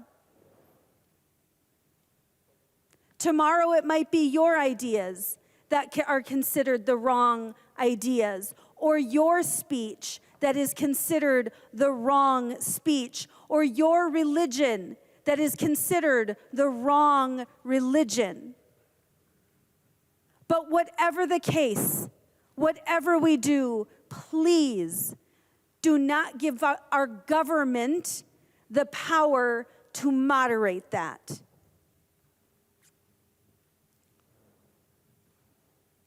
Please take that in to conference. And if we're not going to remove the provision entirely, please consider the changes that Representative Niska offered that would at least put guardrails around this, that would at least put parameters around this. Because I get it. We all have stories. We all have hard things. And this is the story of my family. And again, it was an empowered government that came for him, that knocked on his door. Let's not do that to our neighbors, members. The member from Hennepin, Representative Hornstein. Thank you, Madam Speaker. I wasn't really planning to talk here on third reading, and I spoke a little about hate crimes yesterday, but I do want to say, Representative New Brindley, that as the son of Holocaust survivors whose both grandparents were killed in the war and many uncles and aunts, there is nothing in this bill that remotely resembles the Holocaust. And I think we have to be very, very careful about making these kinds of analogies and comparisons. I think it desecrates the memory of my family and many who died in the Holocaust. So while we can disagree on different aspects of this bill, to make this kind of historical analogy is very disturbing and very hurtful. And so I just wanted to say that on the record, Madam Speaker. The member from Carver, Representative Nash. Thank you, Madam Speaker. Well, I will echo some of what Representative New Brindley just shared, but I'll bring a different take on it. Colonel Wiens, I was also in East Berlin about that same time that you were. I was an exchange student at the Freie Universität Berlin, as Austauschstudent, and we really enjoyed doing dumb things. So we smuggled Bibles and lots of cash into the East, And I made it a point to also bring little American flags, and I would plant them very surreptitiously outside of East German government buildings and kind of walk along my way. And I'm sure you're surprised that I would tick them off in doing that. It's so atypical for me. But what we did with the money is we brought it to people who were Christians behind the Iron Curtain. What they told us was that sometimes they were actually ratted out by neighbors and their own family for doing something as outrageous as not joining the state church and praying to God. They were praying. They were Christians. They were praying, and they were ratted out. And that was quite eye-opening for a young college student enjoying his time at a university overseas. And it just galvanized me politically so that I would never allow that to happen were I to become somebody who made laws. Fast forward a couple of years, I'm married, have kids, and I have an opportunity to go to post-communist Russia on some missions trips. And we did some very similar things. We brought relief to orphanages. I did 3 trips, and we brought relief to literally thousands of orphans. And it was heartbreaking, but in each of those trips, one of the people that I got to meet was a gentleman whose name is Evgeny, or Eugene in Russian, but we called him Zhenya. Zhenya was a great guy. And in the communist Russia, Zhenya prayed in his apartment, and he was ratted out because he was encouraged. I believe the word in the bill was solicit. They were solicited to share who was committing as heinous a crime as being a Christian. Christians believe certain things that aren't always in alignment with other people, and some might view that as hateful. Zhenya was sent, if you've ever read A Day in the Life of Ivan Denisovich, or you've read The Gulag Archipelago by Alexander Solzhenitsyn, you know what happens to people who go to the Gulag. So Zhenya was sent to the Gulag for the heinous crime of being a Christian. And after many years in prison there, he suffered severe frostbite on a work gang. And if I remember correctly, he lost his thumb and his index finger on his right hand and another digit on his left hand and some toes. But he persisted, and he said, I will not bow down. I'm going to stay with my convictions. Convictions that some people felt were offensive and were hateful and could be categorized as either anti-political or hate speech. And, you know, I meant what I said yesterday. I will stand with you any day of the week, arm by arm, side by side, and I will stand up to the bullies who come after you because you're something that they don't deem to be okay. I'll bring a wire brush and I will scrub swastikas off the brick with you, and I will call out people, some of whom might even be in my own party, and I will tell them, indulge me, I'll tell them to go to hell. That's not acceptable. But I hope you understand that the reticence of our side of the aisle on this is that was fairly broad, aggressive, open-ended language that's in the bill. And I found out after I made the statement yesterday, and he's listening, but we all know who Rich Neumeister is. Rich actually tweeted out there that the data retention plan was 6 years of data that would be collected, that he asked the commissioner how long would it be retained. Once again, ask anybody who's in cyber how easy it is to defeat a database. It's not hard. But collecting that kind of data, and as Representative O'Neill had said, that there are some problems with access to that sort of data and not notifying the person who is potentially under accusation and that data is being collected on. That's our reticence. That is our fear. That is why we are concerned about that provision of the bill, because we have seen, as Representative Brindley said, and I have just shared, when government has access to that sort of data, historically, it has not gone well. And that is our fear. I don't want either myself or children or grandchildren or friends or neighbors or relatives to become a genia and sent off because of something that they've done, or caught up in a pogrom, if you know what that is. You know, I'm not gonna touch on I'll touch briefly. The gun provisions in here I think are very flawed, and obviously I'm opposed to them, but that data piece is really a stark mile marker in my mind. That's something that sticks out and I can't support. It is frightening that we would collect that data with some fairly broad brushes and no real conversation on what to do with the data. How long you retain the data is now 6 years. It's deeply troubling.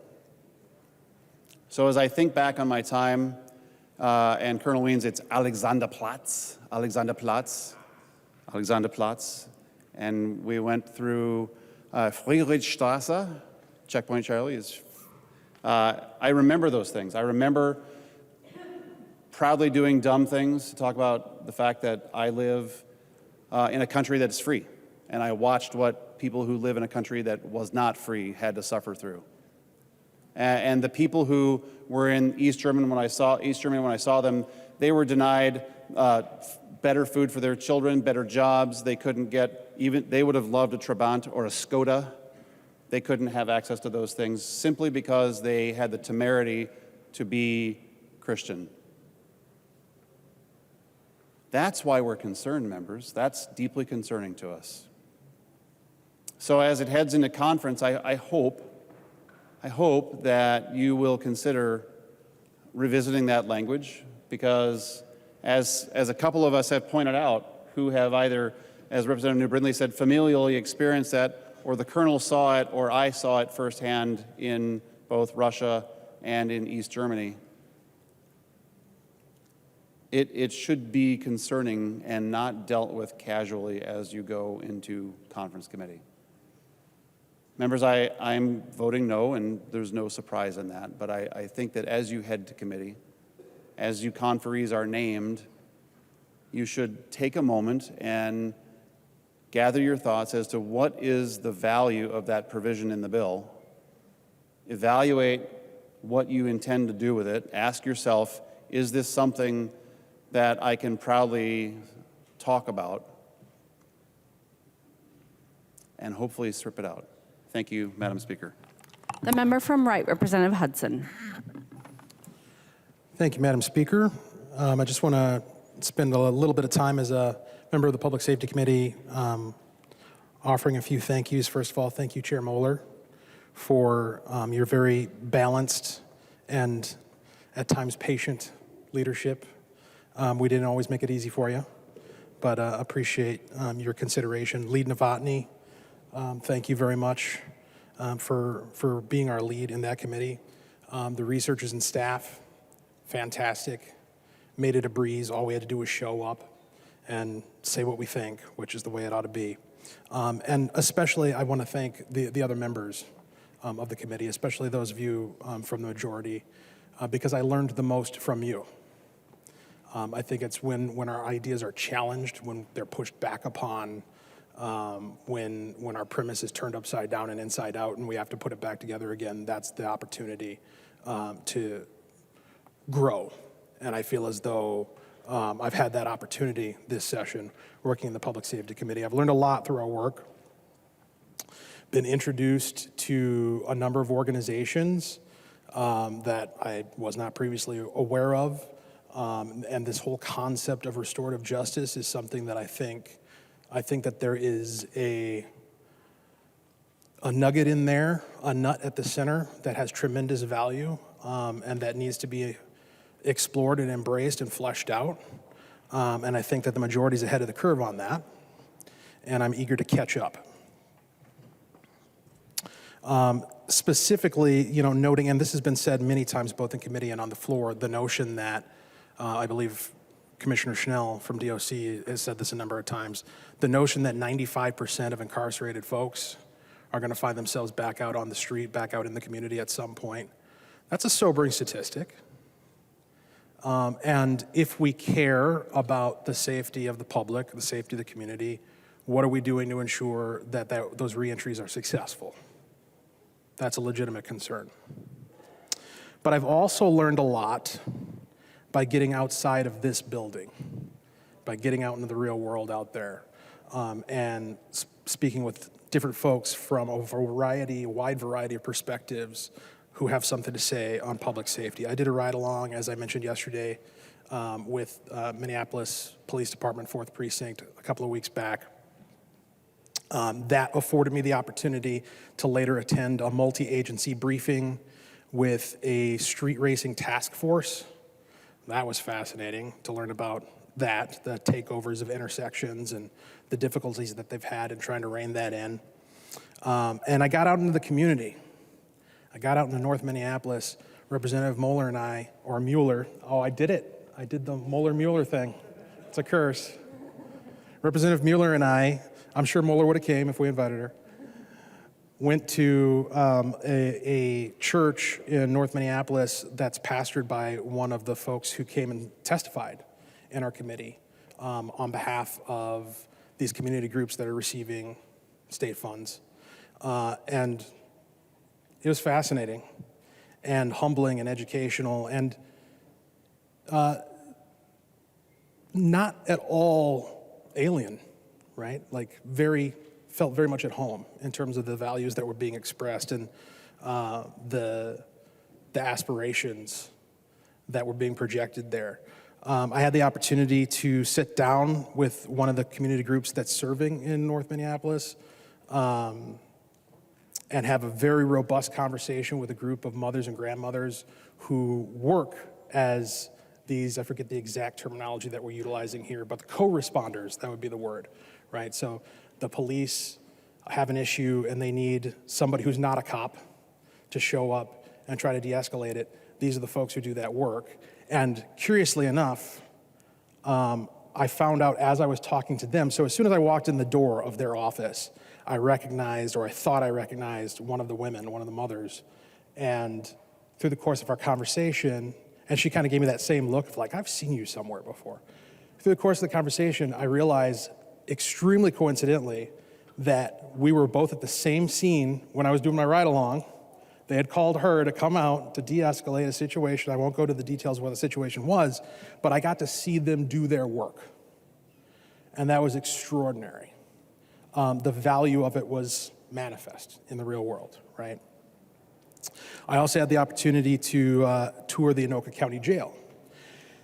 And so that's a pretty broad variety of perspectives. And what I thought was interesting was in talking to all of these folks coming at this problem from very different perspectives, I heard similar themes in terms of what they'd like to see in our approach to public safety. And this is in no particular order, but the first one that I wrote down was that offenders need to be held accountable. And often in our debates, we toss language around without defining it and end up talking past each other because we mean two different things even though we're saying the same word. And I think accountable is one of those words. In fact, I know it is because I've heard Representative Frazier talk about accountability and what it means to him, and it means something different than what it means to me. And for us, accountability on this side of the aisle, I'll dare to speak for my colleagues.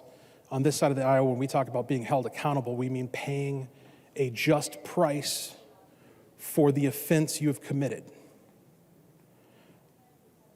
When you violate somebody's rights, the first objective, the primary objective of the criminal justice system should be to administer justice, to effect justice, and that means paying a penalty, a punitive penalty for what you have done, the harm that you've committed.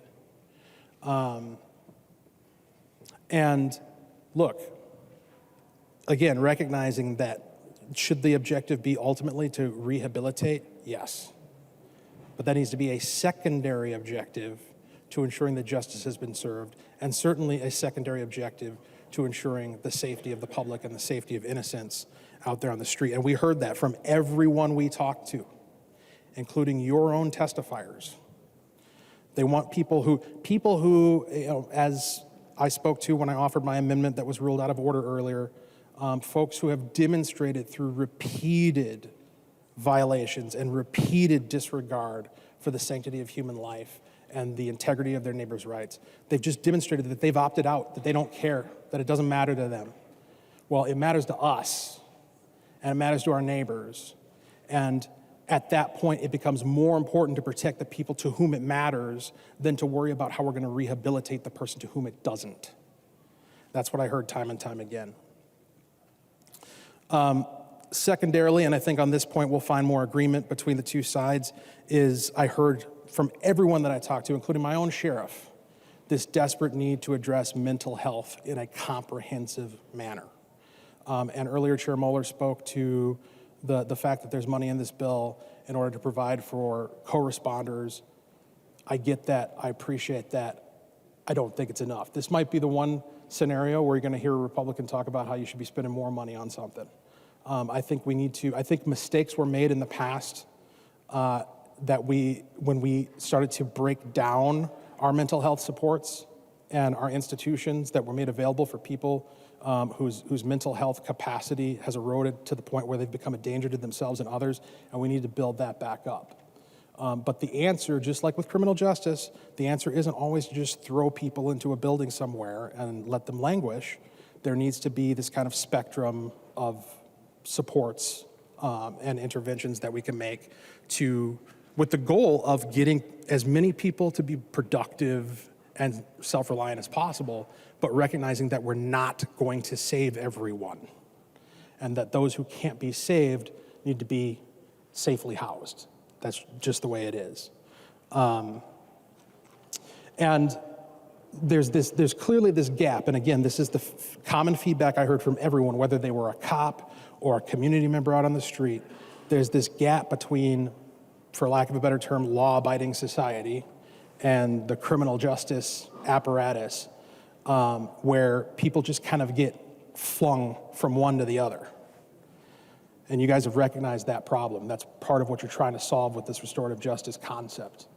And so what we need to do is we need to kind of develop this membrane between the two that serves a function on either end of trying to divert people from going from law-abiding to criminal justice, but then also trying to ensure that as they're making the transition in the other direction, that they're actually ready to re-enter. And again, that's work that you guys are ahead of the curve on, but it certainly needs refinement. And I heard that, by the way, from the community group that I talked to, whose work was demonstrated. I showed up, it was kind of funny. I showed up and they had their books laid out like they were ready for me to audit them, and like, that's above my pay grade. I'm not going to audit you. That's not why I came today. But they were very proud of the fact that they have their stuff together. And they were very happy and eager to be scrutinized because they're proud of the work that they're doing. But what they also said was that not everybody's doing it this way. And that there's a need for a kind of a conformity and a uniformity in terms of, not necessarily a uniformity, but a certain standard that's applied to these groups. And also that they're encouraged to work together, because as it stands right now, there's a lot of competition for the grant dollars. And it becomes kind of a feeding frenzy of trying to get money over the other guy. And that lack of cooperation results in inconsistent service to the people who are the end users of the product, so to speak, right? The folks on the street who have the need. And so you'll get, I don't know what the exact terminology would be, but resource hoarding or double dipping or whatever the case may be. Somebody comes to 3 different groups asking for help with rent. Obviously, there's a deeper problem there that needs to be identified, and it's not going to be identified until there's this consistency or this at least cooperation between the different groups. And so that was something that was recognized and asked for. A third point, or fourth, who's counting, that I heard from all of these folks is the need to address the underlying moral issues that fuel violations. We are not dealing, and I think this might be a blind spot for you guys, we are not dealing with a situation where because somebody is hungry or poor, they decided to turn to crime. That might be the case in some fraction of cases. But what we're dealing with at root here, because there's poor people out in my neck of the woods too, they're not shooting each other in the street. We don't have, I saw a whiteboard in this office of dozens of names of people who've been shot. And they had them marked, the ones who have been shot by police were marked with little blue asterisks. The one that were minors were marked with little red hearts. But the majority of the names were neither of those, which means we're dealing with non-law enforcement adults shooting and killing each other in the street. And if that was happening in my community at the proportion that it's happening there in North Minneapolis, we would be extremely alarmed. Extremely alarmed. And they recognize, and it was preached from the pulpit of that church that I attended, and it was certainly preached from the mothers and grandmothers that I was sitting around a kitchen table with in North Minneapolis, that we need to get to these kids and teach them how to do right. And that is a moral mission that needs more than money. It needs a certain attitude. And we need to have the goal of teaching people how to be productive and proud of their achievements, proud of their accomplishments. Point them towards a merit-based way of looking at life, because that keeps you from crime. Last but certainly not least, I heard from every single stakeholder that I talked to that we need to signal and deliver support for our law enforcement officers. At the end of the day, and this was said by Pastor McAfee in committee, and it was in response to a question from me. He said that if people aren't going to do right, we're not going to just mess around. We got to have something we're going to do. And the implication there was we need to have partnership with our law enforcement. We need to take seriously our criminal justice and having meaningful consequence for people who can't be diverted because they refuse to be. You can't help somebody who doesn't want it. And so we need to make sure that we're working on that recruitment and retention. But I think most of all, and this kind of goes to the amendment that we debated last night regarding the increase in penalties, and I'm glad we were able to find some compromise on that last night. We have to start honoring, or once again, because we used to do this, once again, start honoring and respecting the people who we entrust with law enforcement responsibilities. That's absolutely essential, because if we don't have people who are willing to do this job, and past a certain point we won't. I mean, there's a limit to the extent to which somebody is going to subject themselves voluntarily to being underpaid and hated by everyone. It's not a pretty good deal, right? So we need to make it a better deal. And it doesn't cost 1 cent to honor somebody. It doesn't cost 1 thin dime to be respectful and to treat somebody with value. We need to do that with our law enforcement officers. So with that, because this bill fails on those objectives, in my estimation, I'm going to be a no vote. But once again, I very much appreciate the opportunity to learn here. And I think that future work done in this space is going to be more productive because of the work that I was able to do with this committee. Thank you. The member from Isanti, Representative Johnson. Madam Speaker, members, this is a disappointing bill that does nothing to keep the citizens of Minnesota safe. Now, there's a thin line between civilization and chaos, and thankfully our law enforcement personnel are willing to stand on that line and walk that line. Now, if you happen to read the Minnesota State Constitution, the first responsibility of the state is public safety. This bill doesn't do that. For those of you that haven't read your Constitution, I'm going to read the first sentence of Article 1, the very first part of our Constitution. Object of the government. Government is instituted for the security, benefit, and protection of the people. This bill does not do that.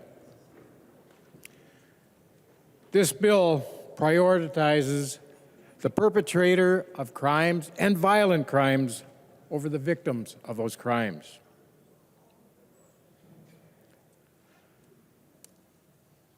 We have,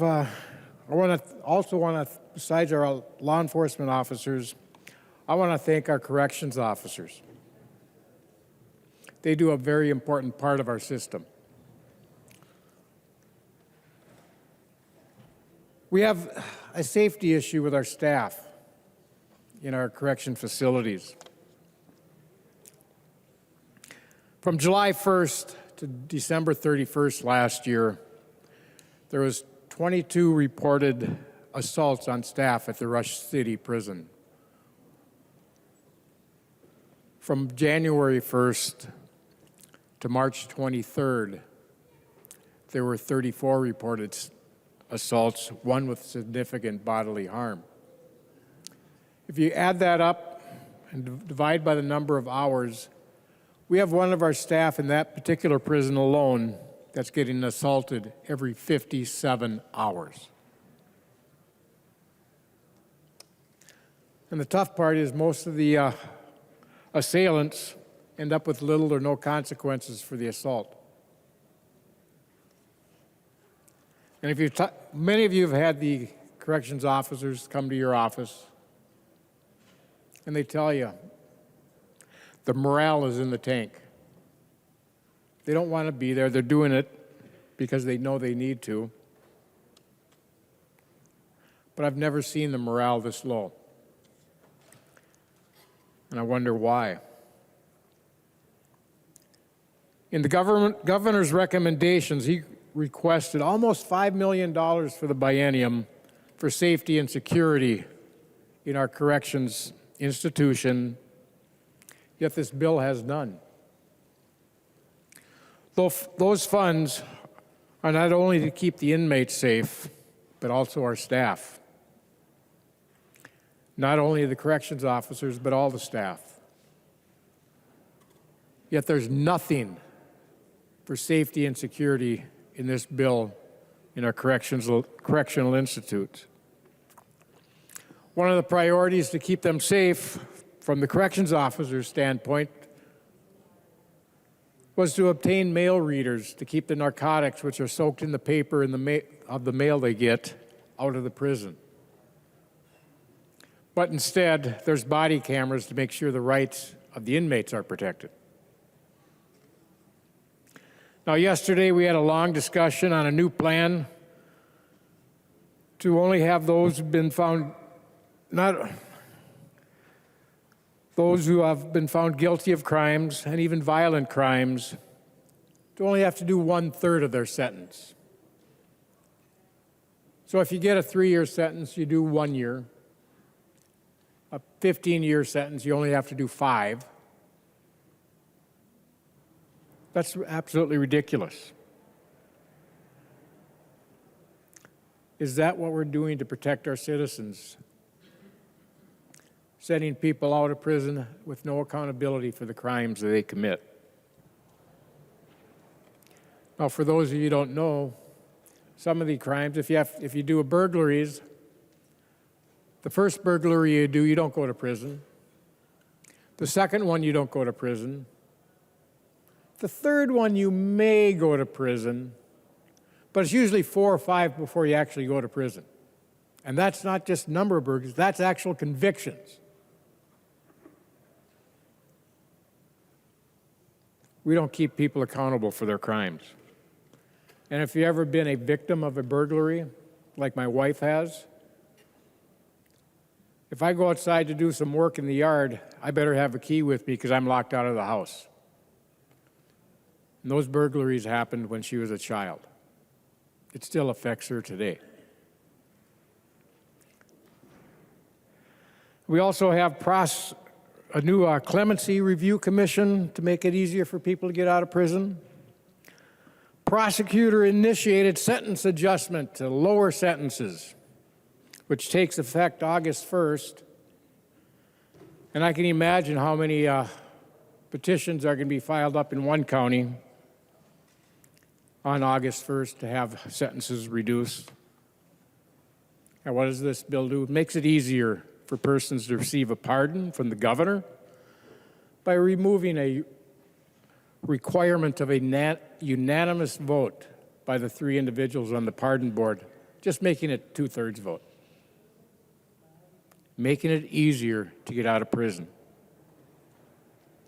This bill also changes the process for the Sentencing Guidelines Commission by removing the authority of the Chief Justice of the Supreme Court of her authority to appoint and giving it to a lower court judge. I'm not even going to make a comment on that one because I know where that comes from. So I'm disappointed about this bill. It doesn't hold those who commit violent crimes accountable for their crimes, giving more concerns to the perpetrators than the victims of the crime. But the only thing I've seen in this bill that is missing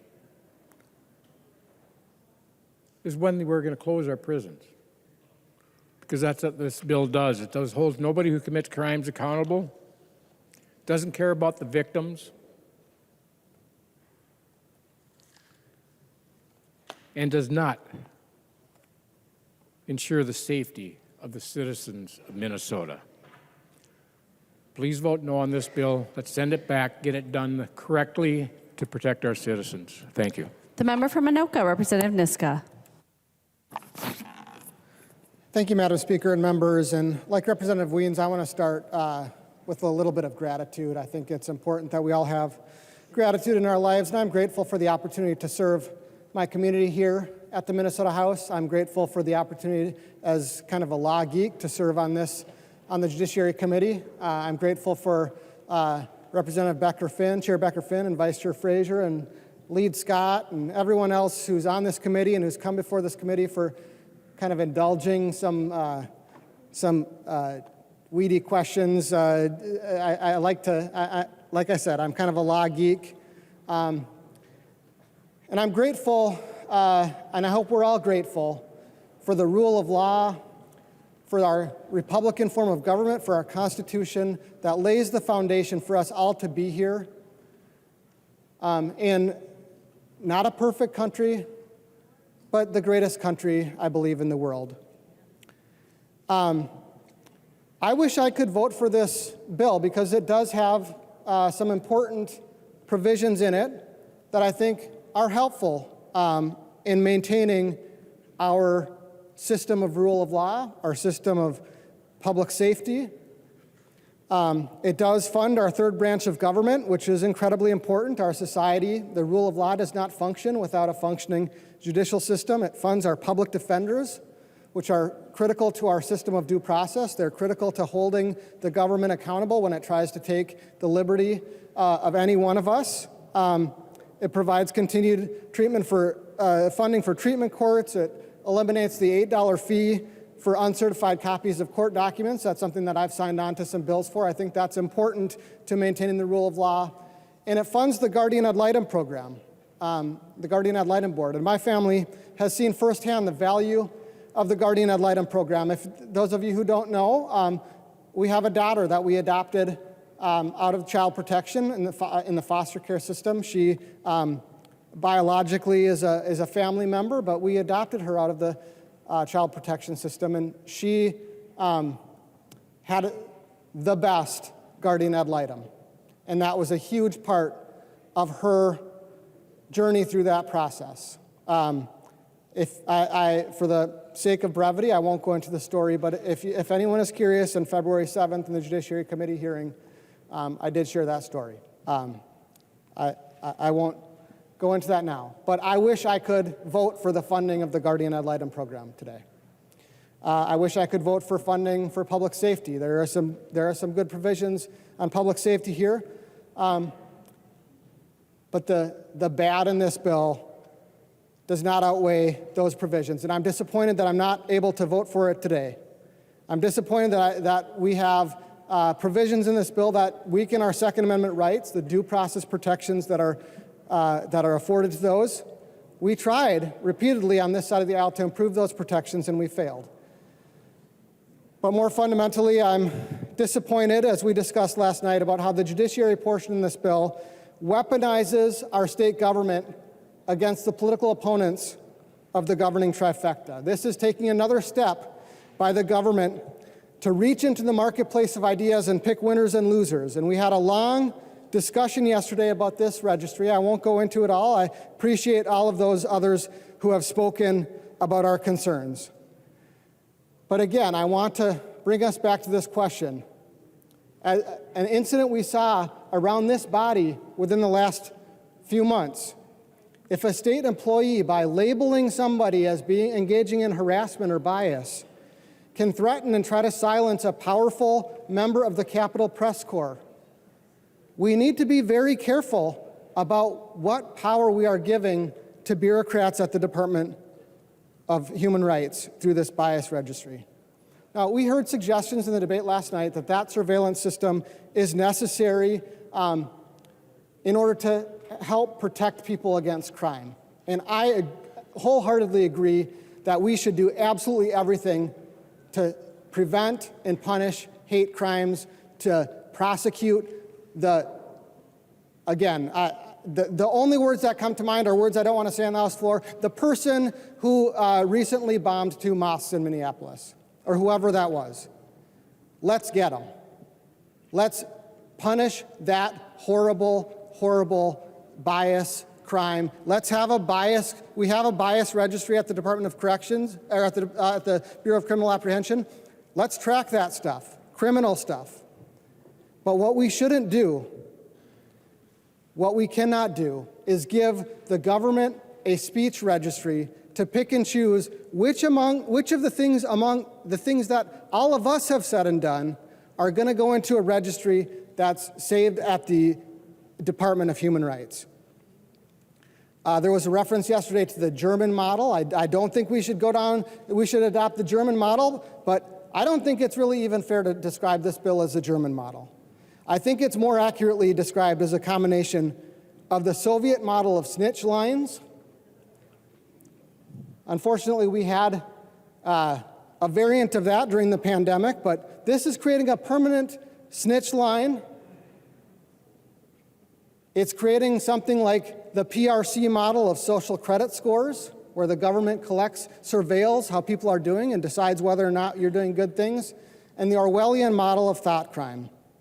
On this side of the aisle, we reject those models, and we stand firmly instead for the American way: free speech and free people, constitutional rights and due process. So while this public safety and judiciary bill does contain some good provisions, contains some good funding I support, it tramples on our Constitution and it attacks the fundamental foundations of our First Amendment, that the government isn't the one who gets to decide what good thoughts are and what bad thoughts are, what good speech is and what bad speech is. And so for that reason, I am voting against the Soviet model, the PRC model, the 1984 model, and I'm going to be a no vote on this bill today.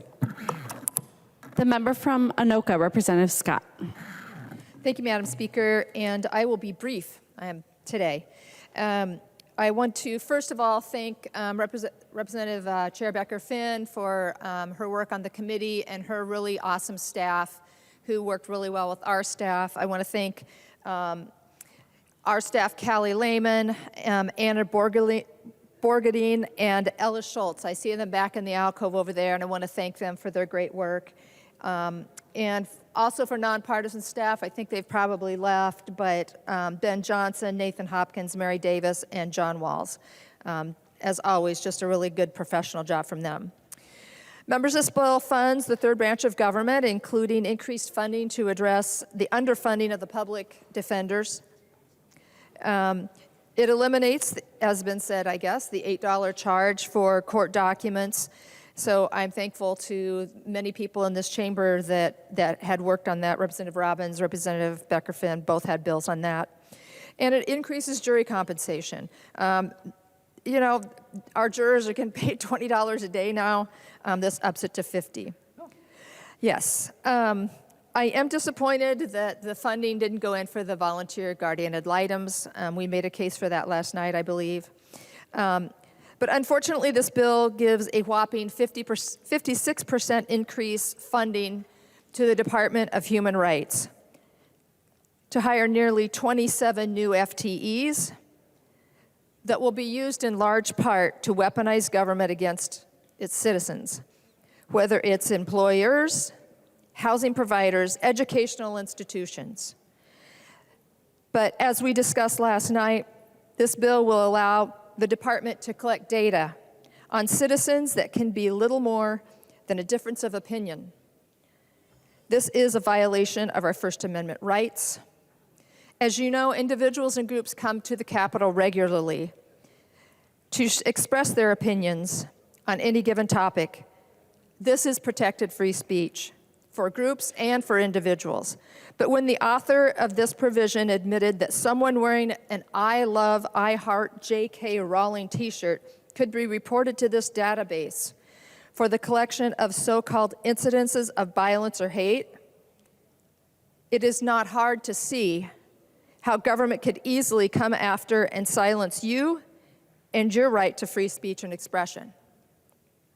For this reason, I will not be supporting this bill that weaponizes and silences our right to have an opinion that may be contrary to yours, simply by the virtue that it and then is called hate speech.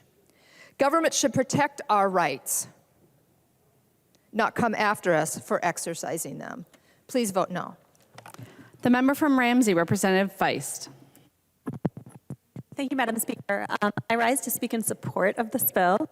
I had the honor of serving on both the Judiciary and serving as Vice Chair of the Public Safety Committee, and it has just been a true joy and honor. You know you're in the right place when you're following along with a spreadsheet with a ruler and you're like, this is awesome, like every line. So I just love this bill. I feel like it is a truly proactive, forward-looking, equity-minded, creative, bold vision for public safety. Holistic is another word that I'd use. And I'm very excited to be voting for it today. I wanted to highlight a couple of provisions. We talked about the probation bill, House File 1838. I am incredibly excited. It's been a true honor to work with all 87 counties who provided these resolutions of support to advance the formula for a more equitable, generous, strategic funding formula for our community supervision and probation delivery.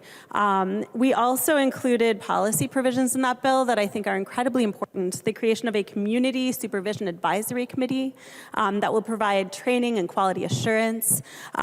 Technical violations will be something that is addressed through this bill. It's a complicated issue, but we really want to address the fact that a lot of people who fail under probation, it's because of technical violations and not actually somebody who committed a new crime. So that's something that we look at through this bill. And we create a targeted innovation fund that's going to help innovate in community supervision. And I'm just incredibly excited about this new formula, and I wanted to highlight some of that. I also want to talk about youth justice. This is something that we really boldly address through this bill in a really visionary way. Is that egotistical to say? Anyway, I'm super excited about the youth justice investments that we're making here. We create an Office of Restorative Practices within the Department of Public Safety that's going to help to expand restorative justice across the state of Minnesota. This office is inspired by the work that's going on already in Metro and Greater Minnesota. We've already called Yellow Medicine County out. I'd like to do so again because they are a true inspiration. They, 20 years ago, created a Department of Restorative Justice, and they have used it to really save costs around out-of-home placement and to more adequately protect or more equitably protect public safety in their county. And that's something that we hope to really expand and support through investments across Minnesota. We also have intervention and prevention grants through the YIP grants that are funded very generously through this budget. This is the answer to juvenile justice to invest heavily downstream before kids are getting to the point where they are, carjacking. One of our key supporters for the Office of Restorative Practices is the police lieutenant in the Minneapolis Police Department who oversees their carjacking unit. So he sees the promise of restorative practices, interventions, and I'm really excited about how our intervention and prevention grants, which include restorative practices investments, are going to help address juvenile justice and enhance public safety for all of us. Lastly, I just wanted to call out Representative Pinto. He's not there, but he has some really important policy provisions in this bill around youth justice, reforming how we use strip searches and solitary confinement for children who are incarcerated. That is an incredibly important part of this bill. And so I'll leave it at that. I could talk for a lot longer because it's an awesome bill. So I would encourage everyone to vote green on this really excellent forward-looking bill. Thank you. The member from Ramsey, Representative Becker Finn. Thank you, Madam Speaker. So a couple things I just wanted to touch on before we get into the thank yous. There have been a lot of discussion about a relatively small provision in this very big bill, but I do want to ground us in the language that we have about reporting incidents of hate and the combating hate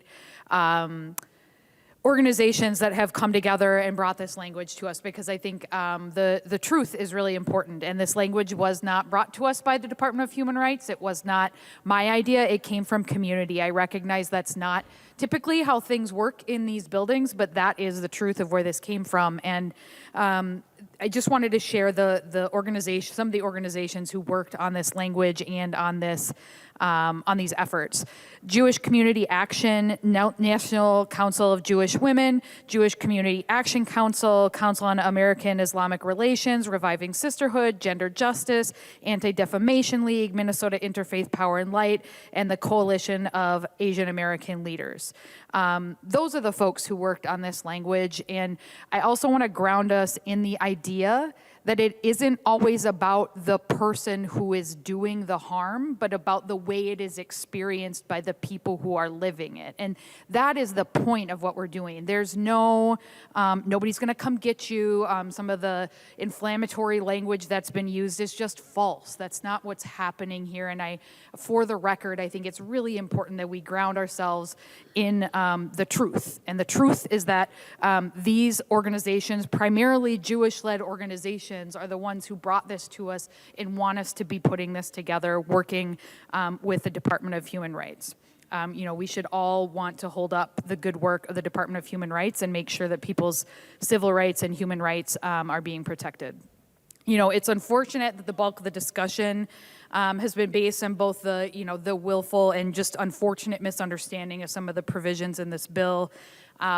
I also just want to speak to overall, I recognize the way that I do this work and the way that I show up in spaces and do my work as Judiciary Chair is not like those who have come before me in this role. I know that white supremacy and our capitalist culture impacts the way that the systems exist. I am a systems person. The system isn't working. More correctly, the system isn't working for most of us and most of the people in our communities, and so I'm always going to have that systems focus. I was lucky to not grow up in poverty, but I was raised by someone who did grow up in deep poverty, and I will always put those in need first. I recognize that those might not be the folks who have lobbyists in these buildings, and that is not always the way it has always been, and that might mean that some people who wanted things and asked for things don't get what they want, because I am putting those folks most in need first, and I will never waver in that. We should be taking care of each other, and everybody is deserving of redemption. Their humanity needs to be seen whether they have money or not. And that is really the push, and that is really the heart of what we're doing with the judiciary provisions in this bill by supporting public defenders, by supporting civil legal aid services, by increasing jury pay, by making sure parents in child protection cases have access to an attorney. All those things are about putting those folks first. Does that mean that other people who are good, deserving people doing good work might not get everything they asked for? It does, but that is the reality of putting together a budget, and I know where my priorities are, and I am proud of this bill that's in front of us. Finally, although we have a lot of overlapping members, but I did want to touch on some of the provisions related to the MRA because there's been some things that have been stated that, are not completely accurate as to what this does. And I said this last night in one of the debate around one of the amendments. If solely locking people up longer kept us safer, the United States would be the safest country in the entire world. The current system does not work. 95% of the people who are incarcerated will return to our communities. Do we want them to just sit incarcerated, locked up, and not be doing any work to get better? They're coming home one way or another. Do we want them to have done the work to be better and get the help that they need so that they can actually be redeemed? I think that we do. You could get elected to office and your whole term in office do nothing here. You are not required to introduce a bill. You're not required to do much of anything. You don't have to meet with constituents.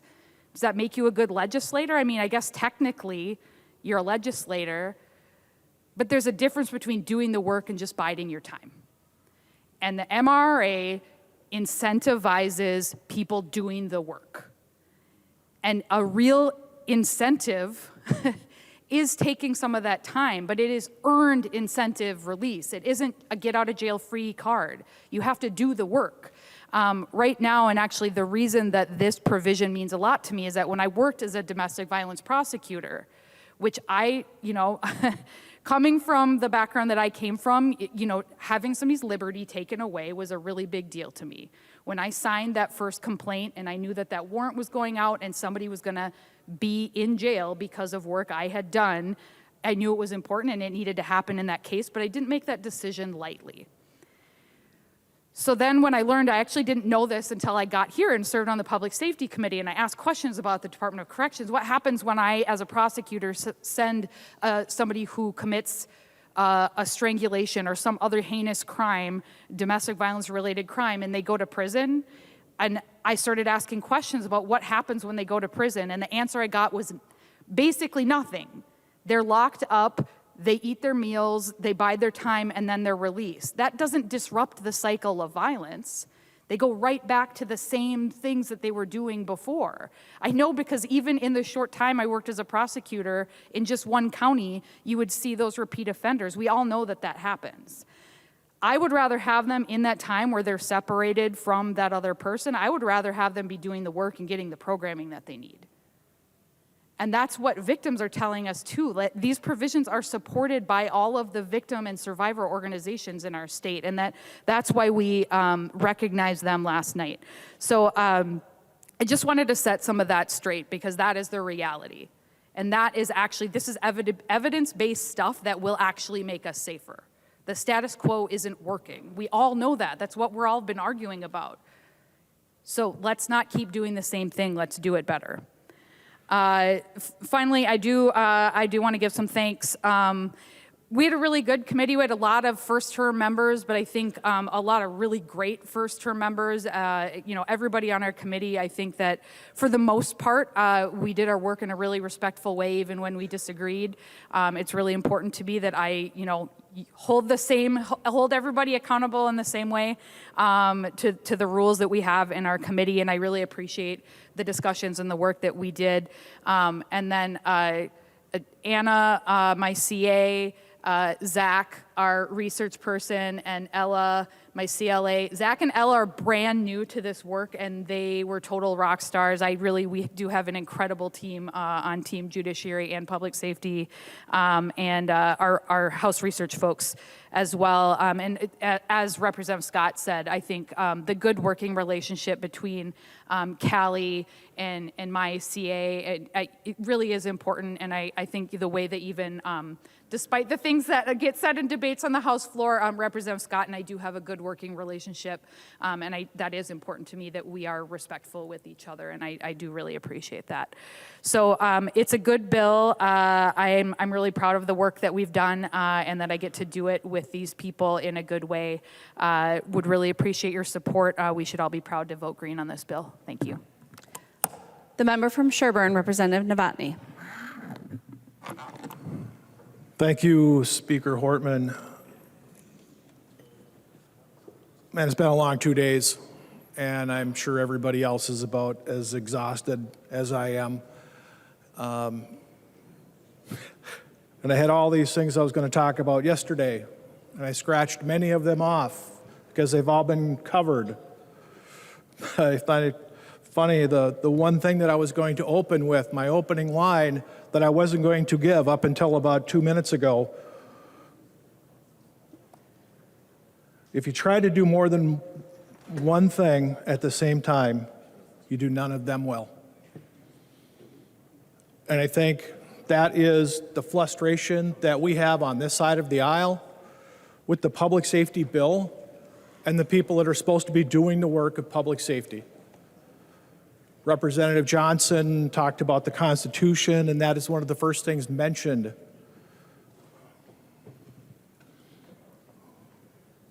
We have prosecutors whose job is to support and defend and be the voice for the victims, and we just don't see that in this current bill. We have at least 3 provisions in this bill where not only are we not sticking up for the victims, we're going back and we're retroactively changing sentences. We're going in on the murder aid and abet rules, and not only are we changing the murder during the commission of a crime by aiding and abetting, not only are we amending that, we're going back and we're retroactively changing those sentences. We're retroactively going in and changing probation limits. I am looking forward to the fact that I don't have to hear the story another time about the woman who did a plea agreement of her own volition so she'd get a lower sentence, lower time in jail. She agreed to take a long probation so she wouldn't have to do jail time, and then complained about having a long probation that she agreed to. So with the probation times being capped, at least we won't have to hear that story again. I've heard it so many times in the last 3 years. We're doing the Minnesota Rehabilitation and Reinvestment Act, and that was just covered very well. But keep in mind, last year, crimes of violence weren't covered. This year they are. The Department of Corrections Commissioner tells us that less than 1% of the people commit 63% of the violent crimes that we know of. That's the ones that we can prove.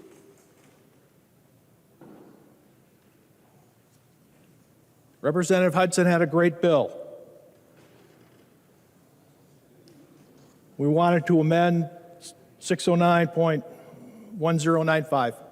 It is a bill that I'm sure if we went back and looked at the legislative intent of that bill, that you get 3 chances, and at that point, you're going to have to serve your time out. And that bill would have changed about 5 times, in essence, the word from may to must, because I'm sure when those legislators made that rule to start with, they thought if you don't get it by the second conviction, you're not getting it, and you need to serve your time out, and you're not doing it.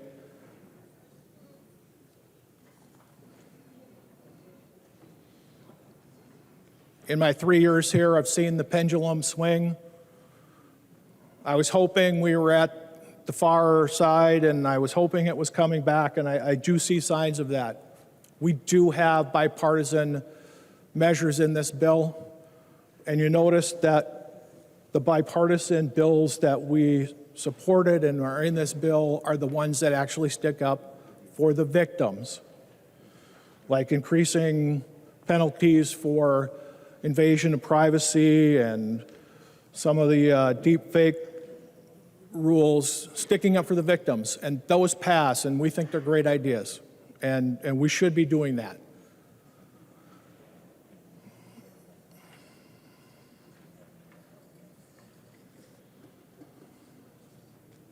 I've got enough blue ink on this thing, my page, to say that I'm just going to conclude my statement by saying thank you, Chair Moller. Thank you, the staff.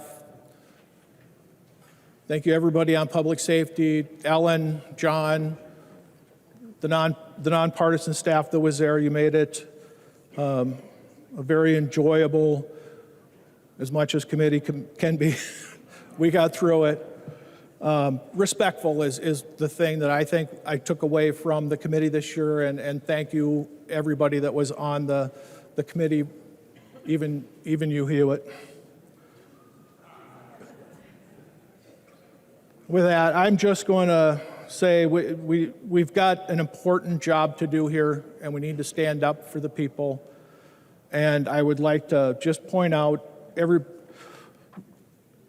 I also was at the funeral for Deputy Owens, and let's not forget Gary Schroeder. Gary Schroeder was a duty disability retiree from the Zumbrota Police Department. Gary lost his battle with PTSD on April 17th, and that's what I'm going to be thinking about. That's who I'm going to stand up for, and thank you all for being on the committee. The member from Ramsey, the author of the bill, Representative Moller. Thank you, Madam Speaker, and thank you, members. I'm going to start with my thank yous as well. A shout out to Vice Chair Feist, to lead Novotny. We really do have a good working relationship, and I do appreciate all the members of the committee. I think we did have some really respectful and good conversations, and I'm looking forward to continuing that. Nonpartisan staff has just been phenomenal. Ben Johnson, Jeff Diebel, John Waltz, our fiscal analyst. We have partisan research staff on both sides of the aisle, John Hultquist. We have Zach Meinertz, was our DFL researcher. And then our committee staff. Farheen Saeed is my CLA, and he's brand new, did a great job. Naomi Jagana was our page, and the other pages who helped, thank you. And then certainly last but not least is Ellen McDaniel, our committee administrator, who was in this job for her first year too. A lot of newbies here from me to Lee Novotny doing this work, to Ellen, to Farheen, and just can't thank the team enough. And again, to all of the committee members and to all the people who came to our committee and testified and also wrote letters. Their input really did make a difference to us. I just want to address a couple of the things that were said here tonight. Somebody said we're not funding police and that this is an anti-law enforcement bill. That is just simply not true. This bill has over $100 million to law enforcement, and there are many things that they support in this bill that they either testified about or wrote letters about in committee. One of the main things was officer recruitment and retention. Thank you to Representative Hewitt for working with them on that. They came to me at the beginning of the session and said, this is a crisis, and there weren't many ideas that were necessarily floating around, and he took the ball and ran with it, as he did in his true referee format, and got some great language in our bill. We heard tonight about mental health resources for officers and other first responders being needed. Absolutely true. Our bill funds that. We have bills in here related or from Representatives Kosnick, Wolgamott, Curran, and Stevenson, all related to mental health resources for our first responders. We have money in here that goes to the BCA to help local units of government when there are issues related to crime. And we heard tonight about accountability. Do you want accountability? Then you will support this bill, because if our communities aren't able to apprehend suspects, and in some areas of our state, the clearance rates for homicides are 50% or less. If we don't have a suspect, we actually don't have someone that we can prosecute and sentence. And so this funding to the BCA will help with that. We also have a provision in here related to carjacking that allows law enforcement to put a tracker on a car that's stolen in order to be able to apprehend that person, again, for accountability. We have background checks in here that, again, all the law enforcement groups supported. Accountability for fentanyl dealers, which we worked with law enforcement on. They support the sexual assault exams being paid for by the states.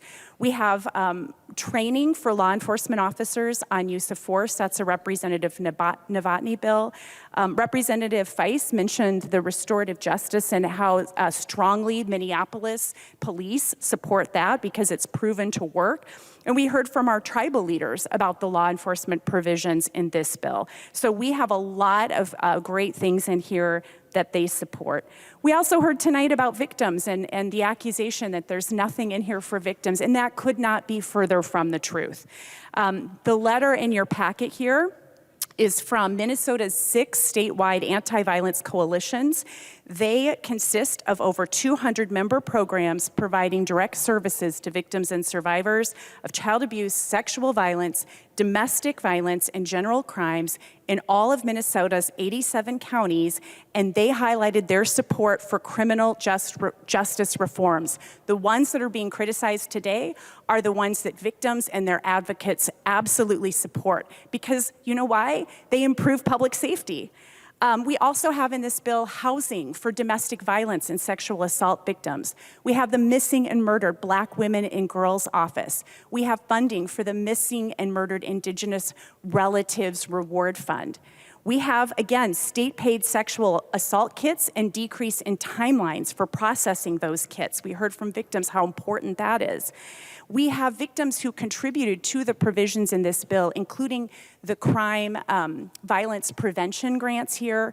We heard from LaTanya, whose daughter, Nia, was murdered through gun violence, and she has been working tirelessly on gun violence issues, and she's in her community providing services to other parents who have experienced the same thing and working with kids to try to prevent more gun violence from happening. Those violence prevention grants will go to groups like Mothers Against Community Gun Violence.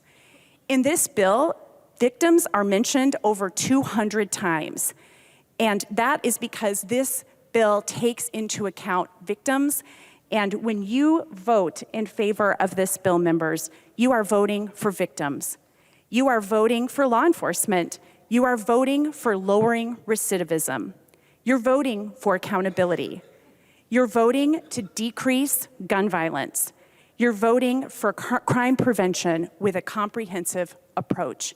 This is a transformational bill. It will improve the safety in every corner of the state of Minnesota, and I can't wait to vote yes for it, and I hope you join me. Thank you, Madam Speaker. The member from Hennepin, the Majority Leader, Representative Long. Thank you, Madam Speaker.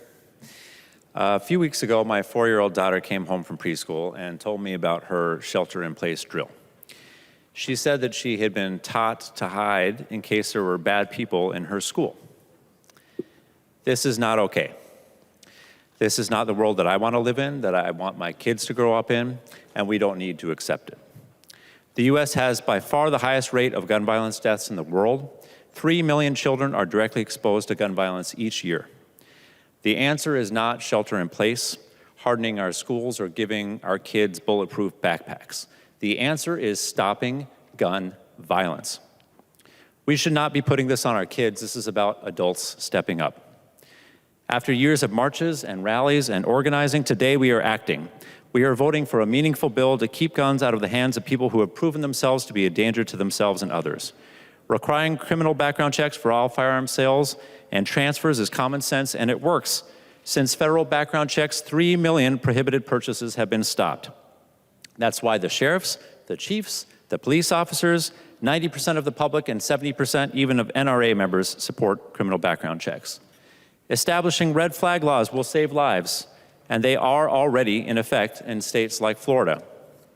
After the recent mass shootings in Tennessee, the Republican governor signed an executive order strengthening background checks and is calling on the GOP legislature there to pass a red flag law. These are bipartisan ideas.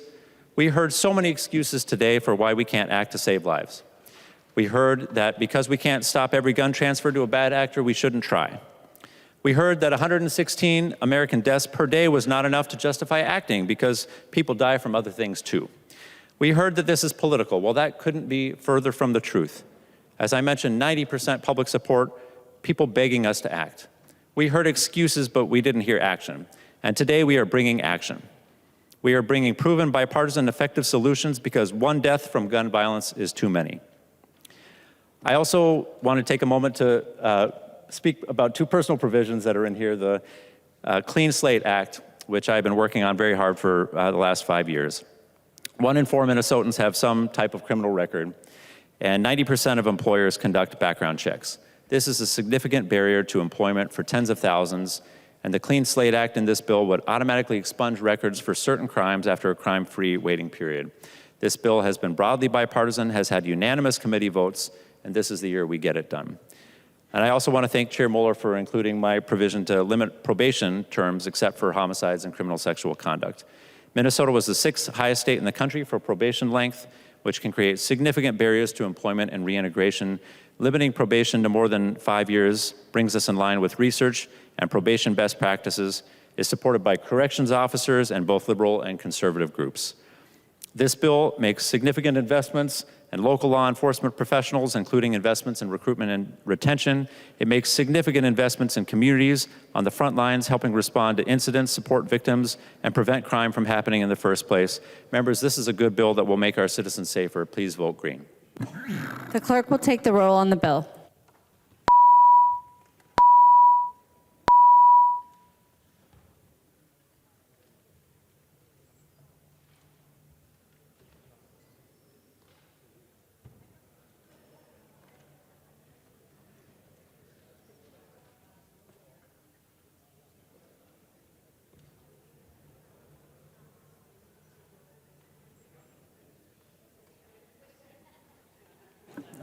The clerk will close the roll.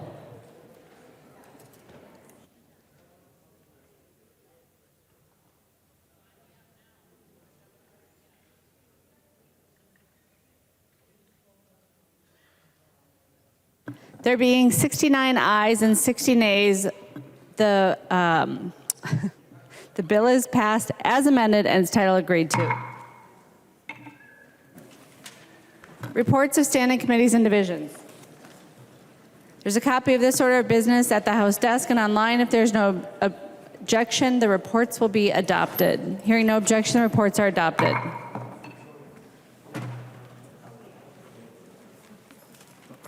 Messages from the Senate. Message from the Senate, Madam Speaker. I hereby announce that the Senate refuses to concur in the House amendments to the following Senate file. Senate file number 2934, an act relating to human services. The Senate respectfully requests that a conference committee be appointed. The Senate has appointed as such committee Senators Hoffman, Abler, Fateh. The message is signed Thomas S. Bodden, Secretary of the Senate. Nor moves that the House accede to the request of the Senate and that the Senate appoint a conference committee of 3 members of the House to meet with a like committee appointed by the Senate on the disagreeing votes of the 2 houses on Senate file number 2934. The member from Hennepin, Representative Noor. Thank you, Madam Speaker. That's my motion. I look forward to the conference with the Senate. Thank you. All those in favor of the Noor motion, please say aye. Aye. Those opposed, please say no. The motion prevails.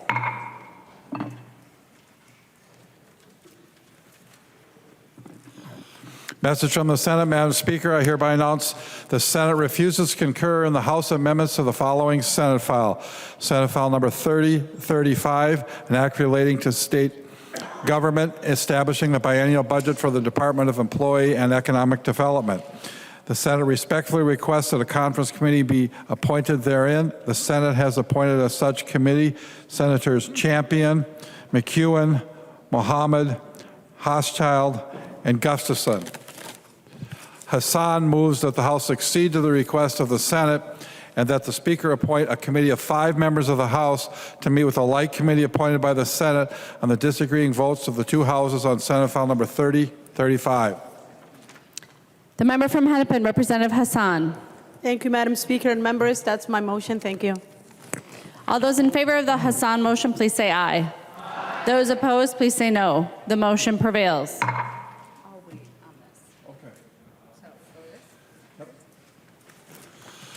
Message from the Senate. Madam Speaker, I hereby announce the passage by the Senate of the following House file herewith returned as amended by the Senate, in which the amendments to concurrence of the House is respectfully requested. House file number 366, an act relating to health care. The message is signed Thomas S. Bodern, Secretary of the Senate. Agbaje moves that the House concur in the Senate amendments to House file number 366 and that the bill be repassed as amended by the Senate. The member from Hennepin, Representative Agbaje. Thank you, Madam Speaker. That is my motion. This is the Reproductive Freedom Defense Act. The Senate has added language to ensure that protections related to the receipt and practice of reproductive health care is also extended to pharmacists, pharmacy techs, and pharmacy interns as licensed by the Board of Pharmacy. So I'm glad that this makes it a more holistic bill, considering the unclear legal landscape that we are now in when it comes to reproductive health care, and I'm urging members to vote yes. Discussion on the Senate amendments. Seeing none, all those in favor of the Agbaje motion, please say aye. Aye. Those opposed, please say no. The motion prevails. The clerk will give the bill its 3rd reading as amended by the Senate. 3rd reading, House File number 366, as amended by the Senate. 3rd reading as amended by the Senate. Any further discussion? Seeing none, the clerk will take the roll on the bill.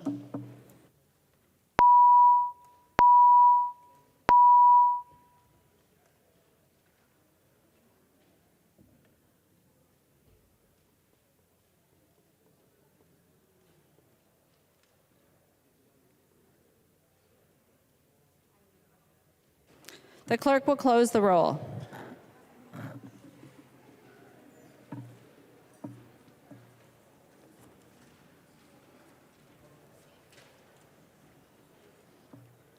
There being 70 ayes and 58 nays, the bill is repassed as amended by the Senate and its title agreed to. Announcement by the Speaker. Announcement by the Speaker. The Speaker announces the appointment of the following members of the House to a conference committee on Senate File 2934. Noor, Fisher, and Baker. Representative Long. Madam Speaker, I move a recess to the call of the Speaker until 7 p.m. Representative Long moves a recess to the call of the chair until 7:05 p.m. sharp. All those in favor, please say aye. Those opposed, please say no. No. The motion prevails. The House stands adjourned until 7:05 p.m. sharp.